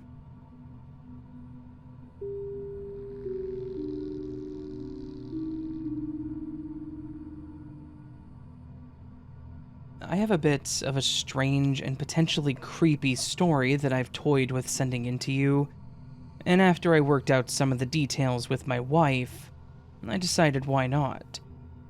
The story is about a vacation that my wife and I took a few years back. One that I could probably never forget if I tried. We don't get the chance to really take vacations anymore because we have a little one, but most of our vacations were fairly normal and uneventful. This one, however, was anything but. After talking about what we wanted to do for some time away, we settled on a quaint little beach town for our vacation. It was a little picture-perfect kind of place, the kind where the houses have all those neat little flower boxes hooked to the windows, and everyone knows each other. We'd rented out this adorable little old cottage off the beaten path, surrounded by woods, and only a couple moments away from the ocean. It was our first night there, and the place was dead quiet. Not the kind of quiet where you can hear the sirens or cars on the highway off in the distance. No, this was that deep and almost unnatural silence. I was sitting on the porch, the cool evening breeze carrying the scent of the ocean to me, with the moon illuminating the woods around us in this pale and eerie glow. It was probably the most soothing and peaceful thing I have ever experienced in my life. We were sitting on the swinging bench on the front porch, just taking in the beautiful night, when somewhere in the distance we heard a soft rustling. Initially, I passed it off as the wind, but then I thought that I saw something. Or rather, saw someone out of the corner of my eye. I turned to the left to look at the edge of the woods, and sure enough, there was a figure that was definitely human-shaped, just kind of standing there still as a statue. It kind of creeped me out. But after a few moments, my logical side kicked in, and I figured that it must just be a neighbor out for a late-night stroll. After a few seconds of them just kind of standing there, they turned to walk back into the woods slowly. And this kind of put me in a weird place mentally. So I mentioned to my wife that I wanted to go ahead and head to bed. She agreed, and that was that. But that wasn't the end of it. The figure became a bit of a recurring sight, seemingly just there late in the evening, just standing on the edge of the woods. The strangest part was that every night we saw it, it would just stand there on the edge of the woods. It never got closer to the cottage or really further into the woods at all. It would just stand there in the same spot until it decided it was done. Then it would turn around and disappear. Honestly, it felt like it was watching us. And as much as I wanted to believe that this was just some person being a creep or whatever, I couldn't really convince myself of it. I remember one night lying awake in bed, the room was feeling unsettlingly quiet. Then, there it was again, that rustling. But this time it was louder, closer. The hair on the back of my neck stood up. My heart pounded as I slowly walked toward the window and slowly parted the curtain. The moonlight lit up some parts of the outside area, but not enough to highlight what I was looking for. As my eyes adjusted, I was able to see that the figure was once again outside, only this time it was closer.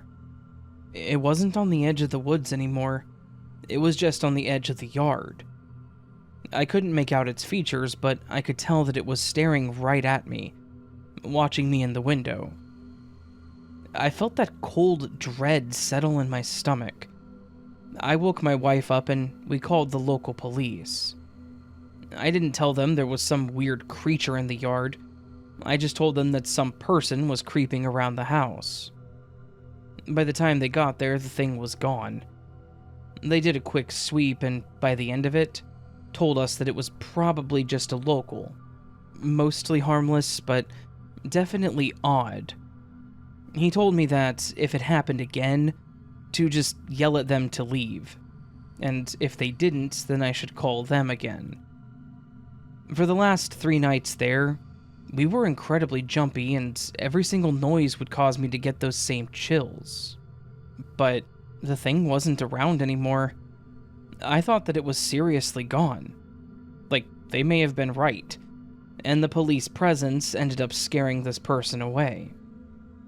On the last night of our stay, I remember waking up suddenly, like some alarm had gone off in my head. I sat up and listened, but it was pretty much just the normal silence. Until I heard what sounded like a slight creaking sound. I knew that creaking. It was the sound that the front step on the porch made when you approached the front door. I jumped up, grabbed my phone, and turned on the flashlight, and I ran down the stairs. When I got down to the living room, there was nobody there. I hit every switch on the way, lighting up all the rooms, but there was nothing in the house. However, when I got to the entryway, my heart stopped. The door was cracked open, like it had been unlocked, opened, and left slightly ajar. I yelled for my wife to call the cops, and I jumped out onto the front porch. But there was nothing there. I stayed outside and waited for the cops to show up again, and I told them about the whole thing. That I'd heard the boards creaking and that the front door was open, and that I thought that it was whoever or whatever had been watching the house over the last week or so. They took the information and told us that they would patrol the area, which was great, except that we were leaving in less than 8 hours. I did not sleep the rest of that night. I just sat on the couch in the living room and watched the window, thinking that this stupid thing had ruined my relaxation. I have no idea what or who that thing was. It didn't really look like it was a human, just human-like. But the police said it was likely someone from the area just being a creep, and I'm certain that whatever it was capable of unlocking and opening the front door. I'm glad that nothing else occurred, that it didn't come upstairs and we weren't hurt or anything, but it was still the most terrifying thing that has ever happened to me. In the end, I'm never going to know what it was, and I am never going to vacation in that town ever again.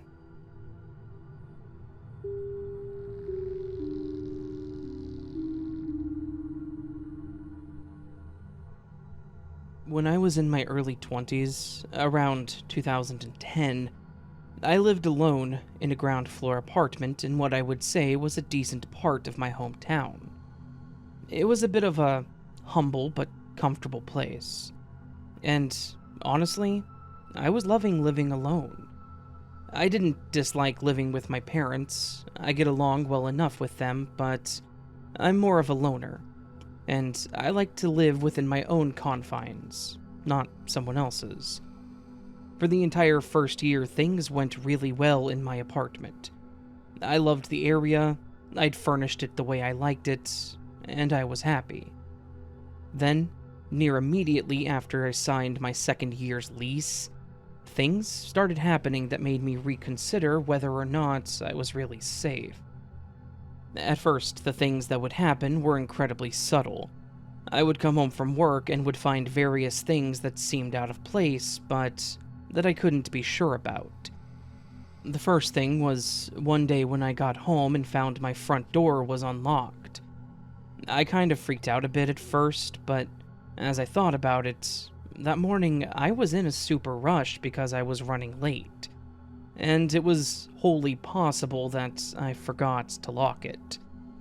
I went in and checked everything, and as far as I could tell, nothing had been taken or moved. I chalked it up to a, "hey dummy, that was stupid" moment, and moved on.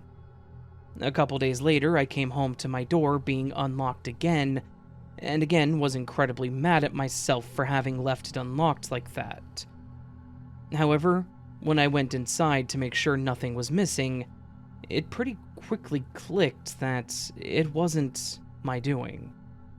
When I walked in, I noticed that the lamp in the corner of my living room was turned on, which to most people wouldn't be a huge deal, but to me, it was a massive issue. I never used that lamp. It was a room lamp from my room at my parents' house that I took so that they didn't have to deal with it. But I hadn't had to use it because the living room has a ceiling light. I'd put it in a corner behind an extra chair because it kind of looked nice, but I never used it. I checked the rest of the apartment, but again, there was nothing missing. I actually went across the hall and asked one of the neighbors if they saw anyone coming or going from my apartment that day, and they didn't recall anyone being there. I mentioned the whole thing, and they were a bit shocked, but again, they couldn't give me any information. I ended up calling the main office to let them know, and they mentioned that it could have been maintenance because they were doing pest control on my building at some point that week, but that they should have left a note if it was them. I told them that there was no note on my door, and that my neighbor said that they hadn't seen anyone, which made me think it wasn't the maintenance crew. They told me that they would ask the crew and see if it was them, and then told me to call them back if it happened again, and that they would figure out a way to get the situation taken care of. And, of course, something did happen. One night, I got home, and when I opened my door, I found an envelope on the floor on the other side of said door, like it had been slid under. I initially assumed it was a note from the office or the maintenance crew, but normally they just tape those to the front door, not slide them under. I grabbed it, put my stuff down, and opened the letter to see what they had to say, and it made my blood run cold when I read it. It was a typed and unsigned note that said, "You look so peaceful when you sleep." I was freaking out in my head. Who the hell had been watching me sleep? Had someone actually been watching me, or was this some kind of screwed up prank? There was no evidence that anyone had been in my apartment beyond the lamp and my door being unlocked twice, which to me was a mountain of evidence, but to anyone on the outside could just be coincidences. Of course, this letter was a big red flag, screaming, "I'm watching you." But who the hell was the person that typed it? After the letter, I started taking precautions with everything in my apartment. I double-checked all the locks on the windows, I kept all my curtains and blinds closed, I put Christmas bells on every single door so that I could tell that they were opened, and I bought a metal baseball bat that sat right next to my bed just in case. I had also reported the letter to the office, who made a police report with my information, and they had an officer that would circle the area multiple times a day to see if they could find anyone suspicious. Despite this, things would still end up happening. I would come home to find my fridge open, my bathroom sink running, the books on my bookshelf removed and piled on the floor. I seriously thought I was going insane. I begged the rental office to change the locks on my door. I told them every single thing that had happened, and they were completely unhelpful. Their solution to figuring it out was telling me to get a camera because they couldn't do anything else. This was my home. I was supposed to feel safe here, and the company responsible for that safety was basically telling me that I was out of luck. I was starting to feel depressed and anxious all the time because I was thinking that this person was going to escalate, and eventually they were going to hurt me. Or worse.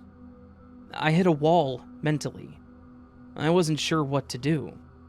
I did end up buying a camera, one that I could hang up in the corner that watched the door, but part of me thought that this person was going to be able to beat the camera, and that they would somehow get in and mess with me without being seen. Of course, that would have been impossible. And the last day of all this was probably the most excited I've ever been. I came home from another day at work to find my door unlocked again. I walked into my apartment, more pissed off than scared, and in the kitchen found another envelope taped to a bottle of wine. I grabbed the letter and opened it, and this time it was a bit more terrifying. The item in this envelope was a printed photograph of me at work, and on the back it said, "You're always so busy." It was a picture of me serving a table that I had waited on only a day prior. I remembered the customer in the photograph, which meant that this person had been in my restaurant and that they were now following me in my everyday life. I started to panic, but quickly turned my attention to the camera in the corner of the room. This guy had the gall not to only walk in, but walk right in front of the camera to get into my kitchen. When I got to my computer and got the footage loaded, I was speechless. I watched as this man opened my front door with ease, walked in with a huge smile on his face, and put the bottle of wine on the counter. I watched as he put the photo on the counter and wrote his note on the back of it, and placed it in the envelope. The reason that I had that level of excitement that I mentioned earlier was because I knew who this was. It was one of the maintenance guys for the property. I had seen him on the property. I had waved at him. I'd had short, passing conversations with him. I called the office and told them that I had the video of the person breaking into my place, and I asked one of the property managers to come to my apartment so that I could show them. They did, and I could tell by the look on his face that he wasn't surprised to see what I was showing him. To wrap this up a bit quicker, I called the police, and I showed them the evidence. After he was arrested, it came out that this wasn't his first offense. He had been arrested and reported of stalking numerous other women.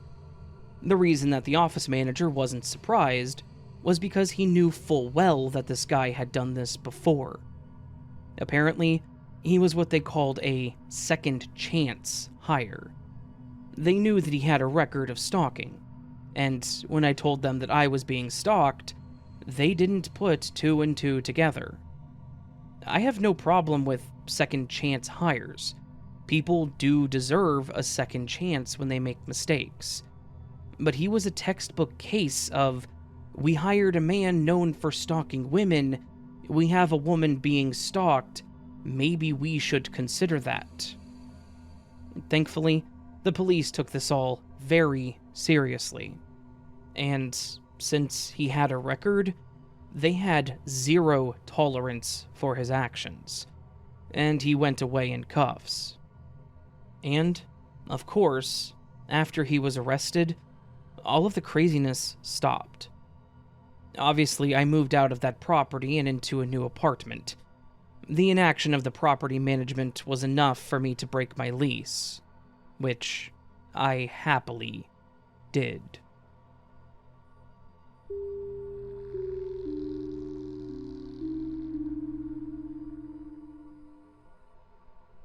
My husband Kent and I took a trip out of state one year for our Independence Day celebration.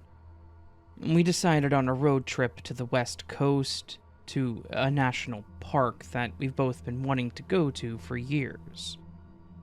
We were both very outdoorsy, but also very amateur too.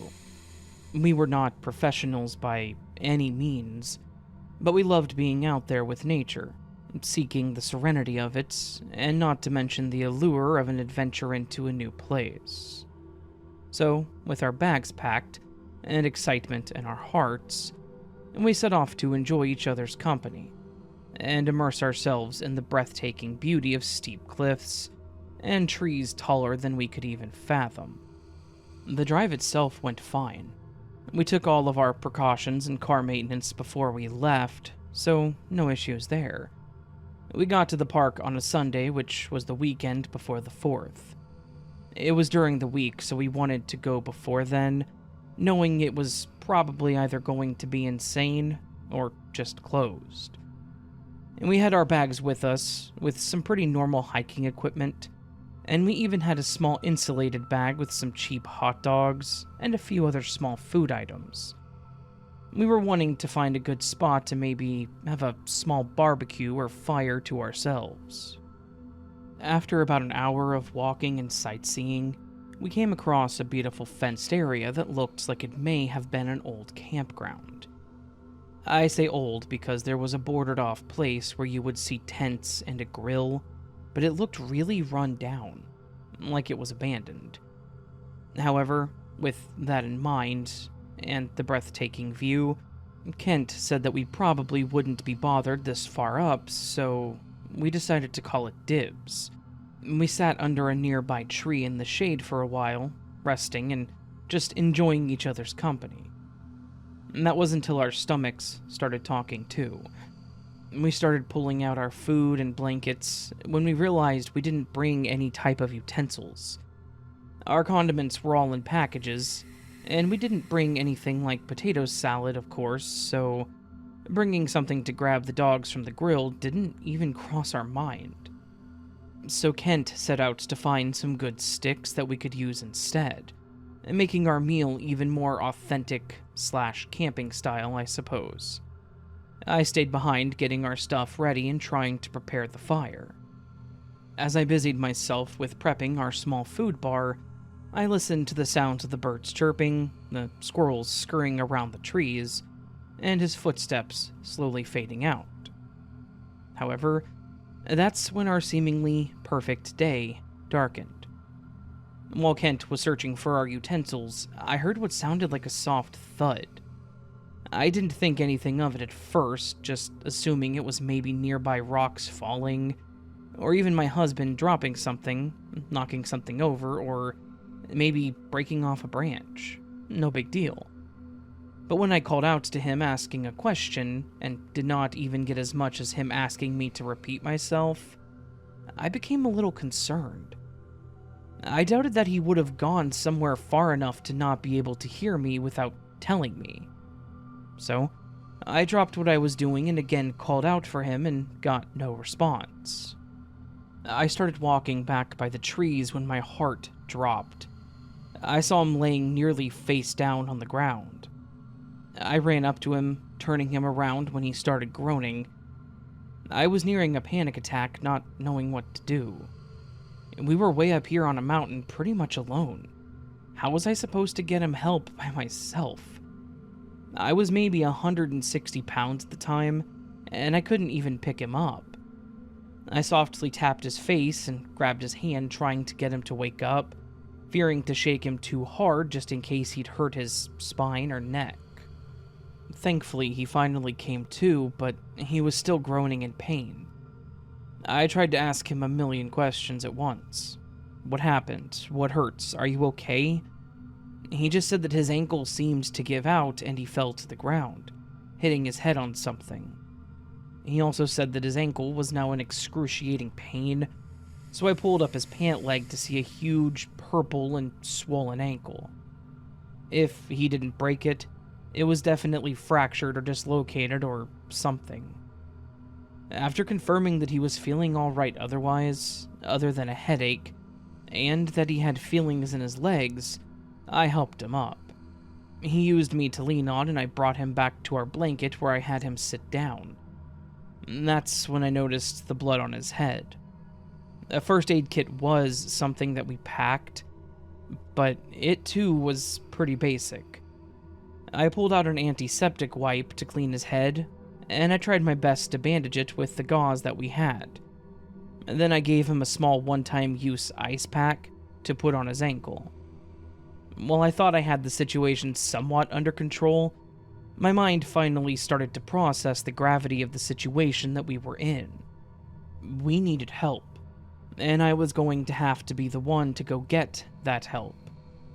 The cell signal was shoddy at best.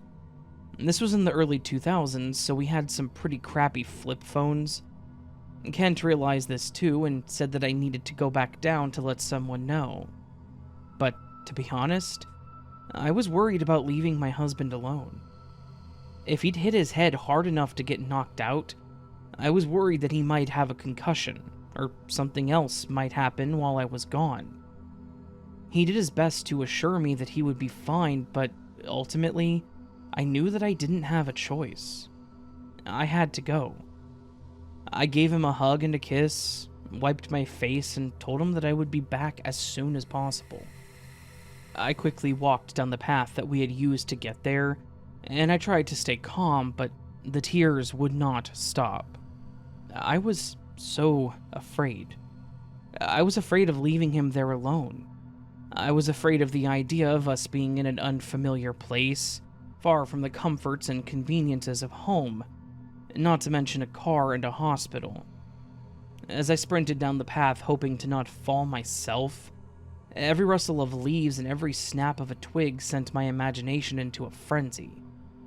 I couldn't help but envision every nightmarish possibility. Each step that I took felt heavier and heavier, knowing that it was to help my husband. After what felt like an eternity, a glimmer of hope emerged from the dense foliage. I spotted a family setting up a tent. I began crying at the sight of the other people, and immediately approached the adults and explained what happened.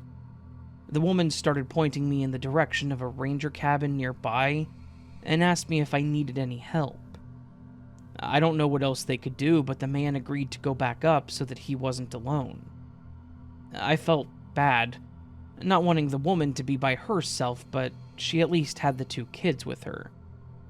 I continued down the path to thankfully find the nearby ranger cabin that was on the path opposite of the way that we went. Someone was there, allowing me to explain what happened, and they quickly grabbed some things and called in for an ambulance.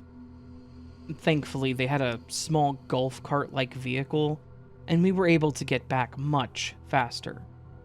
I was so relieved when we got back to see him fully conscious and aware of what was going on, but his ankle definitely was not looking any better. The man with the family and the ranger helped get him into the passenger seat of the cart, and I quickly scrambled to pick up our stuff. My thoughtful husband was still trying to pick stuff up while he waited. The ranger allowed me to hold on to the back of the cart, where there was basically just a small cubby place to put items, so that I could get down to the entrance with them quickly. By the time that we got down there, the ambulance was already waiting to whisk us away. I drove our car behind the ambulance, and in that moment, I marveled at the sheer power of human compassion of these complete strangers who were willing to stop and help us in our time of need. When we arrived at the hospital, they did x-rays and determined that he did dislocate his ankle, so they were able to fix it without surgery, at the least. They also did a scan since the fall did knock him out to make sure that he didn't have a concussion, or worse, internal bleeding, and again, he was fine. Thank God I didn't think about that possibility at the moment of the event. Once he was in a room, I had pizza delivered to the hospital, and we just celebrated our night there. He felt bad for, in his words, ruining our trip, but I was more than happy just knowing that he was okay. We stayed at a nice nearby hotel that had a pool that we swam in and still enjoyed our vacation. Thankfully, we both got home okay and had one hell of a story to share with friends and family. But for that moment, I was terrified, not knowing what to do in the situation. We're a lot more careful now whenever we go hiking and go into places unknown to us, but we're also much better prepared for emergencies. So stay safe and stay hydrated, friends.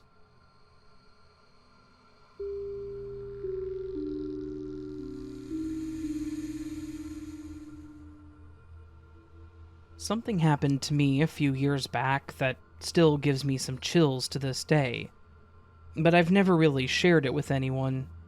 No real reason. I just don't like to think about it, and typing this out requires me to do so. If some of this sounds disjointed, I do apologize. I'm not a very good writer, but I'll try to give this as much detail as possible. Anyways, here goes. I was working a consulting gig in Texas back during the pandemic. It was remote, but I knew that at some point, I was going to have to drive to the main site to give the presentation that I found during my consultation. I've done this before with other clients, but this was my first on-site during the years of COVID, so I was a bit iffy on this whole trip anyways. But what happened really cemented that I should have just demanded a remote presentation. The night this happened, I was most of the way to my hotel, and I really didn't want to stop, as it was only about an hour or so to get there. But I was also feeling nervous as the roads that I was driving were incredibly empty and remote. I was driving feeling like I was going to hit a wall soon, and I noticed that Google Maps showed an alternate route to the hotel from where I was. That was even more rural, but was about 10 minutes quicker. I quickly hit the button and made the next turn to take that route instead. The roads were incredibly empty and dark, pretty much just a random strip of asphalt that cut through the Texan wilderness. A couple of minutes down this road, I spotted what looked like a figure on the side of the road. I slowed down a bit and noticed that it was a woman, frantically waving her arms in the glow of my headlights. I could feel my heart rate increasing as I stopped to see if she was okay. I really didn't want to, but I couldn't have lived with myself if something happened, and I could have helped her. She was middle-aged, her hair was a wild mess, and her eyes were wide with panic. She immediately started babbling a mile a minute, frantically screaming about anything and everything, until she finally stopped, took a deep breath, and said that she had just been in a car crash. She followed that up with sobs, saying that she had driven off the road, that she'd somehow flipped her car and that her husband was still trapped inside, and she needed my help. The story was believable, but something about it still seemed off. She had some bruises on her face, but other than that, she just looked pretty well untouched. She didn't have any cuts, her clothes weren't torn or dirty, and she didn't look too injured. Though I will say that adrenaline can do some wild things. I also didn't see a car behind her, but if she had driven off the road and flipped it, it could have been deeper into the woods. I started asking her some questions to gather more information, trying to piece together the situation. She was cagey with details, first saying that she had fallen asleep and veered off the road. I mentioned that I could call 911 for her and wait until they showed up, but she cut me off. However, this is where she slipped up, saying, "Please, hurry! My son really needs help. He's still trapped down there." I froze. She'd said her husband was trapped, not her son. Sensing that something was off, I made a split-second decision. I looked at my phone and said, "I don't have a good enough signal to call 911 right here. Let me drive a bit further down the road to make the call." She became frantic when I said this, urging me to come with her, getting to the point that her sobbing became an angry screaming at me to get out of the car. I shifted back into drive and started down the road, hitting the gas pedal as quickly as I could. I could hear her continuing her screams as I watched her waving her arms at me in the rear view. About 20 feet down the road, a man then jumped out of the tree line. I watched him jump out and hurl something at my car, which was followed by a sickening thud and a shattering sound. A brick, what I'm assuming is what he threw, had smashed into my windshield. sticking into the glass but not breaking through it. I slammed on the gas, freaking out and realizing that this whole thing was a massive setup that I almost fell for. I looked back again and saw the two people in the middle of the road arguing with each other and making very aggressive motions towards each other in the direction that I was going. The rest of that drive was an honest blur. I was in shock, shaking and sweating, the brick just sitting there in my windshield, blocking the right half of my vision. I got to the hotel, which was about 30 minutes away from where I was, and I asked the front desk to call the authorities. I just sat in the lobby chair breathing heavily and thinking about what happened. They took my statement and promised to check it out, but as far as I know, they never found anything. They did call me in the morning and told me that they found a spot on the road that I'd mentioned where there was a lot of broken glass, but there was nobody anywhere nearby. Obviously, that trip was a bit stressful, as I was 3 states away from home in my personal car with a now shattered windshield, and I still had to give my presentation. I did give the presentation, and I actually mentioned what happened, and thankfully the client was willing to give me a little bit of wiggle room, considering my stress levels. I had the windshield replaced in Texas. Thankfully, my insurance was willing to cover it since they had a police report number, and the report did explain things pretty well. I've since pushed all my clients to do remote presentations, and thankfully they've mostly been okay with it, including the extra work that I've done for that same client down in Texas. Regardless, I will never drive through those empty parts of Texas at night, ever again.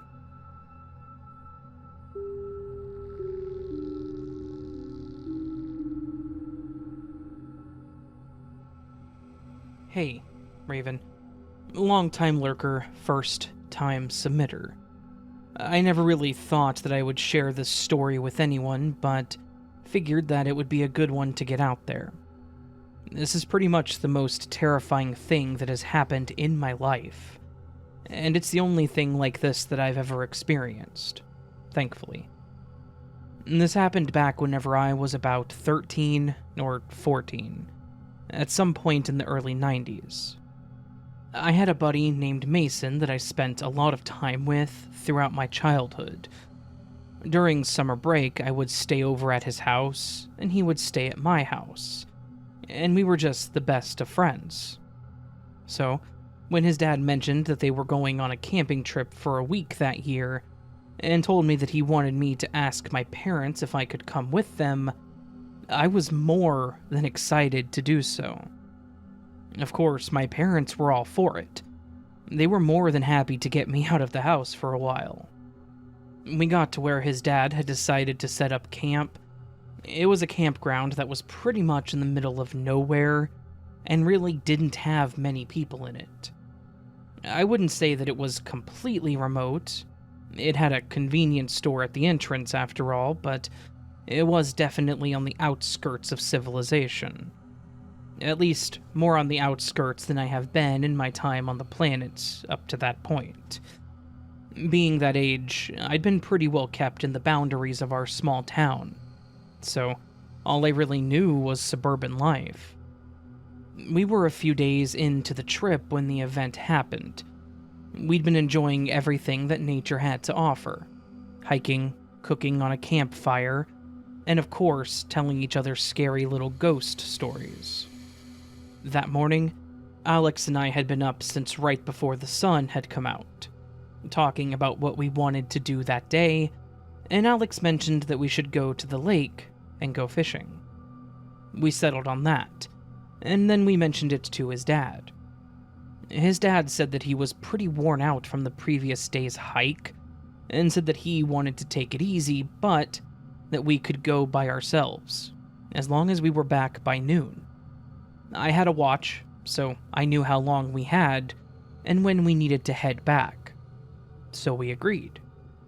We got our fishing gear together, and I suggested that we take the quick hike up to the convenience store to get a soda first, so that we had something to drink.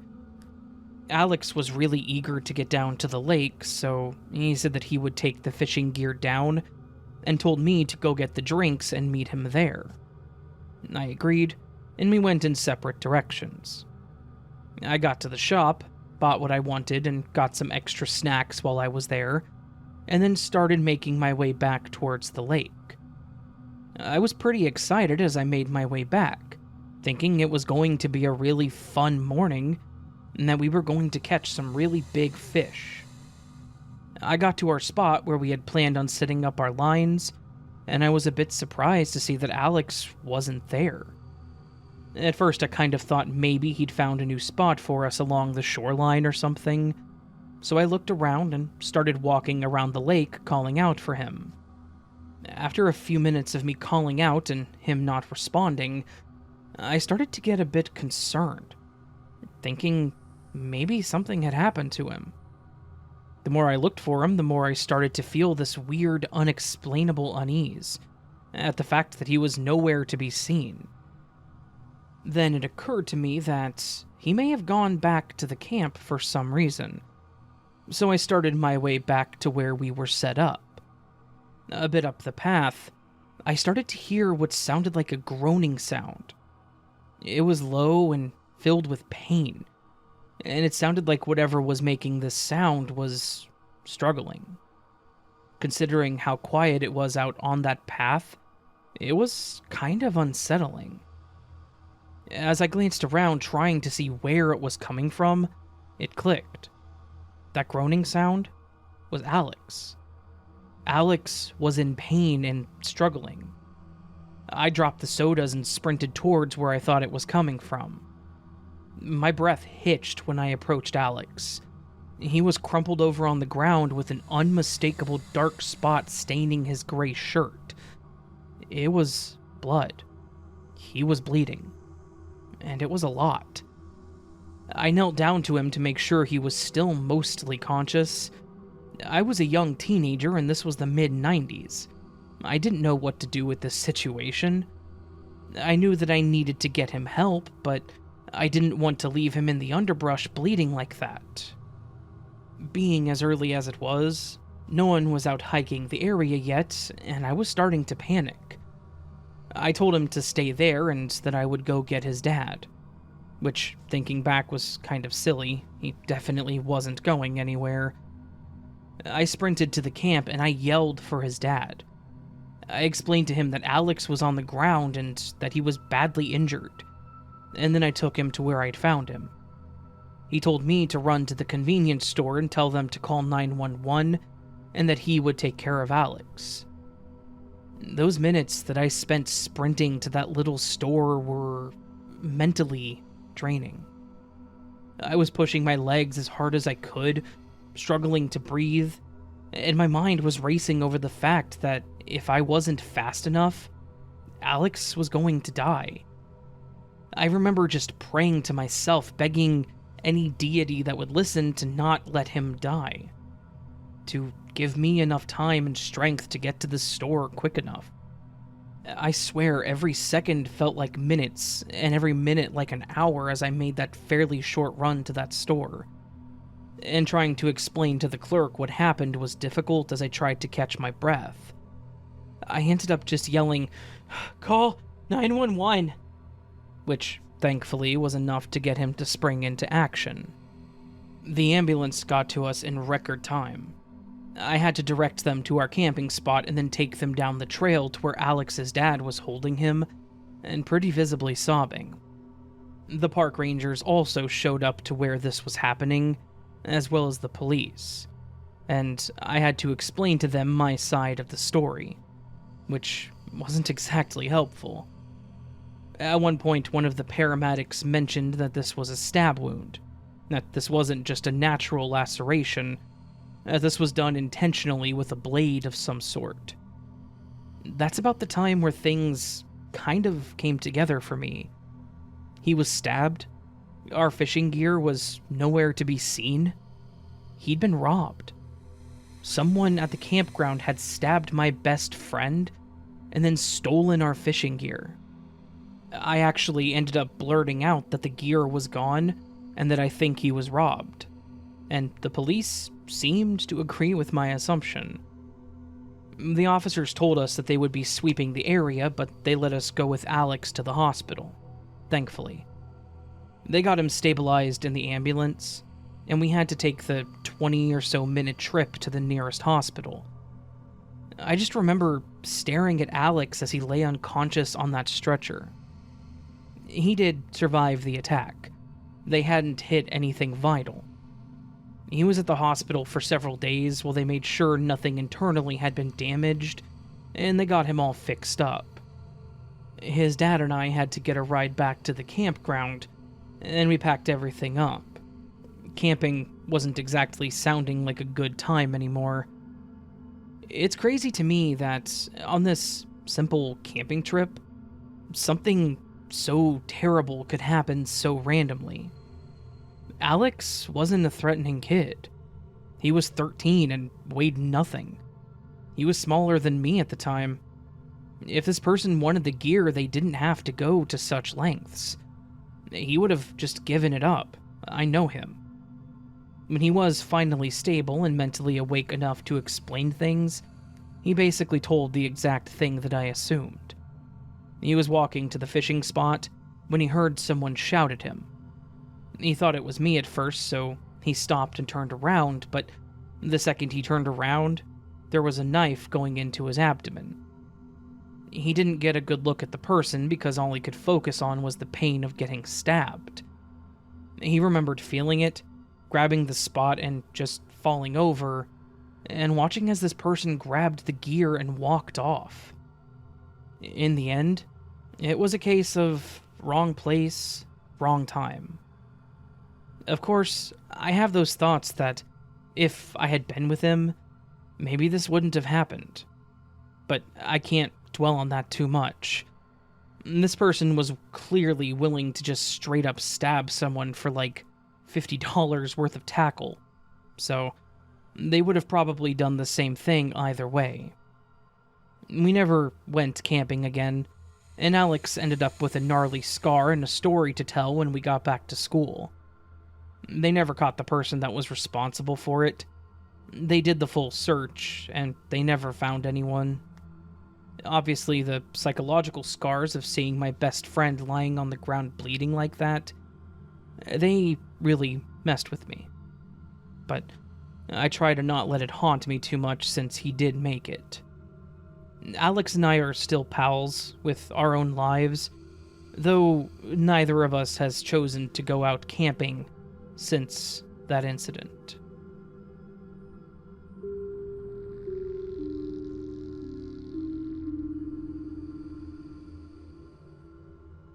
I wanted to share something that actually happened to me just a few weeks ago.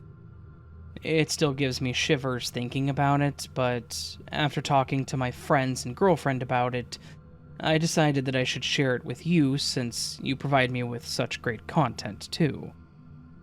I'm currently living in Texas due to work. I've been here for about 3 months, and I'll be here for another 2 months at least. Sorry to say it, but I'm not a fan. I do not do well in the heat, so if I'm not at work, I'm usually lounging around at home or using the pool at the local gym. At least I have my girlfriend here with me to help me keep in a better mindset. However, during this event, my girlfriend had gone back home to Oregon to see her family, and, of course, I was alone that night and having trouble sleeping. So I wanted to try to go on a walk, hoping to just wear myself out. However, to my surprise, it was a lot cooler than I was expecting, so it immediately made my mood turn around. It was refreshing. I put in my earbuds and started on the sidewalk that lined our quiet suburban neighborhood. I continued walking down the block, and I wanted to really take advantage of the cool air, so I rounded the corner and thought I would walk around the new cul-de-sac that they were developing. They had the foundation laid for 3 of the houses, and the walls on 1, but that was about it. But going around the back of the houses, there was a walking trail that looked recently repaved. made sense enough with the new houses being built. I took the new path expecting to go through the trees and get a serene view. I could hear the crickets chirping over my music. I only had one earbud in, but there were so many, and it was pretty loud. The moon was shining right above the trees, giving the only light source back there. I was just taking in the unusual but welcoming night, until I started to get this weird feeling in my gut. It was the same feeling you get when someone's watching you, or when you know someone is looking over your shoulder. I took out my earbud, stopped where I was, and looked around to see if I could spot someone, or something, looking at me. I didn't immediately see anything, so I continued to walk with my guard up just in case.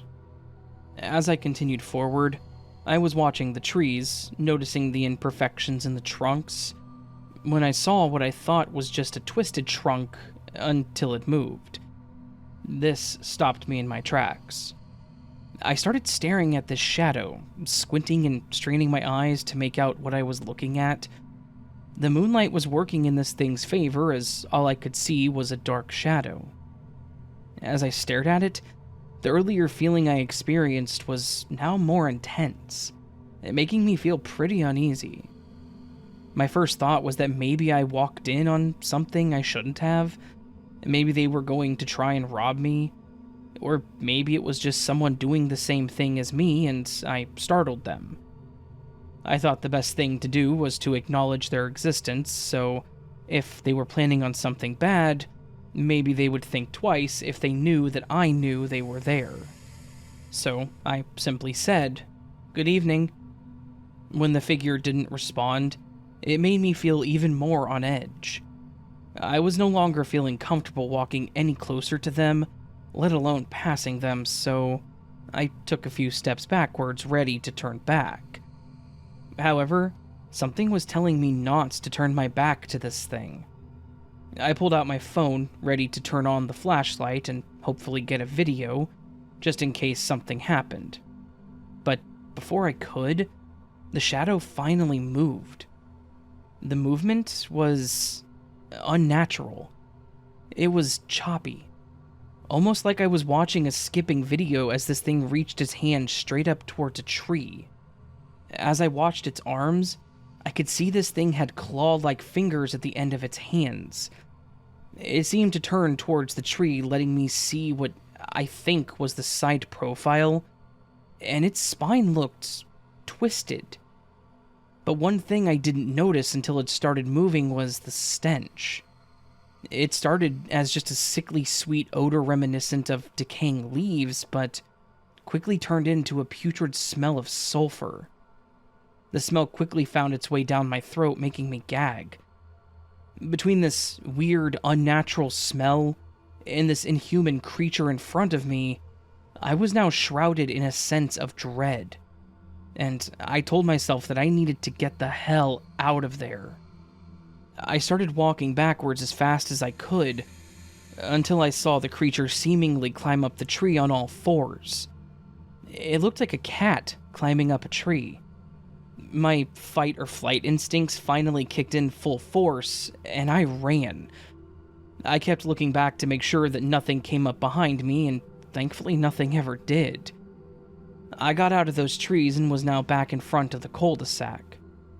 The smell was gone, but with my senses now elevated, I realized I could no longer hear a single cricket. I could hear them across my entire walk, but now the air was still and silent. That made me feel like I still wasn't safe, so I quickly walked home, looking in every direction the whole way. When I finally stumbled onto my front porch, I quickly went inside, locking all the doors and turning all the lights on. I didn't want to be in the dark alone anymore. That walk was supposed to help me sleep, and now I was wide awake with no chance of sleeping. Once it was early enough, I called my girlfriend and told her what I had seen. She was worried but thankful that I made it back home in one piece, but we both agreed to not go back there alone, and definitely not at night. What I saw, smelled, and heard is still very vivid in my mind, and it gives me the chills just thinking about it. I've always loved listening to cryptid and creature stories, but I never wanted to experience one. I have no idea what that thing was, and part of me wishes that I would have went through with taking the picture or video, but at the same time, I fear what could have happened if I had stuck around any longer.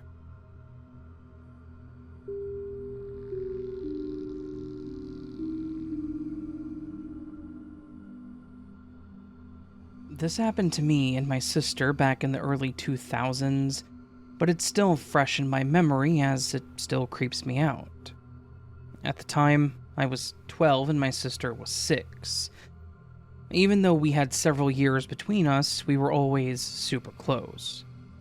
We did everything together, shared all of our toys, rarely fought, and we also loved playing outside and pretending to be explorers.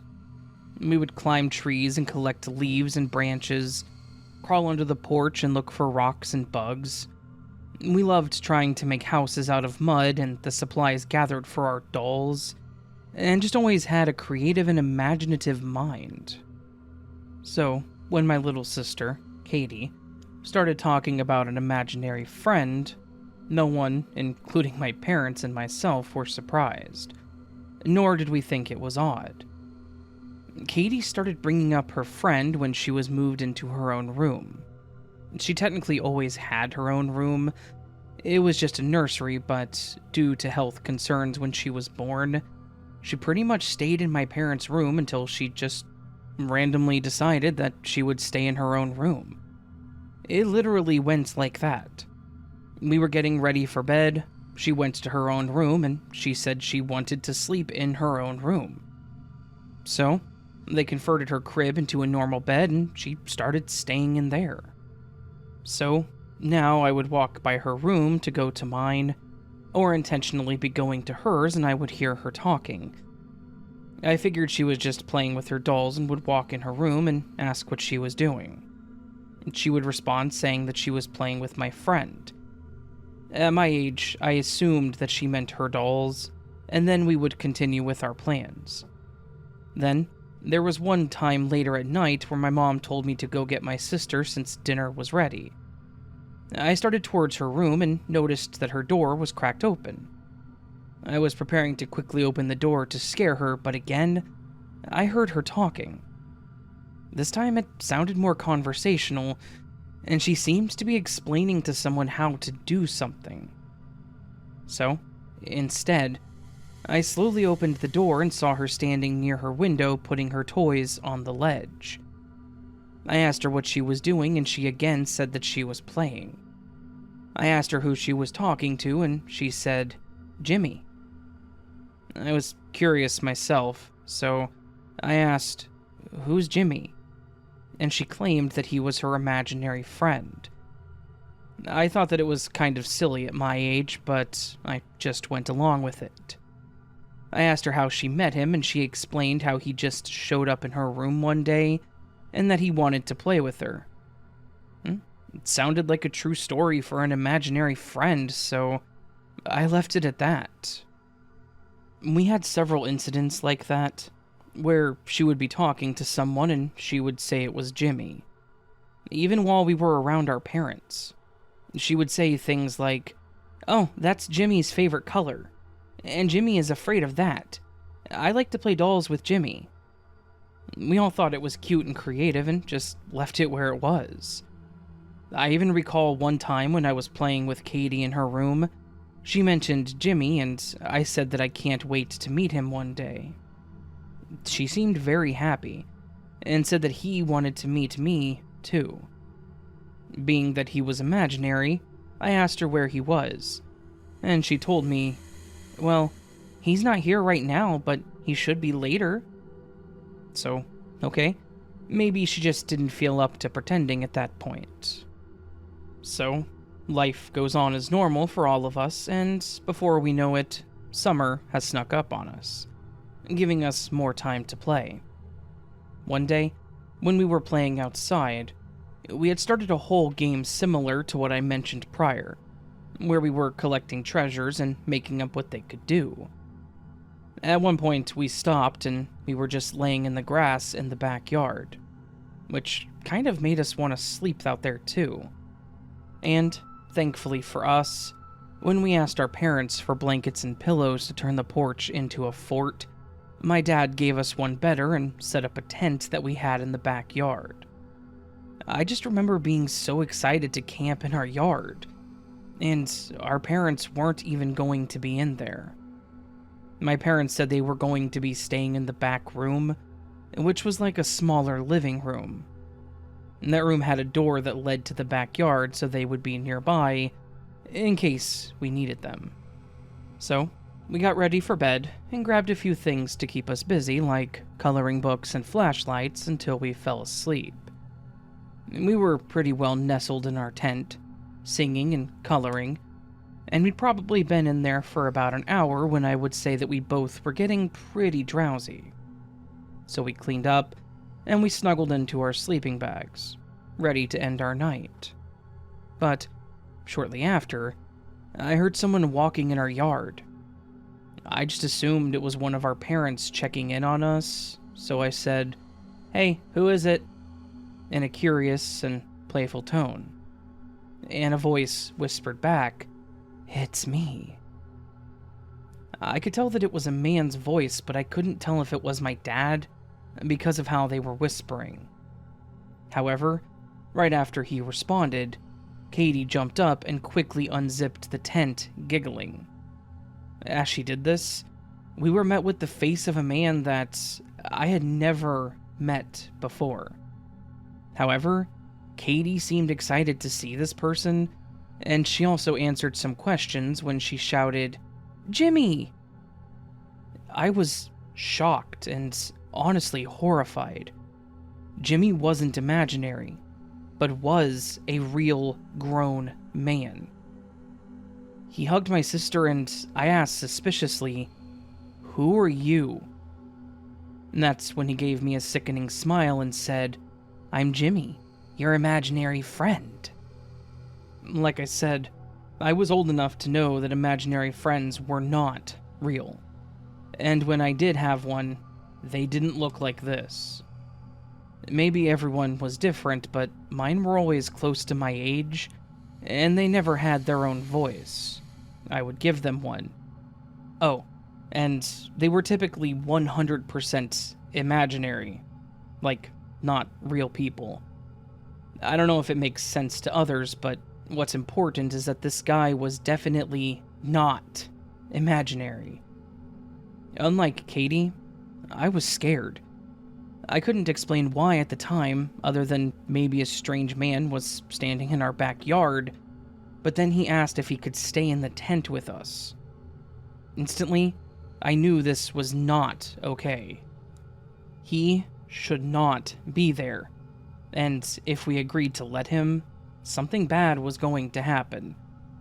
Unfortunately, Katie said yes, but I simultaneously said no. The disappointed look on his face alarmed me even more. I didn't know if he would try anything if I tried to fight him, so I had to think fast. I told him something about not having another blanket and pillow, so we would have to go get him one first. He said that he wouldn't need one, but I tried to perk back up and insist on it, so I just said, "No, I don't want you to get cold and not want to come back. So we'll be right back. We'll grab some more snacks, too." He smiled and agreed, telling us to just hurry back. I grabbed Katie's arm and pulled her along with me inside, and as soon as we were in, I shook my parents awake and told them about Jimmy being out in the tent. And I tried to make the most terrified face I could to let them know that this was not a joke. Thankfully, they caught on quickly, and my dad dashed out the door immediately. My mom told us to stay on the couch with her, and she was looking out the window toward the tent, so I looked too. I saw my dad enter the tent, walk around it and the yard, until he finally came back in. The guy was gone.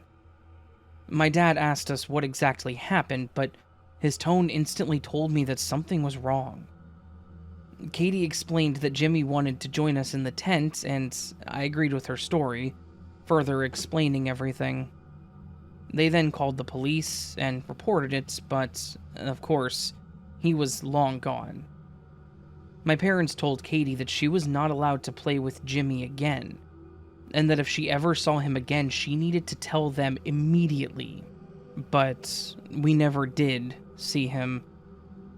Katie and I have talked about this at length as we've gotten older, and we make more and more sense of it each time. She told me about how he just showed up one day at her window, and when she noticed him, she asked what he was doing. She said that he was the one that called himself her imaginary friend, and kept pushing that as a way to get her to not talk about him, or to give an excuse when people like myself or parents asked why he seemed to have such a personality for an imaginary friend. He never did anything to her, thankfully, but he told her that he just wanted to watch her sleep and she was okay with it.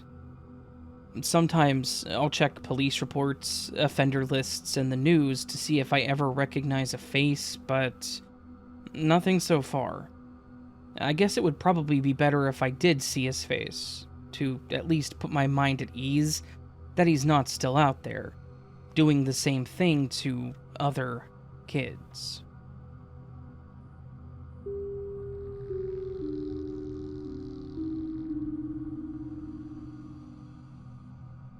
For as long as I can remember, my grandparents' cabin has been a real haven for the family. I spent a number of summers up there. We had small parties and get-togethers there, and it was one of my favorite places all throughout my childhood. It was nestled in the woods, and was pretty much perfect for a group of kids looking for some innocent fun. Well, and some not so innocent fun as we got a bit older. It was one of those rare weekends where my brother and I decided that we were going to stay up at my grandparents' cabin. I was 19, and still at home. Ben was 17, and while we were both pretty much adults, we still had to have permission to stay, just in case. Thankfully, everyone was okay with it, and we were told that we just needed to not get too rowdy or destroy anything. We agreed, and then immediately invited a few friends over that had access to alcohol. We figured as long as we just stayed at and in the cabin, everything would be fine, and we weren't likely to cause too much damage to anything. Of course, as the night grew on, some of the guys got a bit stupid, and after a while an idea hit Ben, which is never a good thing. Not for Ben. He stood up and loudly proclaimed, "Let's have a bonfire." I could tell by the fact that he slurred the first half of this sentence into one word that it was going to be a terrible idea. Ben always was a lightweight, and at 17, he was already loopy after 2 beers. He looked at me with that mischievous little twinkle in his eye, and then pointed at me saying, "You, go get some firewood." To which I responded, "Ben, that is a terrible idea." He frowned and asked why, and I motioned to the fact that we were sitting outside on dead grass and logs, and basically said that the woods around us were just a potential tinderbox.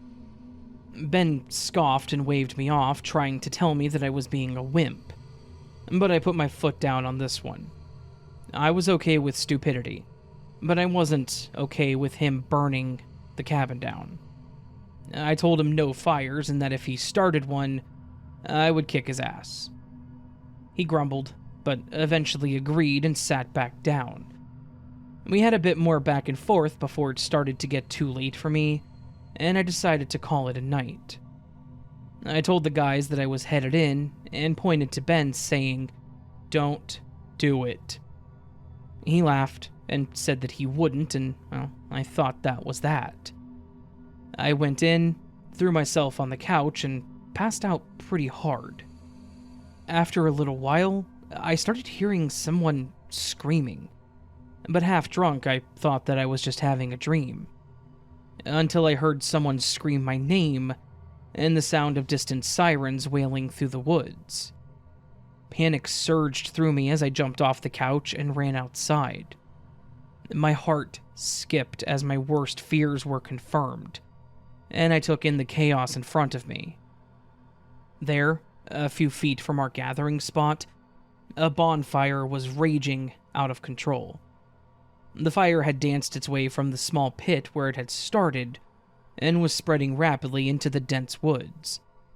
The wind, just as I had feared, was carrying the small embers away, and it had pretty clearly spread this bonfire into what could become a catastrophic forest fire. And amidst the chaos in front of me was Ben, his face pale and his eyes wide with terror. Thankfully, the local fire department was there quickly, and they worked like crazy to control the blaze as it grew. It took them a couple of hours to completely douse the fire, preventing a disaster that could have easily consumed the cabin and destroyed a lot of the land. Even after all was said and done, the only thing that you could smell was that stench of burnt wood. Ben later told me that he'd waited all of 30 minutes before he started the fire, thinking that he could control it. He honestly could not have been more wrong.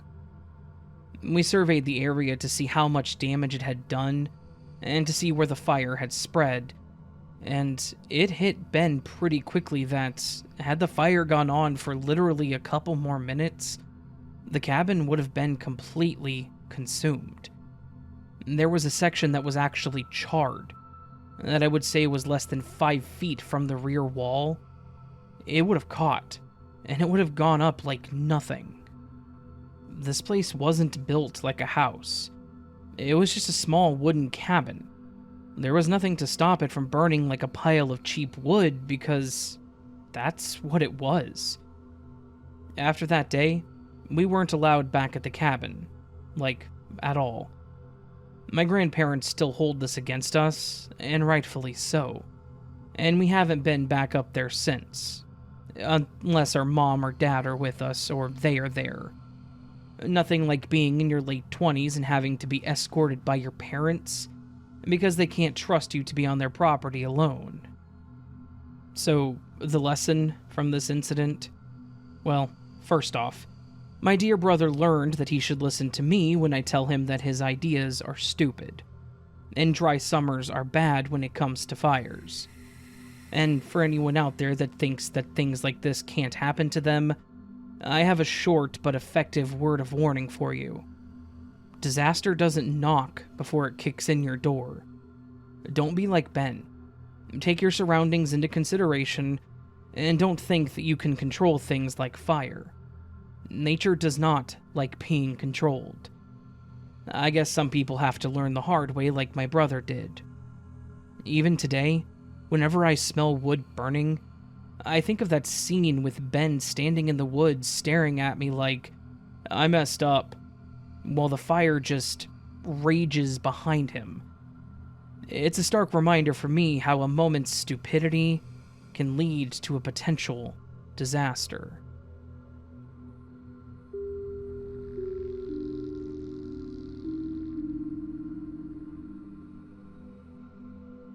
I was an elementary school teacher for about 15 years, and one thing I learned about children, very young ones, is that they have no filter. They will say whatever is on their mind, and for the most part, it's true. Unless they fear they may be in trouble, of course. With this in mind, I have heard many, many stories from kids. Some quite alarming and just bizarre. I wanted to share one with you that I remembered quite well that has stuck with me all of these years. This was when I taught first grade. There was a little girl that I will call Sally. Sally started class about halfway through the school year, as her family had just moved to the area. I do what I normally do and introduce myself to her outside of the class, and ask if she would like to share something with the class or just introduce her from her seat. I didn't like to put kids on the spot if they didn't need to be. She asked to do it from her seat, as she was very shy, and it showed. Everyone was very kind when they looked at her and said hi, and some kids even tried to invite her to play with them. She would refuse, however, and would watch them from the side, typically just singing to herself. Finally, we did a team activity, so I did push her a little to intermingle with her classmates, and she actually became good friends with another girl. At one point, while they were at recess, Sally came up to me after scraping her knee and asked to clean it up.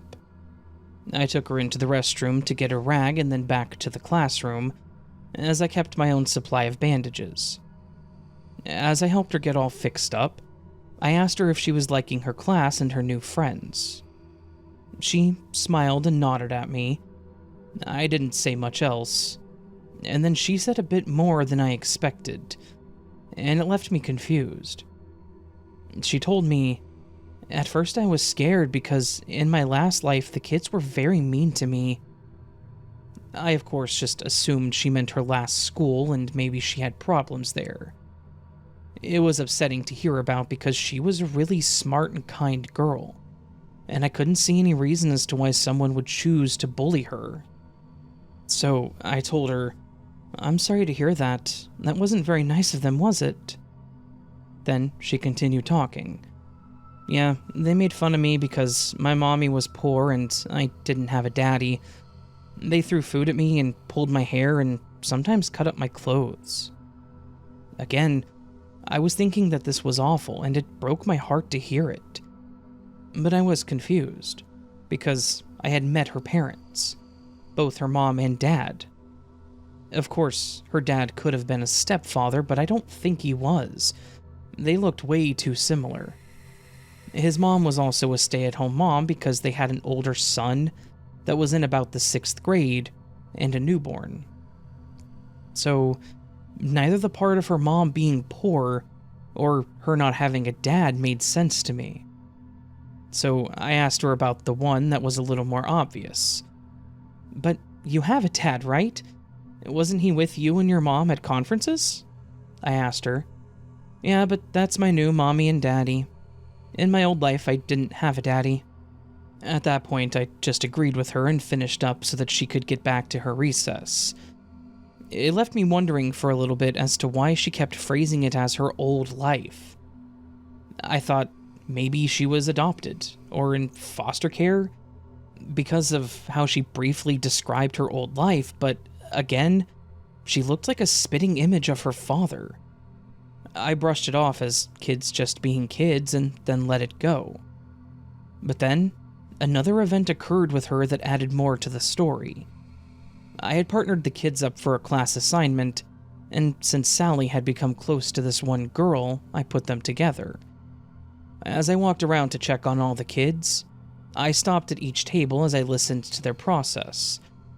When I went to Sally and Katie's table, I asked how they were doing, and Sally thanked me for letting her work with Katie.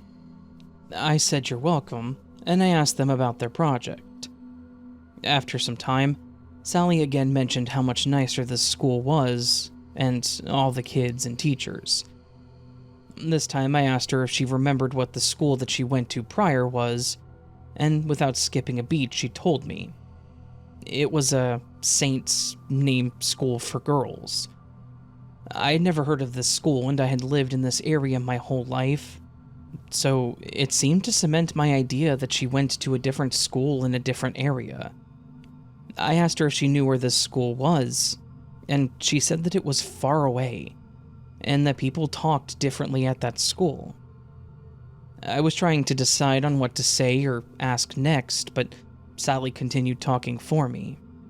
I didn't like it there. The girls were very mean to me about my clothes. So I told her that her clothes were very cute, and Katie said that she liked her shirt. Katie was always a very kind girl to everyone, so I appreciated her help. But then Sally explained more. I had to wear a special skirt and shirt, and the other girls had a lot of them, but I only had the one, and it was always dirty. They made fun of me and ripped my skirt. I apologized, and Katie hugged her and changed the subject, saying how much she liked her and seemed to cheer her up. I again walked away, reminding myself to look up this school when I had the chance. I had written down the name of the school, but after that, it was out of sight, out of mind when you have a class full of young kids. We also have classroom duties, and those selected change weekly. I chose randomly by pulling sticks from a jar, and Sally was chosen to help wipe down all the tables. And this was done before they went to recess. So, as she cleaned them, I cleared the board, and due to our previous conversation a day prior, I complimented her on her outfit. She thanked me, and then thanked me for being a much nicer teacher. I said you're welcome and thanked her for being such a great help. That's when she sat down and started bawling. I immediately went to console her and ask what was wrong, and what she said has always stuck to me. Everybody's so nice here, not like they were in my old life. I was afraid they would all hurt me here too, even you, but you're my favorite teacher. This has obviously affected her, possibly even traumatized her, and I wanted to bring it up to her parents in case they weren't aware of what may have happened to her. As I knelt in front of her, I asked if she wanted to talk about it, and she was more than willing to share. She explained again how she was teased because she only had one uniform that she would wear the entire week, and that the girls would throw stuff on her clothes and her hair, only to make fun of her when she came in the next day wearing the same stained shirt. She even explained how the teachers would always turn a blind eye to the bullying and only told her to stop complaining. Then, she explained how she ended up here. One day, as I was walking to class, the girls started following me and pulled on my skirt. I yelled at them to stop, and I tried to get away, but my foot slipped, and I fell down the long stairs, and I hit my head a lot. When I stopped, I couldn't move and my whole body hurt, and then I got tired and just went to sleep. Then, it was dark for a very long time. But I got a new mommy and daddy, and they're very nice, and they have money, and everyone is so nice here. I was in awe as I listened to Sally's story. I tried my best to hold back the sadness and shock in my eyes, and just told her that I was sorry that it happened to her, and explained that she was safe now. I even told her to let me know if she's ever hurt or bullied here because I refused to let any of that slide. She cheered up pretty quickly after that, and I dismissed her to go play while I finished up. Still, I didn't quite understand what I heard. Yeah, it sounded like she was bullied, but after a fall like she described, you would think she would have substantial and possibly permanent injuries. Or maybe even have died. And that's when it hit me. I went back to my computer and looked up that school that she'd mentioned. That school did exist. It was an all-girls school for ages 3 to 18, but it wasn't even in the US. Part of me wants to say that I think it was in Ireland, but I might be wrong. But the crazy part about all of that, it had been closed for years, way before she was even born. How would she have known about that school? After our little moment that day, Sally didn't bring up her old life again. She grew into a very happy and playful girl, much like Katie, and she wanted to befriend everyone that came through the door. I wanted to ask her parents about her story to see if she ever talked to them about it, but since it didn't seem to affect her anymore, I didn't feel it was relevant. I didn't want her to possibly relive something if she didn't have to, and since it wasn't interfering with her life or school, I thought it was best to leave it alone. After looking into it more, I've just determined that poor Sally may have still had memories of a past life, and maybe I helped that part of her move on so that she could have a happier and better second chance at life.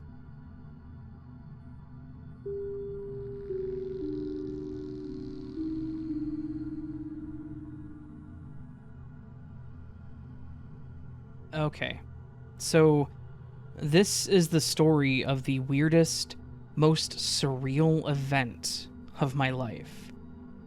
It happened during a camping trip that my girlfriend at the time, now wife, went on while we were still a pretty fresh couple. I think at the time we had only been together for about a year. That summer, my girlfriend and I decided to go out into the woods and just have a lovely little camping trip. We found our perfect spot, an open section of the woods with a huge open section of sky, and we set up our tents. As the sun started to set, we lit a cozy campfire and we were sitting there just enjoying the gorgeous night, cuddling up, sitting on our plush blanket and loving this romantic evening. Out of seemingly nowhere, a man wearing a ski mask and holding a gun stepped into the light of our campfire. He approached slowly, and I think that we both didn't realize that he was there at first, but when we noticed him, we both jumped up and entered into a state of panic.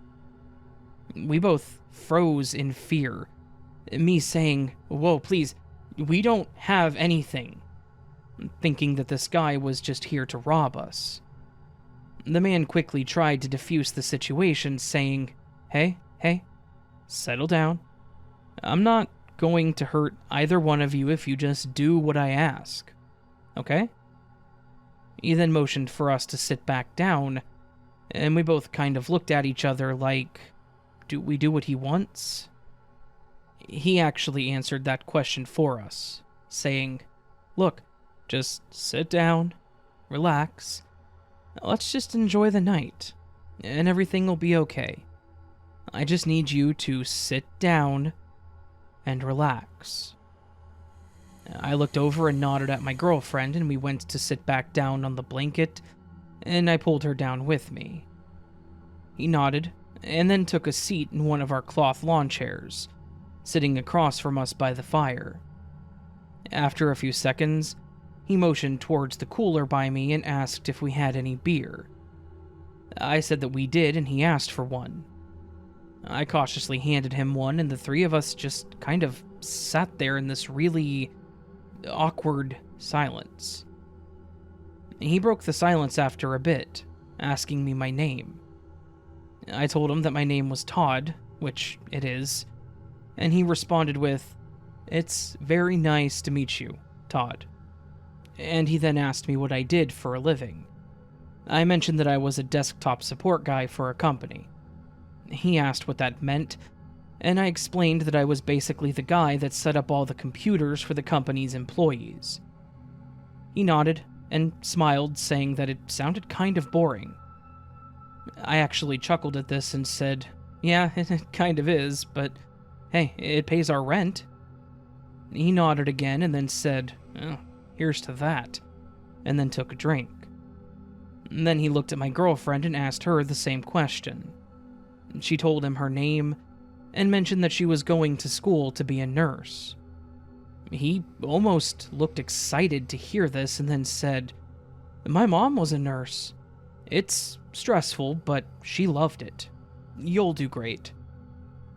We sat there for about half an hour just engaging in this bizarre small talk, with this masked stranger holding a gun in his right hand and a half-empty beer in his left. After talking a bit more about what we did for work, our hobbies and all that, he starts to laugh and then shares a story about his brother. He tells us that this one time his brother was trying to light a bonfire, like ours, and he ended up setting himself on fire. He said that he ran around screaming like an idiot, and that he had to dump a cooler that they had full of chunks of ice and beer cans on him to put out the fire. It was surreal. This guy was sitting there, laughing, sharing this story as if we were best friends at a little reunion, acting as if he wasn't masked and basically holding us hostage. After about an hour had passed, he ended up standing up and thanking us for the beer. We were both stunned at how, I guess friendly is the right word, how friendly he was to us. He mentioned that it was getting late and that we should probably get to sleep, and then casually started just strolling away. Before he left the campsite, he stopped and turned back toward us, waving his gun in our direction, and said, "Oh, and I don't know if it's obvious, but I was never here, right?" We nodded, too shocked to really say anything, and he just said, "Good. Have a good night, guys." Just like that, he was gone, leaving us in the glow of our little fire, shaking and thinking, what the hell was that? I still have no idea what actually happened that night. Was he on the run? Had he just committed a crime and was just hiding out for a while? Was this just some kind of messed up prank, possibly? We can really only speculate, but what I did know is that this experience is certainly one for the books. It's a story that she and I share with new friends, mostly because of how absurd it is, and how much it sounds like a small scene from some kind of horror movie. I will say that he was a very nice guy, minus the obvious, and that I'm more than grateful that he kept his word. He could have shot us. He could have attacked us. He could have done so many things, but he seemed like he just needed a spot to stop for a while. And if he was going to be there, he figured he may as well have a drink and make some small talk. Now, despite how polite he may have been, I really hope that we never meet again.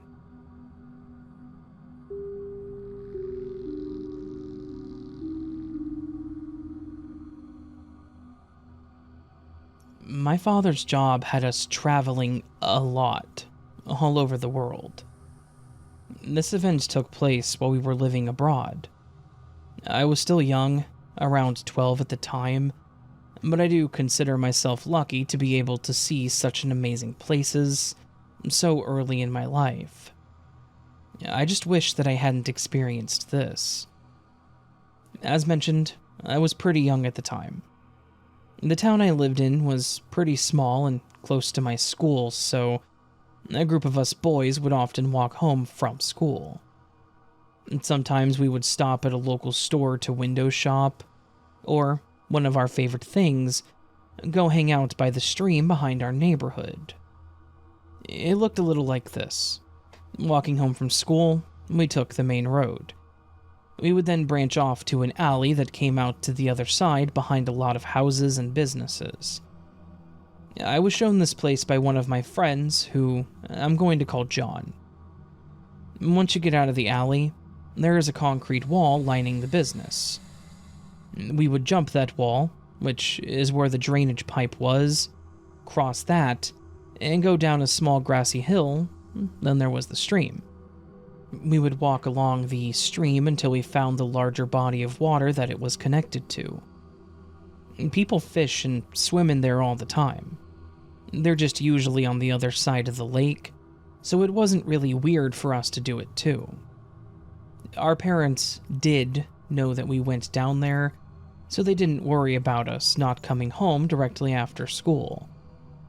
This was just our normal thing to do. We just had to be careful because we had school uniforms, and we had to make sure to not mess them up. So, this was one of those days. The day when we encountered this thing. John, Kai, and I decided to head out to the lake as the next day was a holiday, so there was no school.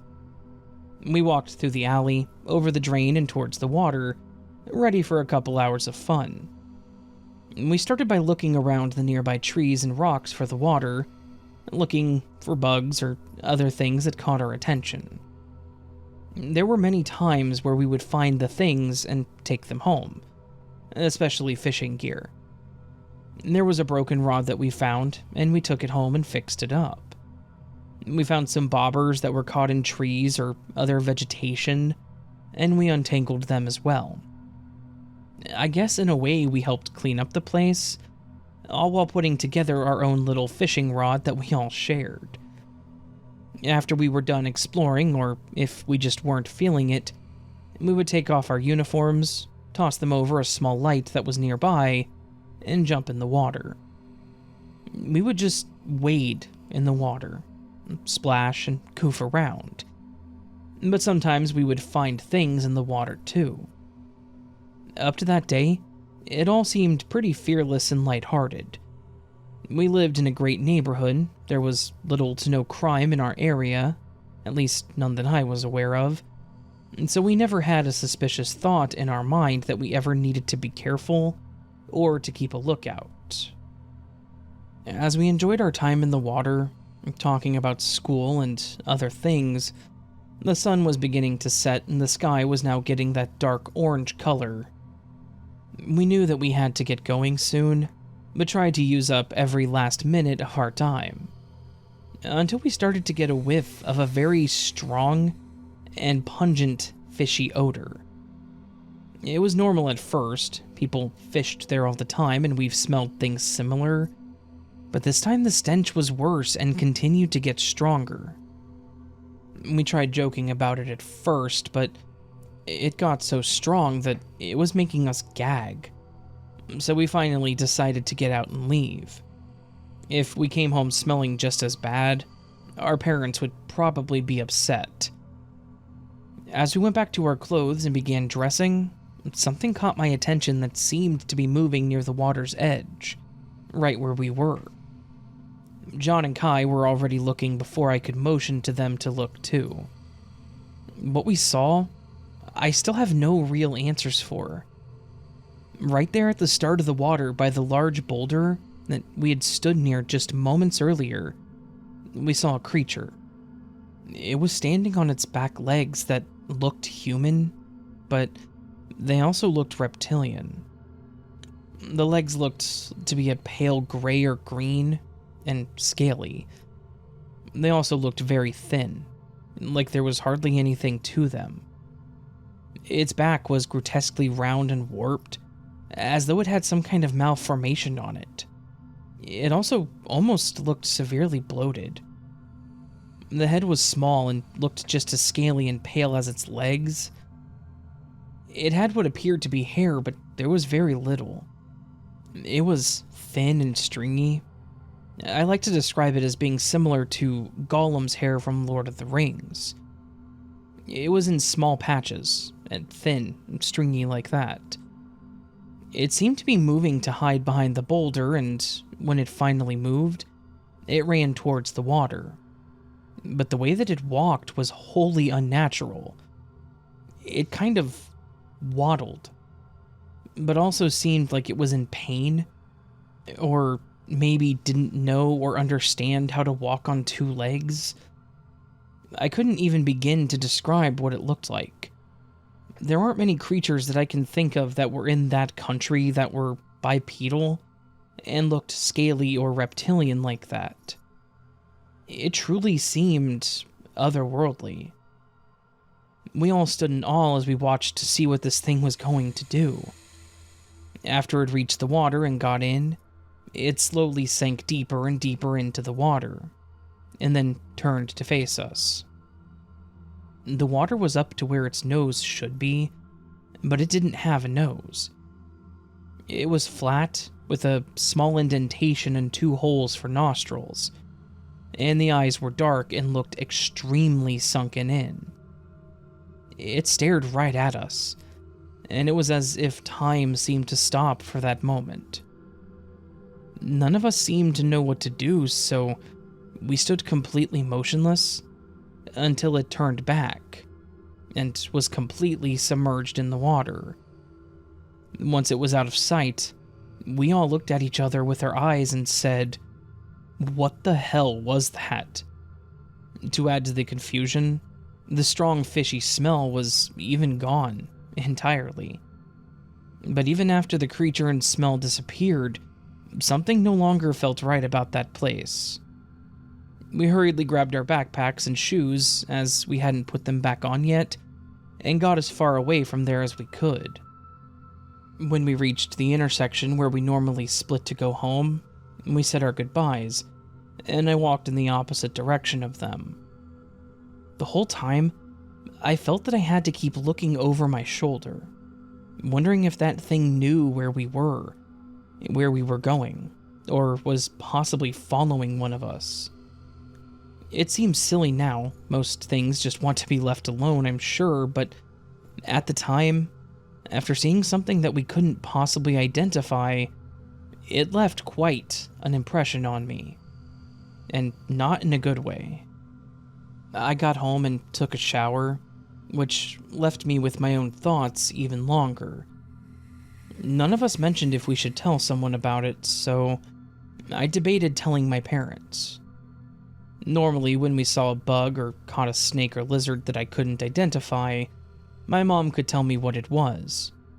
But for some reason, I feel like we weren't supposed to see that.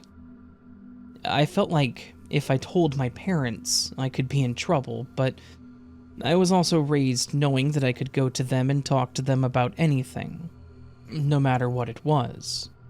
So that's what I did. I explained what I saw, describing everything I remembered, and the look on my mom's face told me that I wasn't alone in my thoughts. She had no idea what I saw.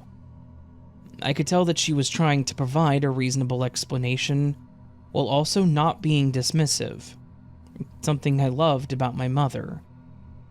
When my father got home, she told me to explain it to him, and he said that it definitely sounded bizarre, but also could not identify it. My mom was concerned about the size of the thing, and explained how if our guts were telling us it wasn't safe, or that something was wrong, then it must have been true, and asked me to avoid the area until and unless they find out more about this thing. My friends talked about it several times, and we even told a few of our other friends who wanted to check it out. John and I didn't want to go back there, as I was told not to, and John was creeped out by it. But none of my friends have said they've seen it either, so I think it was just the right day to catch that thing. Over the years, the thought of it slowly moved to the back of our minds, until it was no longer something we felt was relevant. But it was still there, always with us. I now live in the US, and I've kept in touch with Kai, and we've talked about it on occasion as well. It came up recently as he invited me to his wedding, which would mean that I would be taking another trip overseas. We've flirted with the idea of going back out to that lake to reminisce, and maybe see if that thing is still there, or possibly reproduced. I'm excited to see Kai and my old home, but I have mixed feelings about seeing that creature again. However, this time, if I do see it, maybe I'll be lucky enough to catch it on camera.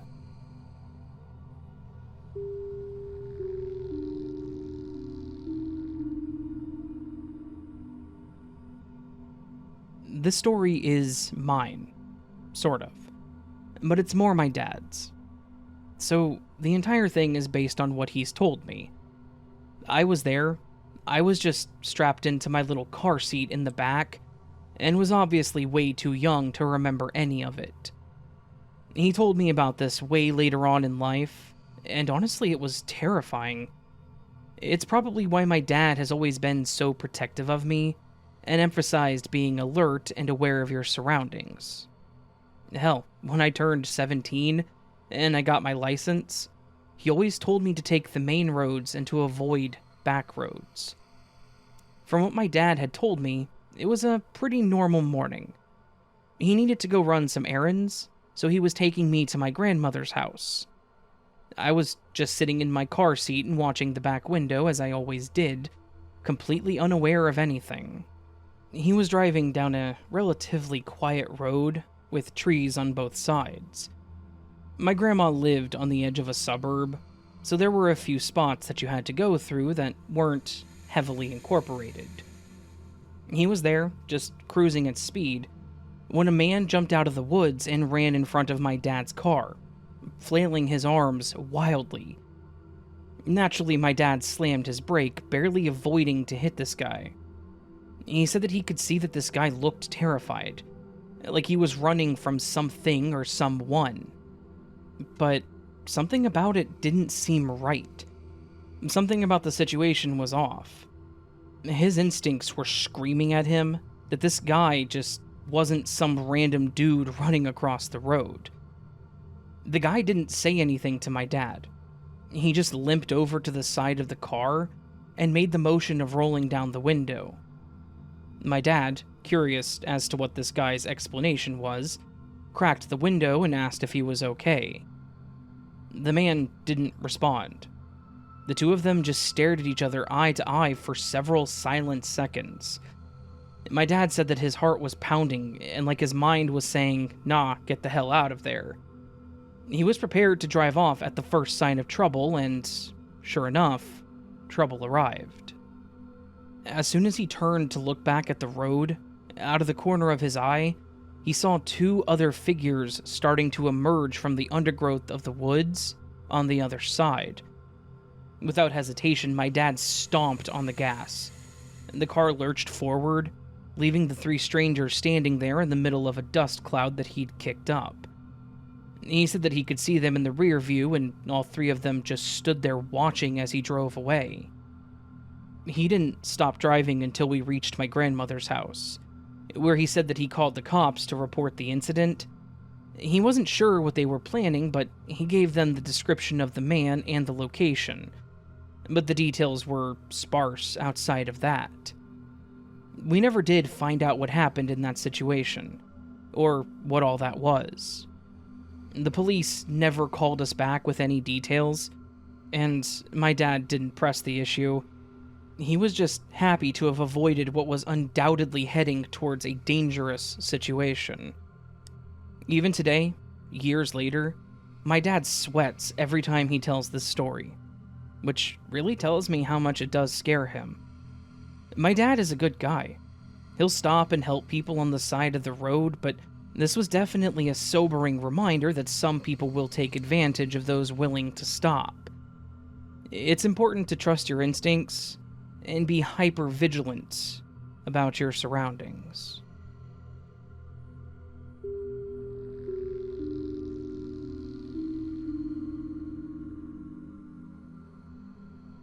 When I was a kid, we had a lovely backyard with a full garden that we actually didn't build.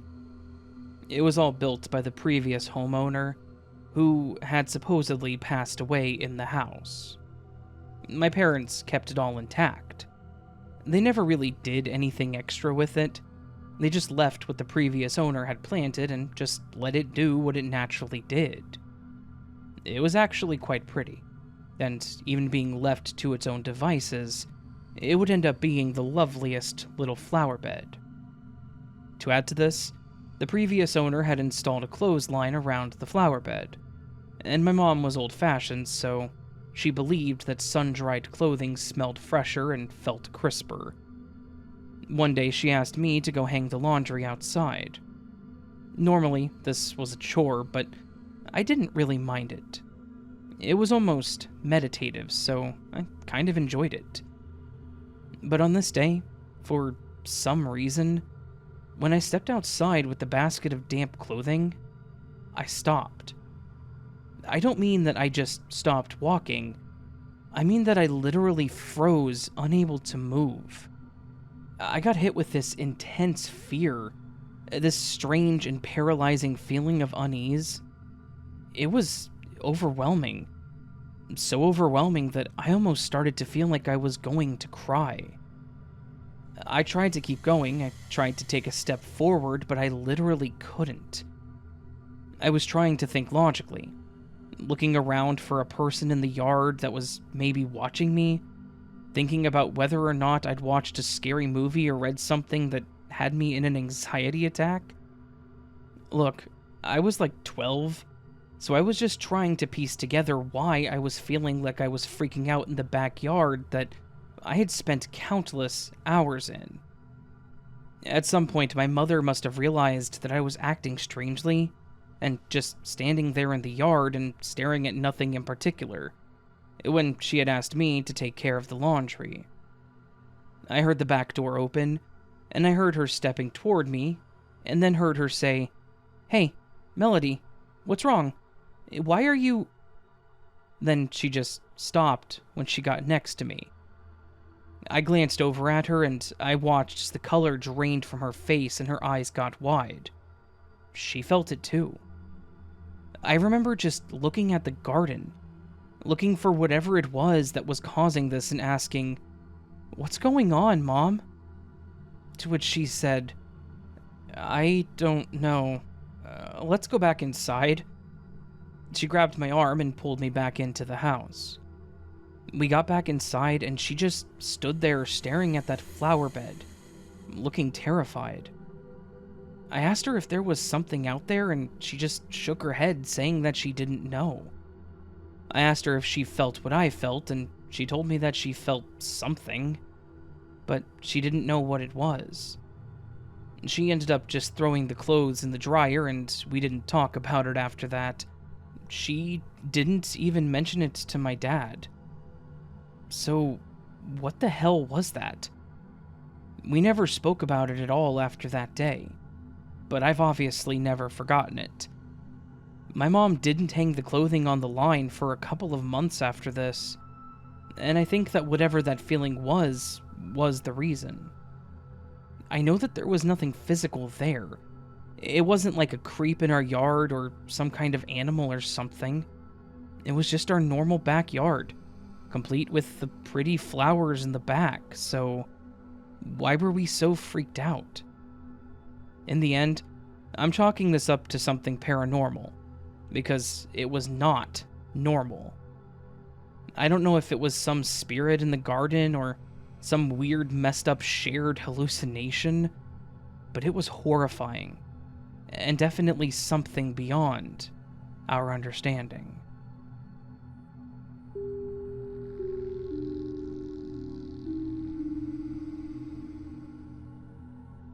When I was a kid, probably around 6 years old, I had a summer experience that still sends shivers down my spine. It was one of those events that happened quickly and could have been much worse, but it taught me one hell of a lesson by the end of it. I remember that it was a really hot day, the kind where the air does that fun shimmering stuff off the asphalt, and I was home with my mom. She was a teacher at my school, and we were both on break. We were spending some time in the backyard. My mom was inflating and then filling the little pool that my dad had bought the weekend before, and I was just excitedly running around waiting to jump in the water. My mom told me to go inside and get us a couple of popsicles, and I excitedly did what she requested. I was there digging in the freezer for a specific flavor, blue raspberry of course, and enjoying the cold air blasting me in the face, when I heard it. A light knock at the door. We didn't really get a lot of visitors where we lived, usually just my grandparents or our neighbor Miss Shelley, whom I absolutely adored. Thinking it was probably Grandma or Miss Shelley, I went over and swung the door open, expecting to be greeted by a warm smile and some cookies. Instead, there was a man standing there, a stranger, with a creepy yellow grin that seemed to be way too big for his face. I may have been 6 years old, but I cannot forget that face. The smell hit me next, a sour stench that made my nose scrunch up. I didn't know it then, but as an adult, I now realize that it was probably the stink of some kind of booze. I bluntly asked this guy who he was, and he laughed and responded that he was a friend, and that he was there to see me. I was a pretty social kid, so I just assumed that he was a friend of my parents that I hadn't met yet. When I asked him how he knew me, he leaned down, laughed, and said, "I've known you for a long time. I was there when you were born." It was a weird thing to say, but at that age, I didn't really question it. He then followed this up with, "Hey, why don't you come outside? I brought lunch for us. You like pizza, right?" I did, in fact, like pizza. In fact, I loved pizza. And with the word pizza mentioned, I then really wanted pizza. I started to step outside, but just as I did, my mom appeared at the front door and put a hand on my shoulder. She asked this man who he was and what he wanted. I remember him flashing that ugly yellow smile at her and asking for someone named Melissa.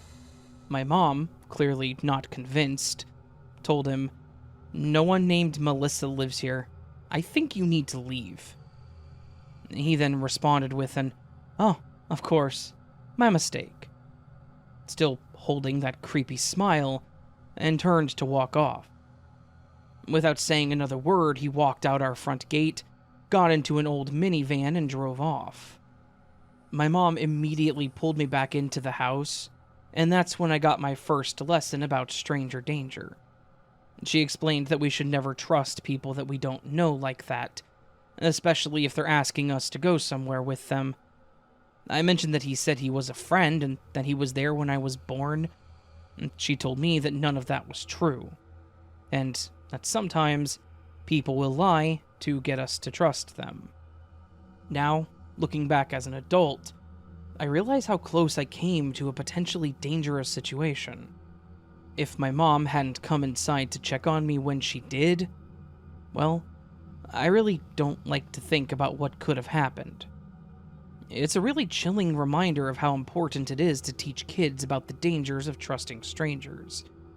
And it's a lesson that I've held closely ever since. I used this story to actually explain to my own son about stranger danger. I never saw that guy again, thankfully, and I hope that I never do.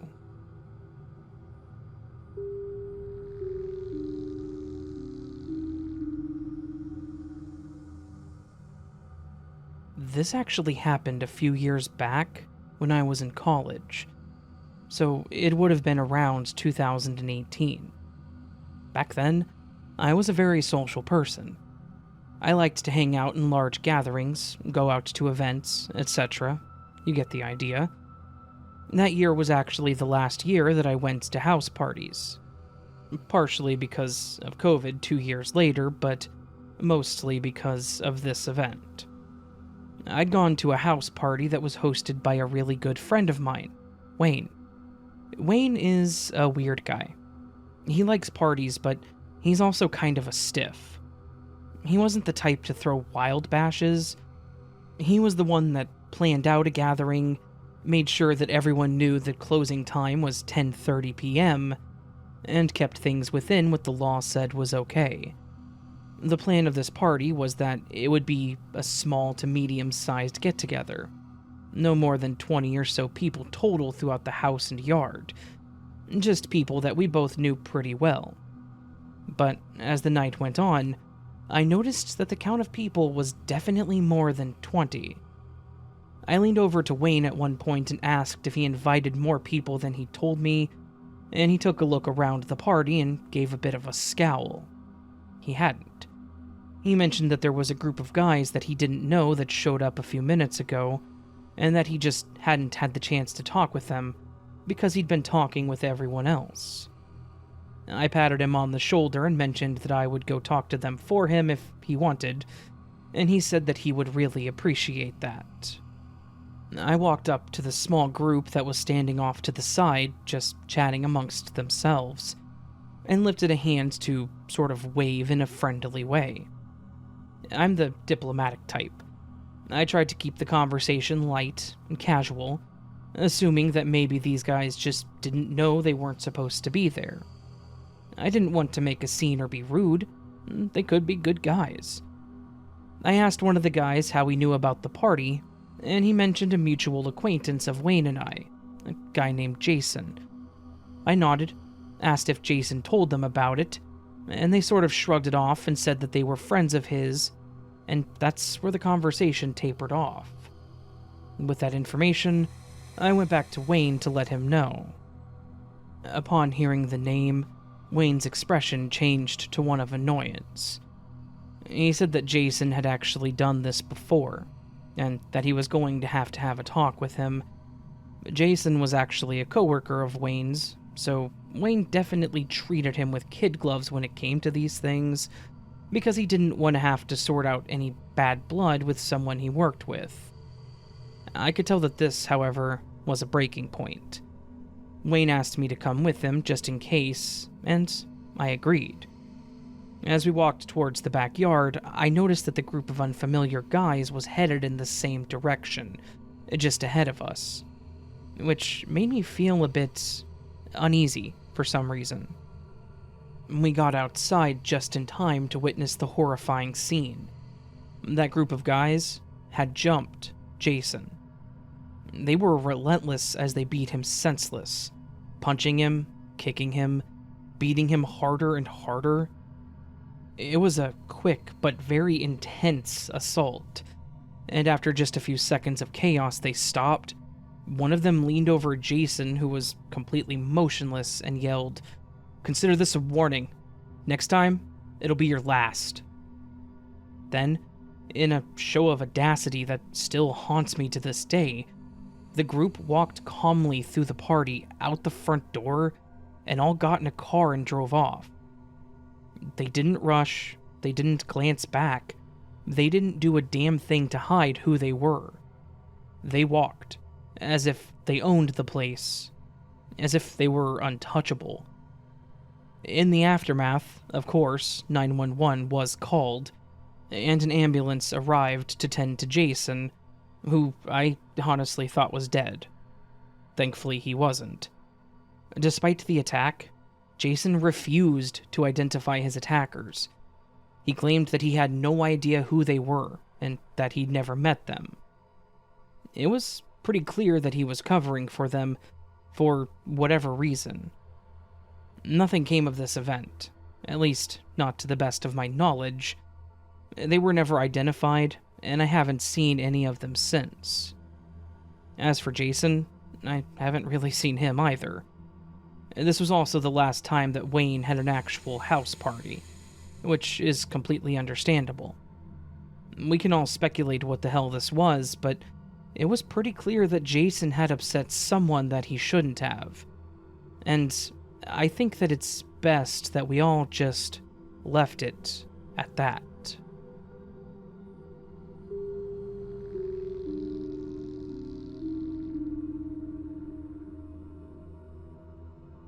I have a story that some people may read and think it's not scary in the traditional sense. And it's really not, but it's still a nightmare situation to be in. And it's a story that I want to tell, so here goes. I used to volunteer for a local search and rescue team near a prominent national park. Our team was flush with medics, experienced hikers, and even a couple canine units that could be called in if necessary. We weren't typically needed, but when we were, we gave it our all. And we absolutely saved the lives of a number of people out there in the woods. What follows is one of the most harrowing events that I have ever lived through, both as a search and rescue member and in my life in general. It happened on a morning that was colder than normal. It was late November though, so we knew that we were going to start to get that wintry mix in the near future. The sky was dark, even in the late morning, the clouds blocking out the sun, making it feel even colder out in the forests. We'd gotten a call that we needed to do a full sweep of part of the trails, as there was a hiker that had been missing for around 3 days. And each hour that passed made us all feel more and more desperate. With the cold coming in like it was, being out in the elements like this, depending on where he was, things could quickly go from scary to tragic. The area where he was thought to be was rugged. A lot of steep cliffs with some horrifying drop-offs. A lot of terrain that was working against us. By the time that night fell on that first day of searching, the temperature had dropped sharply, and the sky decided to open up with some freezing rain and a bit of snow, which was going to make the terrain even harder to navigate. Our team started considering the possibility that this was no longer going to be a rescue mission, but a recovery mission. On that second day, one of the canine units had actually picked up a faint scent near a treacherous ravine. We followed, all of us getting that hit of adrenaline with that growing sense of dread crawling all over our brains. And then we found him. He was lying at the bottom of a cliff, twisted and broken, his face pale and his eyes wide open in a look of sheer terror. We were all pretty visibly shaken as we approached. Even professionals get scared as things come to a head like this. It was pretty clear that he was severely injured. His leg was visibly broken in ways that I can't explain. His body was covered in bruises and cuts, and he was looking pretty bad. We all jumped into action, working to stabilize him. At first, things appeared to be heading towards a better outcome. We had found him. He was still alive, and if we all worked our back ends off, we could get him out of here and he would have a fighting chance. But when we all got to him and started to work, things took a sharp turn. He was smiling at us, but his breathing started to get shallow. His pulse was weakening, and his eyes started to fall vacant. We all knew what was happening, and we did everything we could to keep him with us until the helicopter could get to us. We all worked to keep him going, to warm him up and keep his heart beating, but we couldn't. The man saw us. He knew that we were there, and I can only imagine that he thought that we were going to be able to save him, but we were too late. Probably by no more than a few minutes. I will always have those thoughts. That if we had just woken up 20 minutes earlier, if we ran just that slight bit faster, climbed down with a little less regard for our safety, we may have saved him. I will always have that in my mind, that this man was seconds away from being saved but had slipped away, that no matter how much he wanted to hold on, no matter how much he thought that we would be saving his life, his body just couldn't take it any longer. His body was carried away, and we were all left to face the unforgiving wilderness, now tinged with the sadness that we, as a unit, had failed. Unfortunately, this story is just a reminder that there's not always a happy ending, and even those innocent little outings can turn into something so much more serious without warning. Ultimately, nature has the final say in how things go, and all we can do is try our best. Try to be as careful as we can, and try to prepare for the unexpected. And the last thing that I want to say is, be careful out there. We can do a lot to save people, but there are times where things do not go as planned.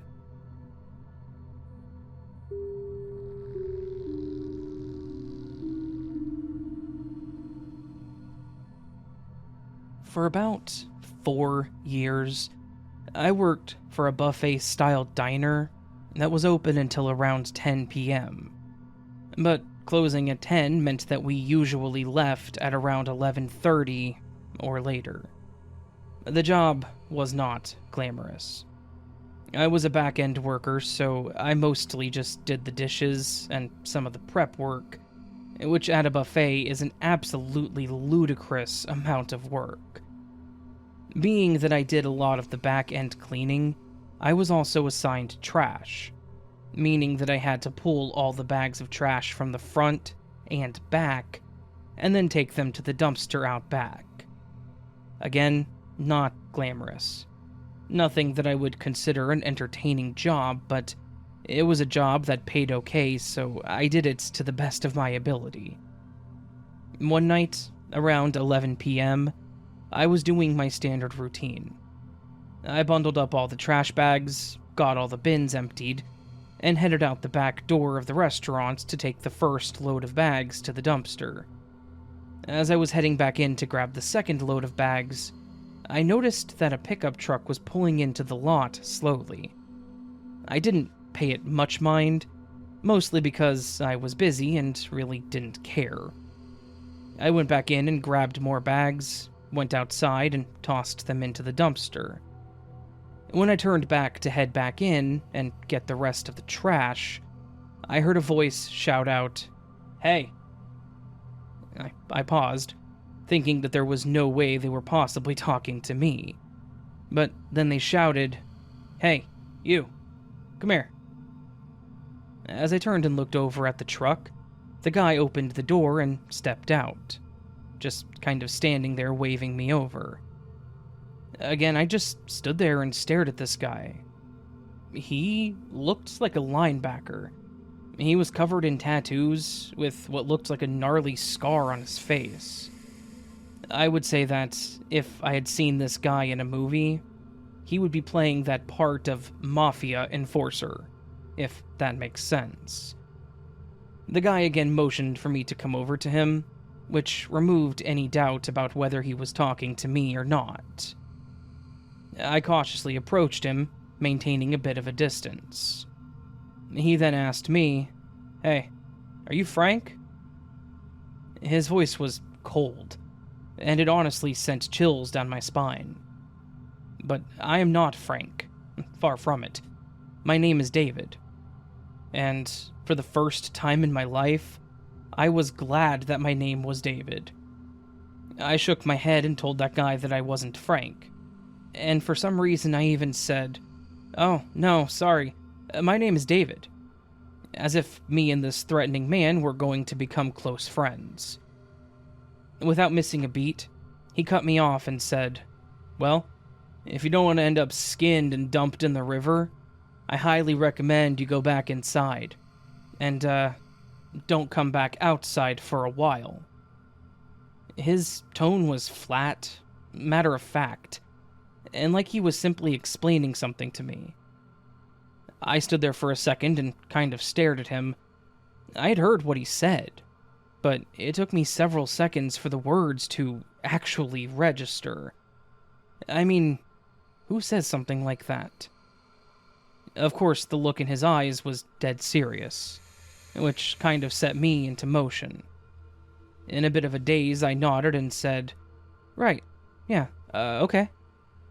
The whole way back into the restaurant, I expected to feel this guy grab me, or a knife to get stabbed in my back or something, but it didn't happen. I went back inside, and I decided that my last load of trash could wait for a little while. After I got back inside and did my dishes and finished up my other duties, I started thinking about things and realized that I didn't work with anyone named Frank. There was no one in the building named Frank. So, who was that guy looking for? I even asked my shift lead if anyone worked there named Frank, and she told me that there were no employees with that name. I told her that I was approached by someone out back that was looking for a Frank, leaving out the threatening to be skinned part, and she told me that it was probably just a drug deal, and to forget that it happened. Which, thanks, that helped quite a bit. Anyways, I never saw that guy again, and thankfully I don't work that job anymore. The fact that I did work there for 4 years is crazy, and I do have some other stories that I may send your way at some point, but for now, I think this is the best one to put out there. I hope that the mystery man was able to find Frank, or I guess depending on his motives that he didn't find Frank. Either way, thanks to him for scaring the hell out of me that night.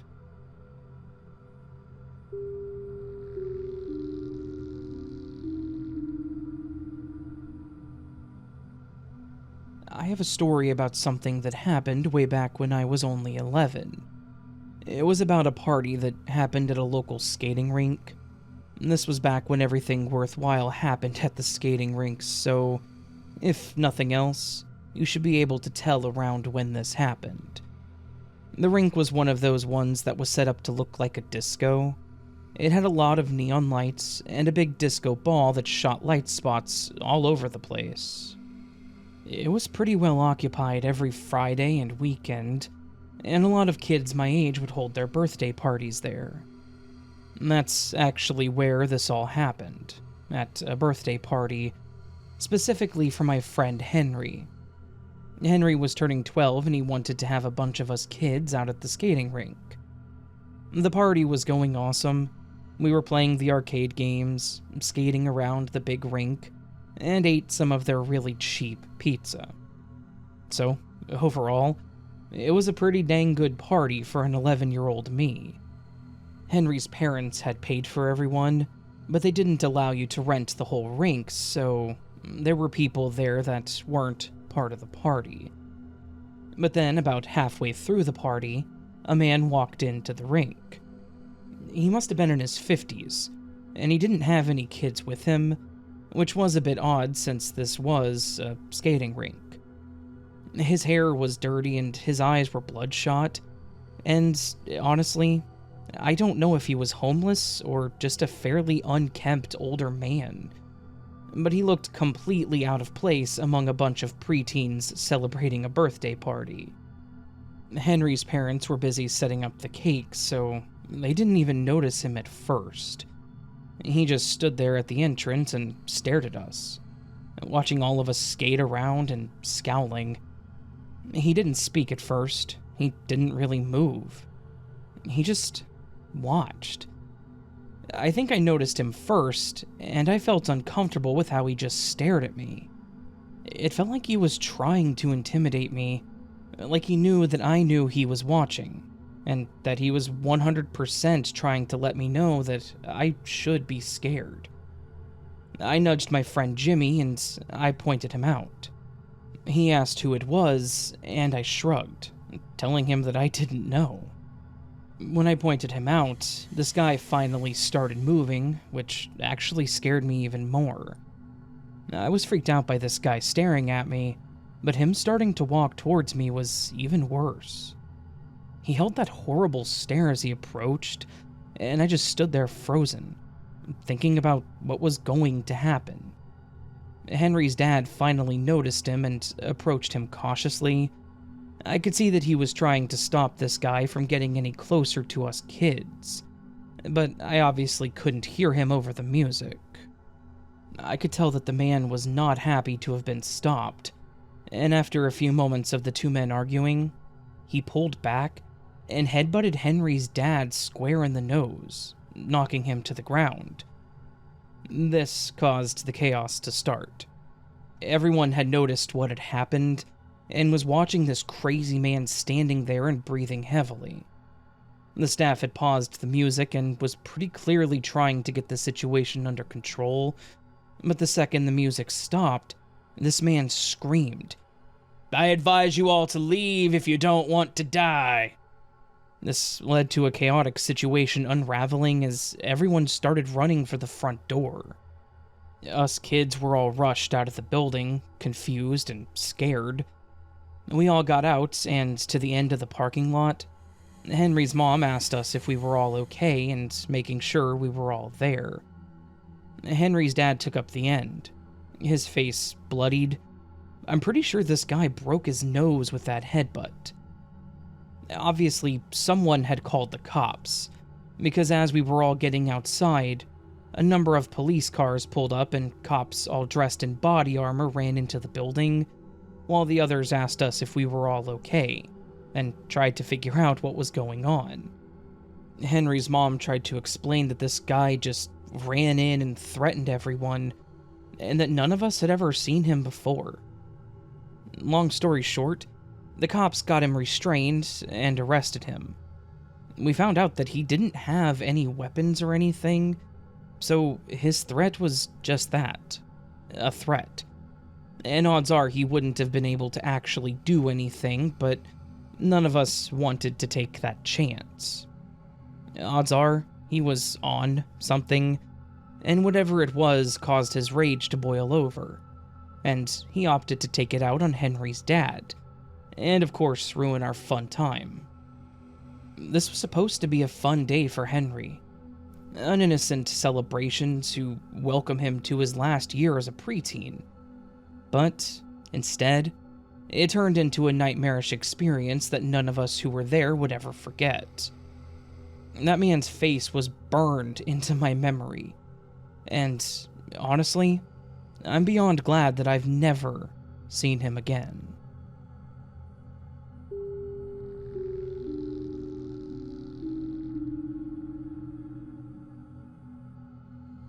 This happened in middle school. Back then, I had taken a home economics class with Miss Clark. Home ec was a boring class. A lot of really basic stuff, but there was like half a quarter where we got to learn actual cooking skills, and I was pretty eager for that, because I loved cooking at the time. Ms. Clark was a stern and older woman, but was honestly more bark than bite. And while she would yell at the students, she would typically never follow through with any of her threats. And maybe if that weren't the case, then this all wouldn't have happened. But it did, and nothing can change it. For the most part, the cooking parts of home ec, we were doing more baking than anything.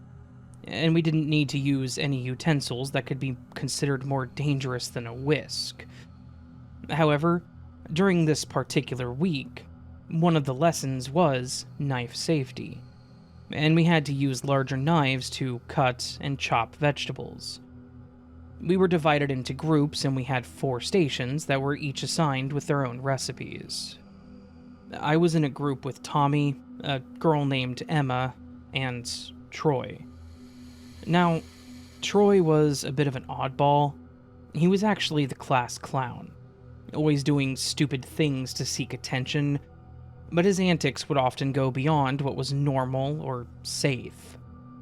He would push things further and further until he actually got in trouble because he thought it was funny. In most cases, it was annoying, but not a huge deal. In this situation, however, it became a major problem. Our station had to make a vegetable stir-fry, which meant a lot of chopping and slicing. Troy was in charge of cutting carrots, but he was obviously getting bored with it. As we were all doing our parts, he picked up his knife and began swinging it around in the air. "Look at me, I'm a ninja chef," he yelled out with his eyes wide and looking like an absolute idiot. I laughed nervously, but it was clear that this was not okay behavior. He kept swinging the knife like he was fighting off some enemies in a video game or something. He kept swinging closer and closer to all of us, which definitely freaked all of us out. "Troy, cut that out right now, or you'll be out of this class for good." Ms. Clark's voice boomed out from the other side of the room. Troy froze and had a look of defiance on his face. He lowered the knife and muttered something under his breath, but the warning seemed to have done its job. For a while, things went back to normal. We all continued our cooking. Troy even went back to cutting up the carrots, but he was clearly unhappy with being told to stop playing his little game. And I could tell that he wasn't done. The second that Ms. Clark turned her back and was assisting another group, Troy grabbed the knife again and he starts swinging it around again, making what I guess were ninja noises. This time it really wasn't funny. It was downright terrifying. As if in slow motion, I saw Emily walk past Troy, her back turned, and she was completely unaware of the danger. Troy's arms swung wide, and then the unthinkable happened. The knife connected with Emily's face, and more specifically, her eye.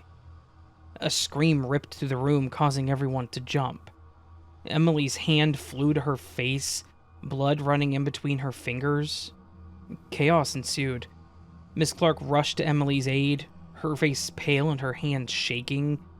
Troy dropped the knife and his face went pale as the realization of what he'd done slowly dawned on him. The school nurse was called, and Emily ended up being rushed to the hospital.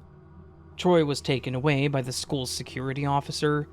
He actually looked more shocked about what had happened than most of the class.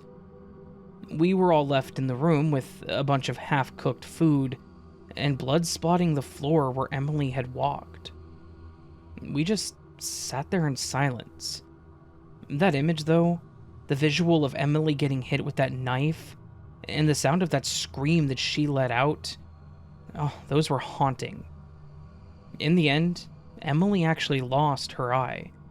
Troy was expelled, and none of us ever saw him again.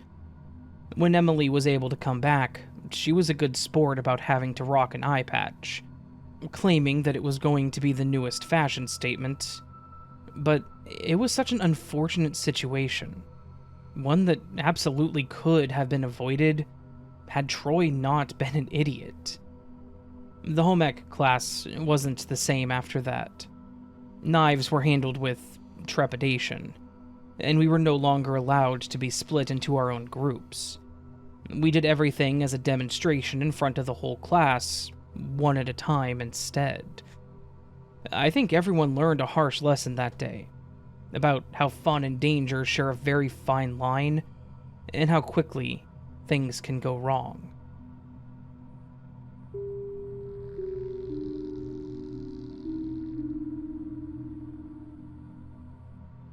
I'm not typically one to share personal stories online, but I have a bit of a bizarre and, frankly, terrifying event that I experienced during a move several years ago. It genuinely freaked me out, because it could have gone much, much worse, and I think that I got really lucky with how it all actually played out in the end. So, several years ago, my boyfriend and I were preparing to move into a new place. He ended up having to work through most of the days that we were planning on moving, so most of the packing, boxing, and actual moving of things from one place to another fell solely on my shoulders. He recommended that we just hire someone, or ask my brother for help, but as stubborn as I am, I absolutely refused to let anyone touch my stuff. I assured him that I could handle it, and that I would get it done while he was at work. One of the days, in the midst of our move, I had packed up most of the rooms into boxes, and most of them had large stacks of all our things in said boxes, sitting in the middle of the room. I was working on the bedroom at this point. It was the last room that we needed to get packed, since it was the main room we were still using. I was standing there, emptying the dresser, when I thought that I'd started hearing talking. Initially, I shrugged it off as possibly coming from outside, thinking that I may have just left the upstairs window open. The more I listened, though, it became rather clear that the voices were coming from upstairs, inside the house. A chill ran down my spine when I was hit with that sudden realization that I was not alone inside my house. Part of me wanted to shout out, ask who it was, but then it kind of clicked that these two people had broken into this house in the middle of the day. They probably weren't there for conversation. I quickly jumped into the closet, having to squeeze through the stack of boxes that I'd placed in front of it, and shut the door, just standing there with my heart beating hard. I could hear the intruders walking through the house, stepping through the kitchen, and then I heard them walk down the steps and into the bedroom. As they walked into the room, one of them, his voice scratchy and gruff, asked, "You sure this is where he said they lived? These people look like they're moving. I don't think they were going anywhere." The second voice responded with a, "Yeah, I'm pretty sure." They went quiet as if they were waiting for something, and after a few moments I heard one of them rummaging through one of the boxes outside the closet. He started making joking comments about my clothes and items, which really made it that much worse. Not only was I scared out of my mind, this guy was violating my privacy and handling my underwear. This whole thing felt surreal. Like, was this really happening? Was this some kind of messed up joke or something? After a few minutes of him commenting on my stuff, and the second guy huffing impatiently, the second voice said, "You know what? Let me go call him and make sure. Something seems off about this." The silence after that was deafening, punctuated only by the remaining intruders' casual rifling through my boxes. I could barely even breathe, fearing that if I did, I would give myself away. When the other guy came back, his voice sounded way more urgent than before. "Hey, dude, come on, we got the wrong house. I wrote the address down wrong." The other man chuckled and said something like, "Damn, man, that could have been bad. Imagine if they were home and we got the wrong person." Then, their voices trailed off as they walked upstairs and out of the house. I stayed huddled in that closet for a while longer, too terrified to move. When I finally got my nerves up to step out, the house was completely silent. I quickly checked the hallway and bolted into the garage to grab my cell phone from the van and called 911. The police arrived, they took my information, and they checked the whole house for me. They asked if I had seen the two guys, and I told them that I hadn't, because I had hidden in the closet. I told them what the guys had said, and obviously they were concerned. They told me they would do what they could to find them, but with how little I could give them, I doubt they ever did. Nothing was stolen, nothing was disturbed outside of the items in the box the guy was going through, and nothing happened during the rest of that week. I couldn't have been more thankful to have been moving out of that place. The memory of this still unsettles me, and it absolutely taught me a very valuable lesson. Lock the door. Always make sure it's locked if you're not near it. There was no forced entry, so they walked right into the house with literally no issues. I have no idea what they were planning on doing, but based on the conversation, I could be pretty certain that their intentions were not good. I feel bad for whoever it was they were looking for, but I'm glad that I never had to see them again.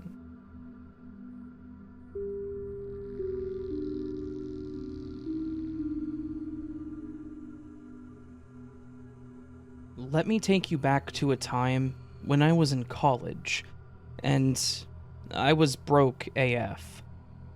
I was in between part-time jobs and was needing some cash to pay my phone bill, and I was told by my mom that she had a coworker that was looking for a babysitter for the following Friday. Well, what luck. I needed money, they needed someone to watch their kids. Win-win. They had two little kids, a boy and a girl, and they were just the cutest kids that I'd ever seen. Well, at first. Carmen was the older of the two. He was 5 and was a very giggly kid. Carrie was 4, and she was the definition of an adorable little girl. They seemed pretty normal on the surface, like I said. They were playful and cute, and pretty much right away I had this feeling that this was going to be a super easy night for me. They were watching TV for a while, and I was making dinner for them, just getting some pasta boiled and chicken cooked for spaghetti. Carrie didn't like beef, so they used chicken. After the show ended, Carmen asked if they could go upstairs to play while I finished dinner, and I told them that was fine since it would still be a little bit. The two of them run upstairs and I'm just left to finish up the food. No big deal. I finished up the spaghetti, and I got it plated for them and then headed up the stairs to let them know that dinner was ready. I get to the outside of their door and I can hear the two of them giggling and laughing quietly, peppered with some hushed whispers. I knocked softly on the door and asked what they were doing, not wanting to scare them or anything. When I asked this, I heard a bit of shuffling and then heard Carmen say, "Oh, nothing?" with his voice coated with that sugary innocence that told me they were doing something that they weren't supposed to be doing. It kind of put me on edge, and it just felt off. I pushed the door open to see what it was they were hiding, and my heart skipped a beat. There they were, both sitting on the floor huddled around a Ouija board. Where they got it from, I didn't know, but I was a bit speechless for a moment before I gathered myself. Guys, you should not be playing with that. Where did you get that from? I was firm but calm when I asked my question, trying to mask my nervousness. Carmen responded with, I found it in the closet. It's cool. It spells words. I nodded like, yep, that's what it's for. And I ushered them out of the room and down into the kitchen. I went in to pick up the board, and I swear that room felt ice cold. I can't prove it, but I swear it. We all went downstairs, ate our dinner, and after we cleaned up the table and dishes, Carrie asked if they could color down at the kitchen table. I figured that was fine. They would get into less trouble doing that than playing with a Ouija board at least.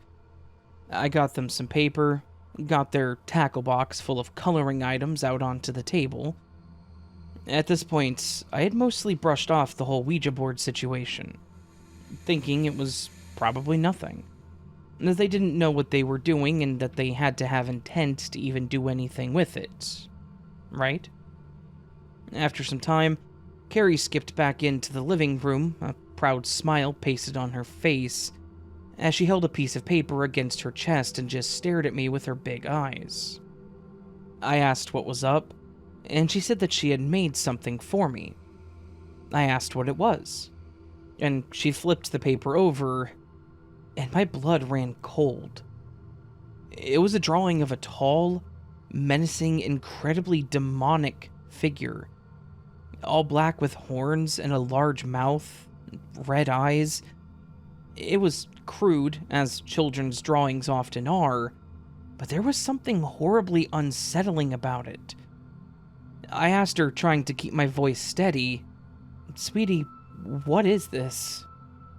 Without skipping a beat, she replied in that cute little carefree voice, "It's who we were talking to upstairs.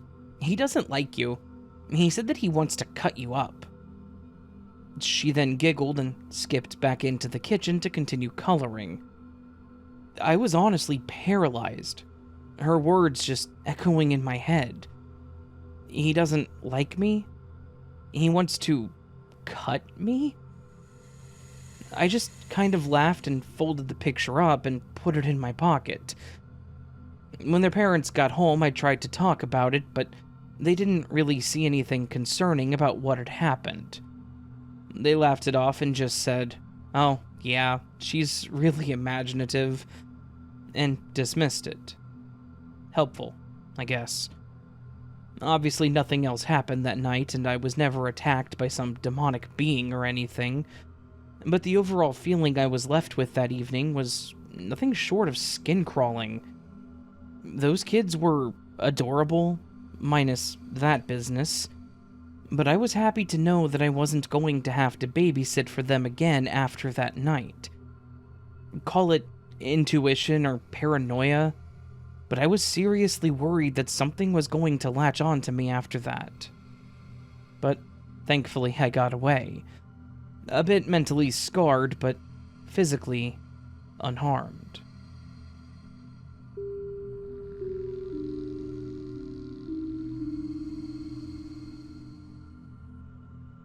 As a kid, summer camp is synonymous with freedom, adventure, and summertime fun.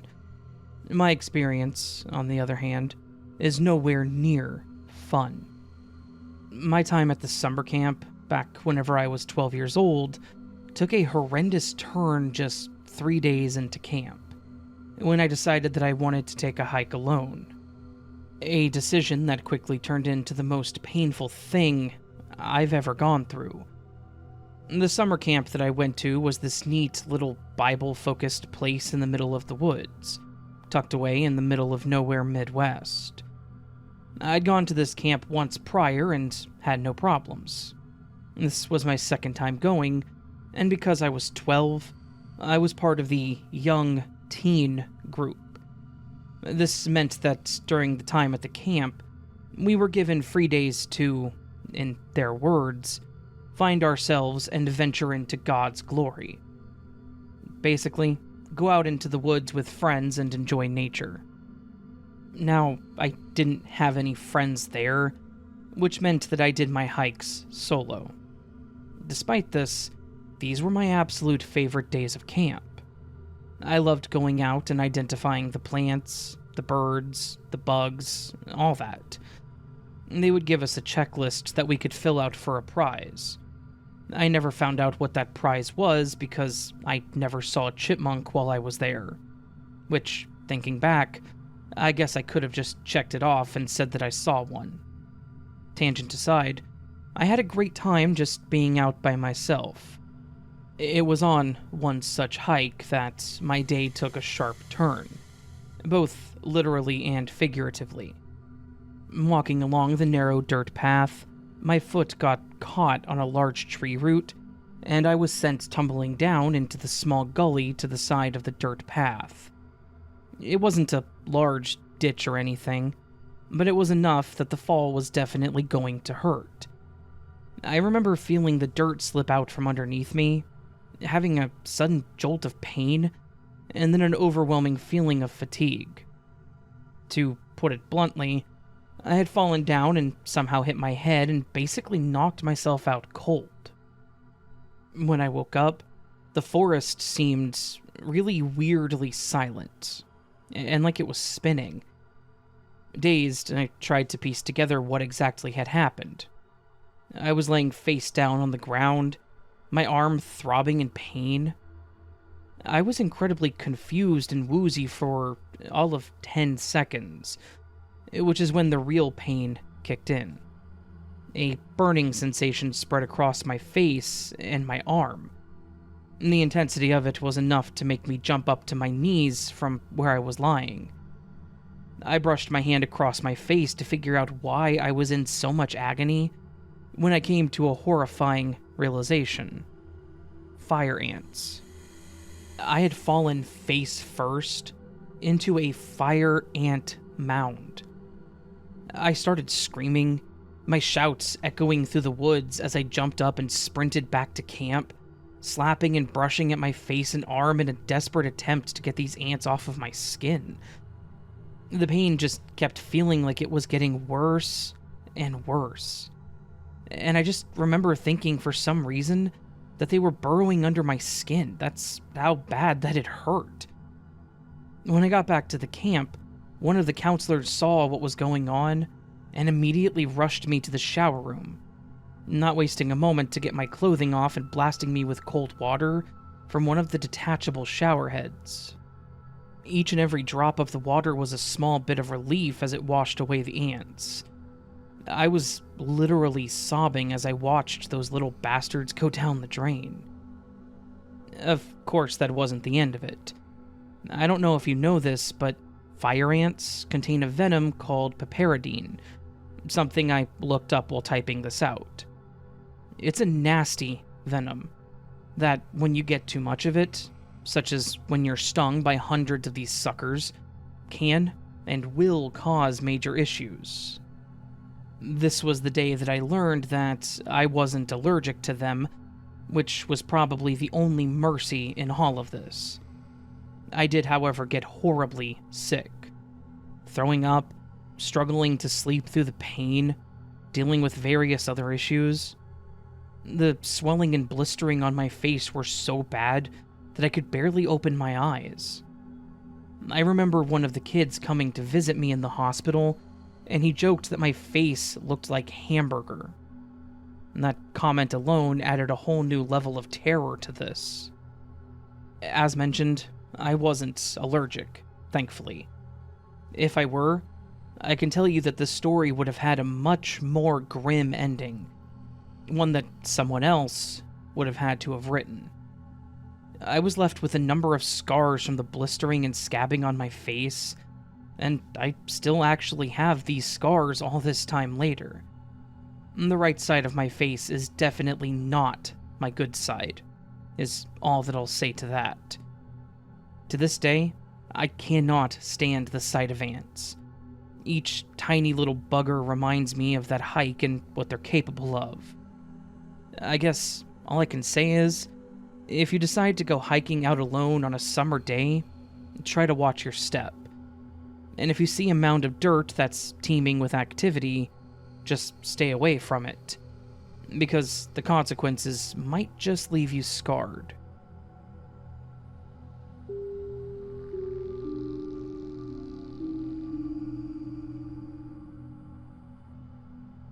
This experience is one that I've kept to myself for a very long time. And I've always wanted to put it out there, but I've always had this concern of people telling me that I was lying or was just making it up. I will say that I am not making this up at all. It may sound like a crazy story, but it is something that happened to myself and my cousin when we were much younger. I'm not much of an author, so if the story feels a bit stiff, I do apologize. I'll try my best to make this detailed and written well enough. But this is the story of the night that my cousin and I believe we ran into the Jersey Devil out in the Pine Barrens. As I've said, I was spending my time with my cousin back when I was about 20. While I was there, we had made plans to go on this camping trip as a way to wrap up our summer. As is only natural, when you're in that part of New Jersey, I had told him that I wanted to spend a few nights in the Pine Barrens, an area notorious for those urban legends about how creepy the woods can be. We were fully aware of all the stories about the Jersey Devil, but being that age, and with him having lived there, we all thought that it was just a joke, or a story to tell the kids to keep them out of the woods. When we got to our destination, a spot that was a bit secluded, far away from other places, and we settled in for the night. The first day was great. We did some hiking, cooked up our food over a small fire, and we turned in pretty early. The second day, we spent a lot of time out enjoying the weather, and we had broken out our case of beer, so that we could party a bit over the campfire. That was honestly the overall plan of the trip. I was 20, my cousin was 22, so we planned on going out into the woods to get drunk and have a good time. That night, we started drinking and sitting around the fire, and my cousin started telling me about his plans for college, how he had actually gotten a scholarship for whatever sport it was that he played, and in the middle of this sentence, we both paused and looked into the trees. The silence of the forest was broken by a weird sound, a high-pitched scream mixed in with a low growling sound. When we both heard it, I mentioned that it was probably just a wounded fox, that they make some really creepy noises, and it was most likely just that. My cousin laughed and said that it was creepy as hell, and then we heard it again. Except, this time, the higher-pitched tone was less prominent, and the growling was way louder. I then said that we should probably just go ahead and get to sleep. Part of me wanted to just ignore the sound and not think about it. My cousin agreed, and we got into the tents and went to sleep. After a bit, I did doze off, but I was woken up by that same sound again, probably around an hour or so later. I heard it, and my eyes shot open, like an instinctual reaction to the sound, like my body was telling me, hey, you need to wake up and be scared. I just stayed there on the sleeping bag for a few seconds, staring up at the ceiling of the tent, thinking about whether or not this thing was actually a threat, when I started hearing footsteps near the tents. I glanced over to where I thought they were coming from, and sure enough, there was something there. The steps were a bit heavy as this thing approached. I started to get hit with this heavy fear when I saw a hand-like appendage pressing against the fabric of the tent, almost like it was rubbing it, trying to figure out what it was. The thick fabric crinkled and folded slightly as this thing started pushing against the walls, and then the top. I just sat there thinking, it'll lose interest, right? It'll walk away. Thankfully, it did lose interest after a while, and it did start walking away. At that point, though, I had to know what the hell that was. and when I was satisfied that it was a good distance away, I unzipped my tent to see if I could find this creature. To my surprise, my cousin was already standing outside of his tent, pale as a ghost under the moonlight. It was at that point that I realized that this thing wasn't just a normal creature, nor was it something I was imagining. He had seen it very clearly. I saw this thing too, but he saw it in much better detail. What I saw was a very tall beast-like thing covered in matted fur, and I swear that this thing had wings that were tucked in. My cousin added 2 details to this that makes me think this thing was the Jersey Devil. He said that it had glowing eyes that he saw as it walked away, and he claimed that it had legs with knees that shifted backwards, like a goat. I can't make that claim as I didn't see its eyes, nor could I really see its legs in detail, but this thing was not a normal animal. That much I am certain of. Unfortunately, it was the middle of the night, and we were both a bit tipsy, so driving away wasn't really a good idea. We both made a conscious decision to start our fire back up and just wait the night out, and then drive away when we were sobered up in the morning. When the sun came up, we got our stuff together and got the hell out of Dodge. To this day, I'm convinced that what we encountered that night was the infamous Jersey Devil. I can't explain what it was or why it chose to check out our little camp like it had, but I'm grateful that it didn't go any further, or decide that it wanted us, and not just to check our tents out. I know that nothing really happened to us, thankfully, but it was still a scary moment.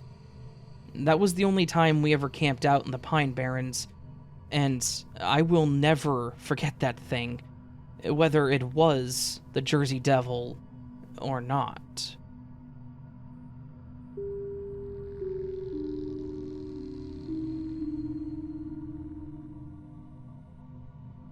My friends and I loved going to this local festival that our county held every year in July.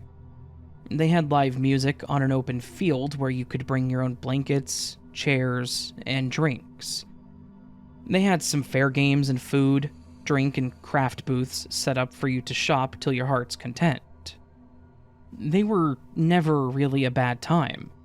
Between the single people, the groups of friends like us, and even the families with kids and older couples perusing the crafts, everyone always seemed to be in high spirits and looked after one another. That's exactly what we were expecting when we went there this time. There were 5 of us that went there together: Ashton, Nevaeh, Tanner, Paige, and myself. We brought a couple of blankets and a small cooler with our beverages of choice. We just lounged around talking and enjoying the electric atmosphere that surrounded us. The band was full of energy and everyone in the crowd was cheering them on for more, and after the band was done, there was going to be an intermission before the finale. The finale was going to be fire jugglers, so they had set up an area in front of the stage where there was a small fire pit. While they were setting up, my friends and I walked around the booths, got ourselves something to eat, and even played a couple of games, betting on who would do the best and which of us would fail miserably. Once it started getting darker, we heard someone talking through the audio system from the stage, and decided to start making our way back to the field to settle down again with more drinks and entertainment. When we got back there, we danced to the music and waited for the show to start.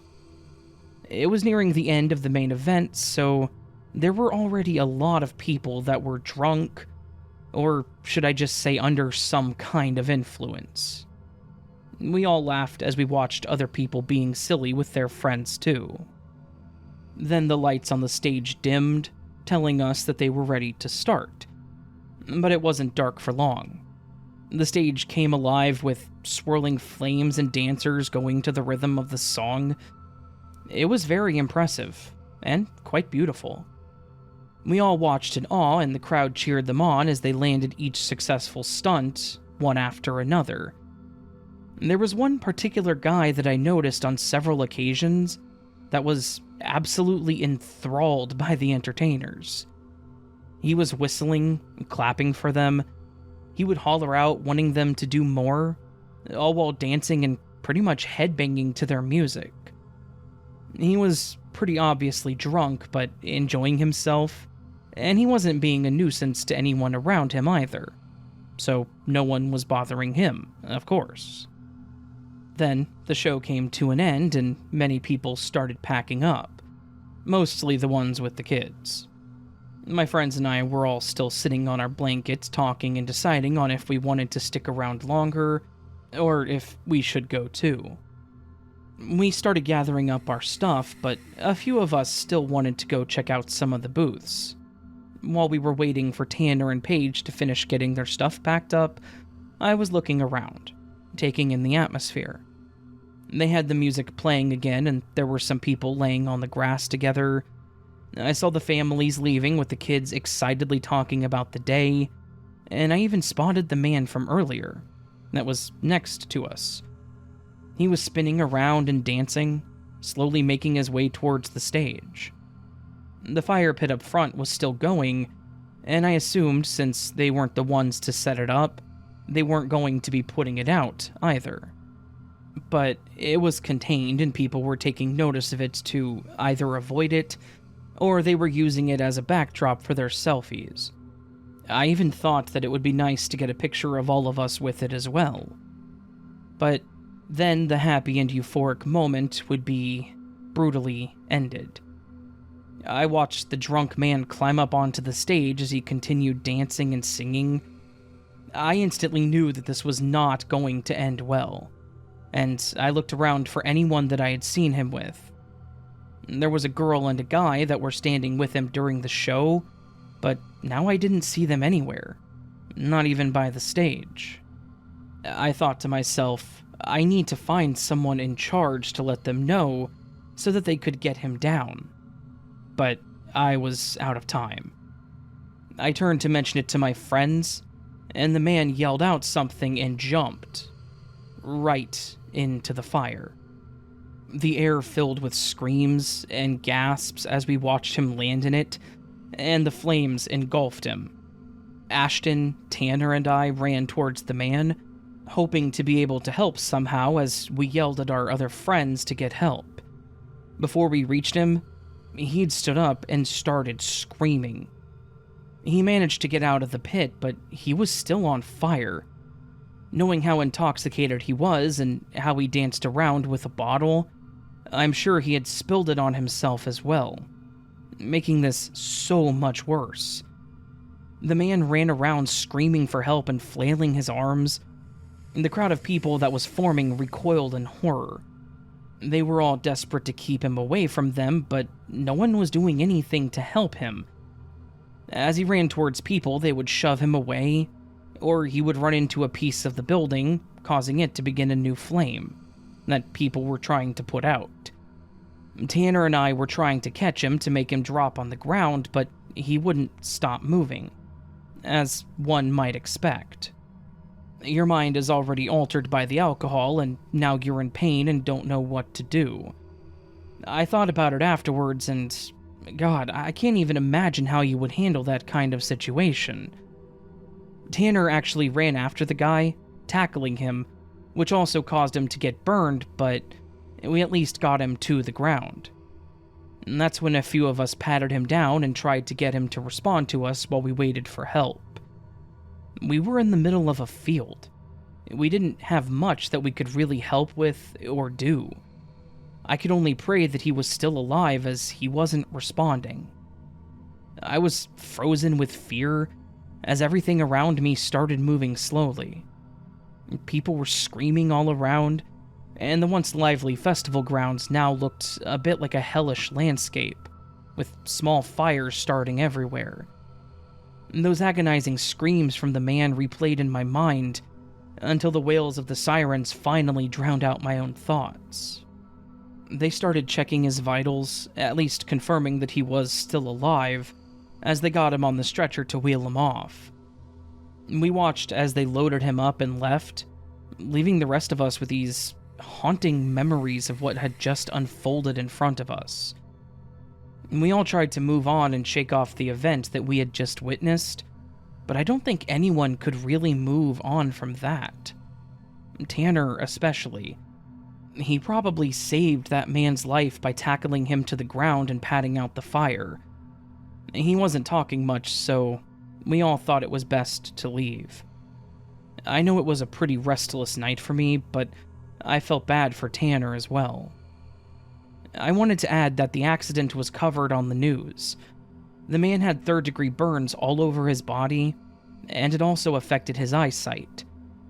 I was thankful to hear that he had survived and told Tanner about it too, but that night still makes me sick to think about.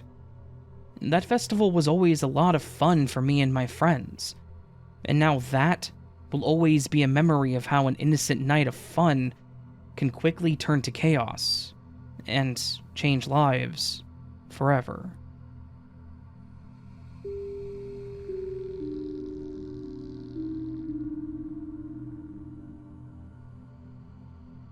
When everything started with COVID, I lost my job for a while.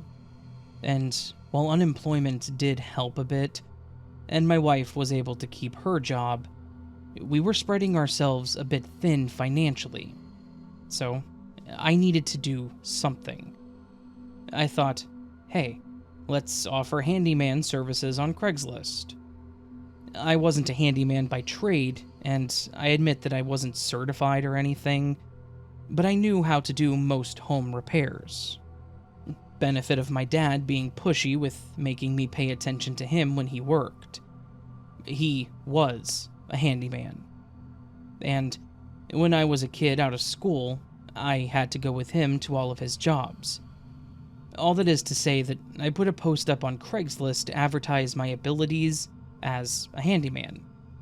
And I priced myself lower than anyone else, hoping that that would be enough to entice people to contact me. And entice it did. I got a notification on my phone the next day. An email from someone that had seen my ad, and they asked me if I could repaint a room. I've painted rooms before, successfully even, so I responded and told them that I would be happy to help them out with painting a room, if they needed. The deal went through quickly. They wanted me to come over the next day to start it, and asked if I could finish it within the week. After a bit of finessing on the price and how quickly we could get it done, he agreed to pay me half up front on PayPal, and when the payment came through, I excitedly said, "All right, I'll see you tomorrow." I got to the house and was a bit shocked to see the outside of it.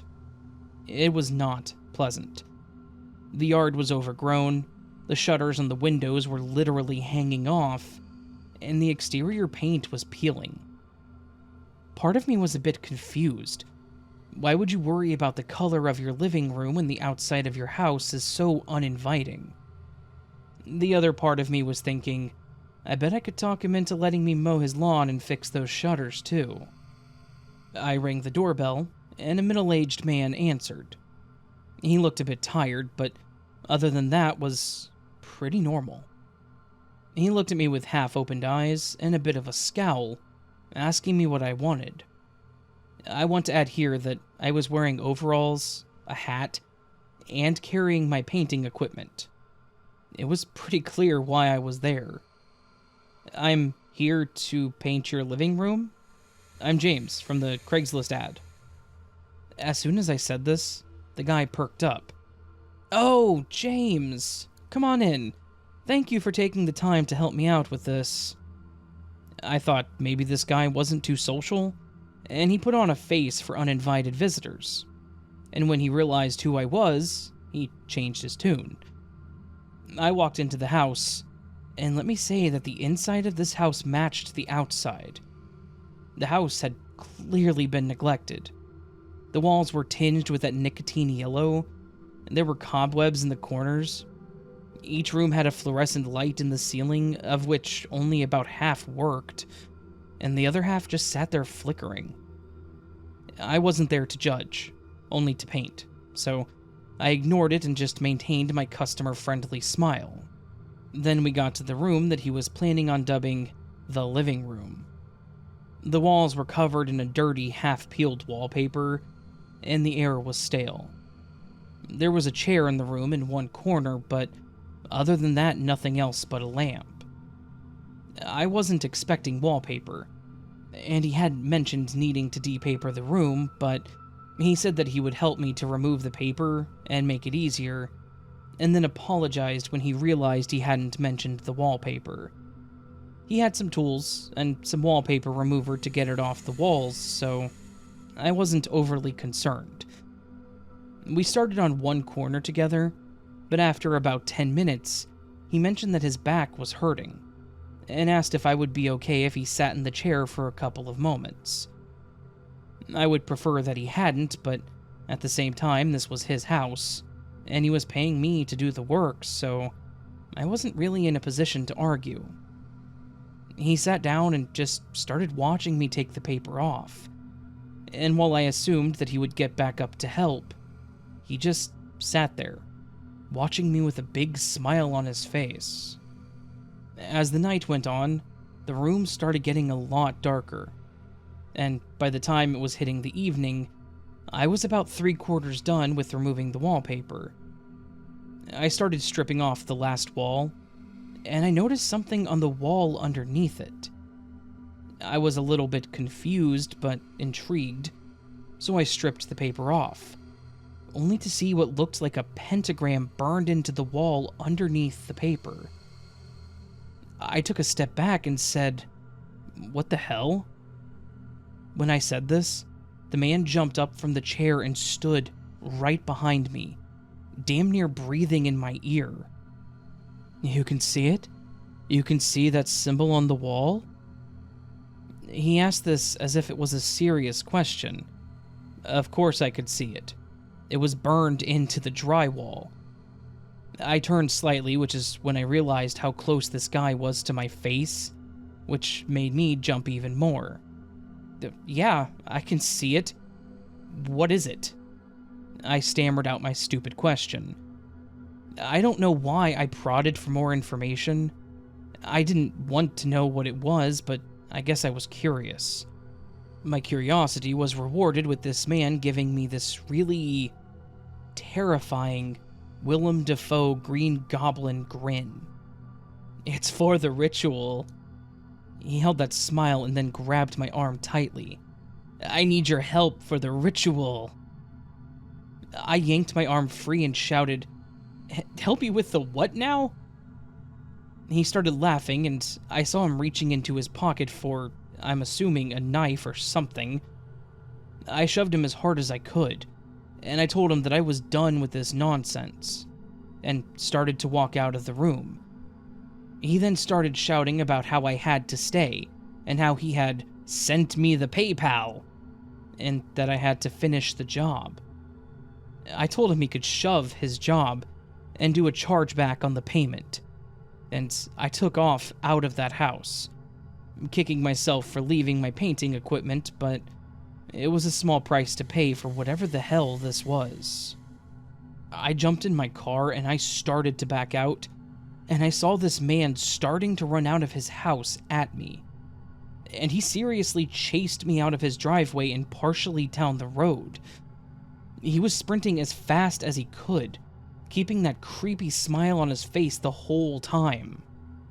Thankfully, this middle-aged creep was no match for a pickup truck, and I did lose him eventually. I don't know what all that was. I don't know if this was some kind of satanic insanity that he was trying to get me to be a part of or whatever, but the money he'd pay me was nothing in comparison to how terrified I was. Funnily enough, he never did a chargeback, or ask for a refund or whatever you have to do. So I kept the money that he sent. I did lose a day, and I had worked my back end off stripping that wallpaper, only for this guy to turn into an absolute lunatic, but I guess I got paid for it?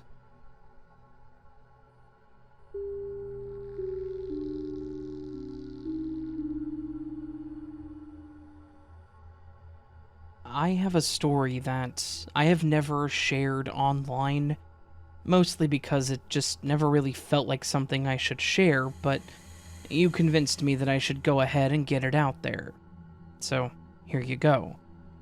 This is probably the most terrifying thing that has ever happened to me, and it happened on what was a fairly normal day otherwise.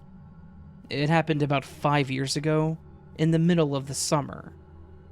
Back when this happened, I was attending evening classes to get an associate's degree, and after class, I went to work. I worked as a box truck driver for a company that produced car parts. Mostly just the plastic ones, though. It may sound strange to some, but the biggest part that we produced, and what was probably our biggest moneymaker, were bumpers. For what they are, they're ridiculously expensive, and they break pretty easily.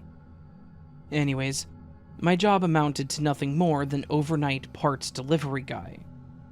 I got to drive this box truck filled with parts to each of our partner dealerships in town, and I would unload the parts for them. It was a pretty lonely job. It was an overnight job, so no one was ever at the dealership, so it was just me, my truck, and whatever audiobook I was listening to at the time. It was, for lack of a better word, fairly mundane. On the night that this happened, I actually remember that I was listening to the audiobook version of Ready Player One because the movie had just come out in theaters and I wanted to hear the book before I went to go see the movie. I was just driving along, plotting out my route and glancing at the delivery log to see which locations I needed to go to that night, when, out of nowhere, this car came blowing past me on the small 2-lane each direction highway. It didn't surprise me. People hate being behind trucks. I just didn't really expect to see anyone else on the road this late. They gunned past me on the left, the headlights glaring in my side mirrors, and before I could even react or really process the car, they cut sharply in front of me. I swerved hard, narrowly avoiding a disastrous collision. My heart was pounding, my palms were sweaty on the wheel as I veered over to the shoulder of the road. Interestingly enough, the other car also pulled over just in front of me. Part of me assumed that maybe they wanted to apologize, or maybe they were freaked out, or maybe they were about to go off on me in a bit of road rage, but nothing happened. I sat there in my truck trying to catch my breath, and they just sat there a bit ahead of me, not moving or really doing anything. After about 4 minutes, 2 of the car's doors burst open, and 2 figures jumped out. I assumed that they were going through the motions of the previously mentioned road rage, but then I noticed that they were wearing ski masks. I barely had time to process this before I saw them sprinting towards my truck, guns in hand. I was struck with this paralyzing fear. I really only had 2 options: floor it and risk getting shot, or do whatever the hell they demanded. I was a delivery driver, not a hero, so I decided that it would be less risky to just comply. I put my hands up and I climbed out of the truck, my hand shaking and my breath ragged. The masked men did not waste any time. They nudged me out of the way and 2 of them jumped into my box truck and then sped off. The third person that hadn't left the car then gunned off down the road, following the truck, leaving behind nothing more than the screeching of their tires. Then there was me, just standing alone on the side of the highway, watching the taillights of both vehicles as they disappeared into the distance, and thinking about whether or not I was going to get reprimanded for this. As I thought about that, and about work, my mind stepped over to, who do I even contact about this? I then realized that I still had my cell phone in my pocket.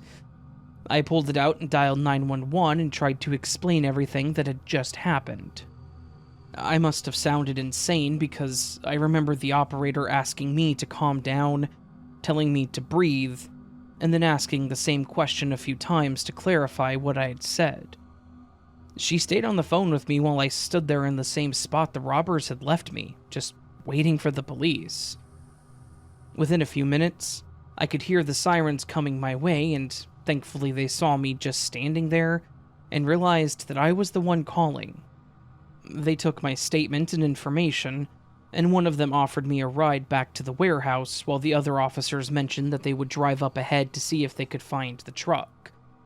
Worse yet, they did find it. But it was not the outcome that I had hoped for. They found the truck only about 15 miles up the road, abandoned off the side of the highway, and set ablaze.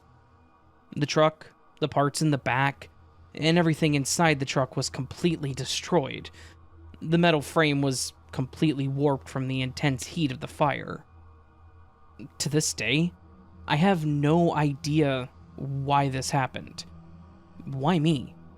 Why did they take my truck? I can only imagine they did this for the haul, but the truck was very clearly marked as an auto parts delivery truck. And I can't think of any modern parts that would net that much cash that would be in a truck like that. I guess maybe catalytic converters, but I can tell you that my list had 0 of those. So if that's what they were going for, then I was a poorly chosen target. Beyond that, it just felt so damn random and pointless. Either way, it was the most terrifying experience of my life, and I struggled to get back into the cab of another box truck without thinking about that visual of them running at me with shotguns pointing up at me. The fear, the confusion, that mental feeling that I might actually die for some bumpers. I was just a dude driving a truck and doing my job, and it was painful to be pushed so suddenly into this nightmare. I do still work for the company, and I did move up when I got my degree, but I now work in warehouse, and the only thing that I drive for them is the occasional forklift.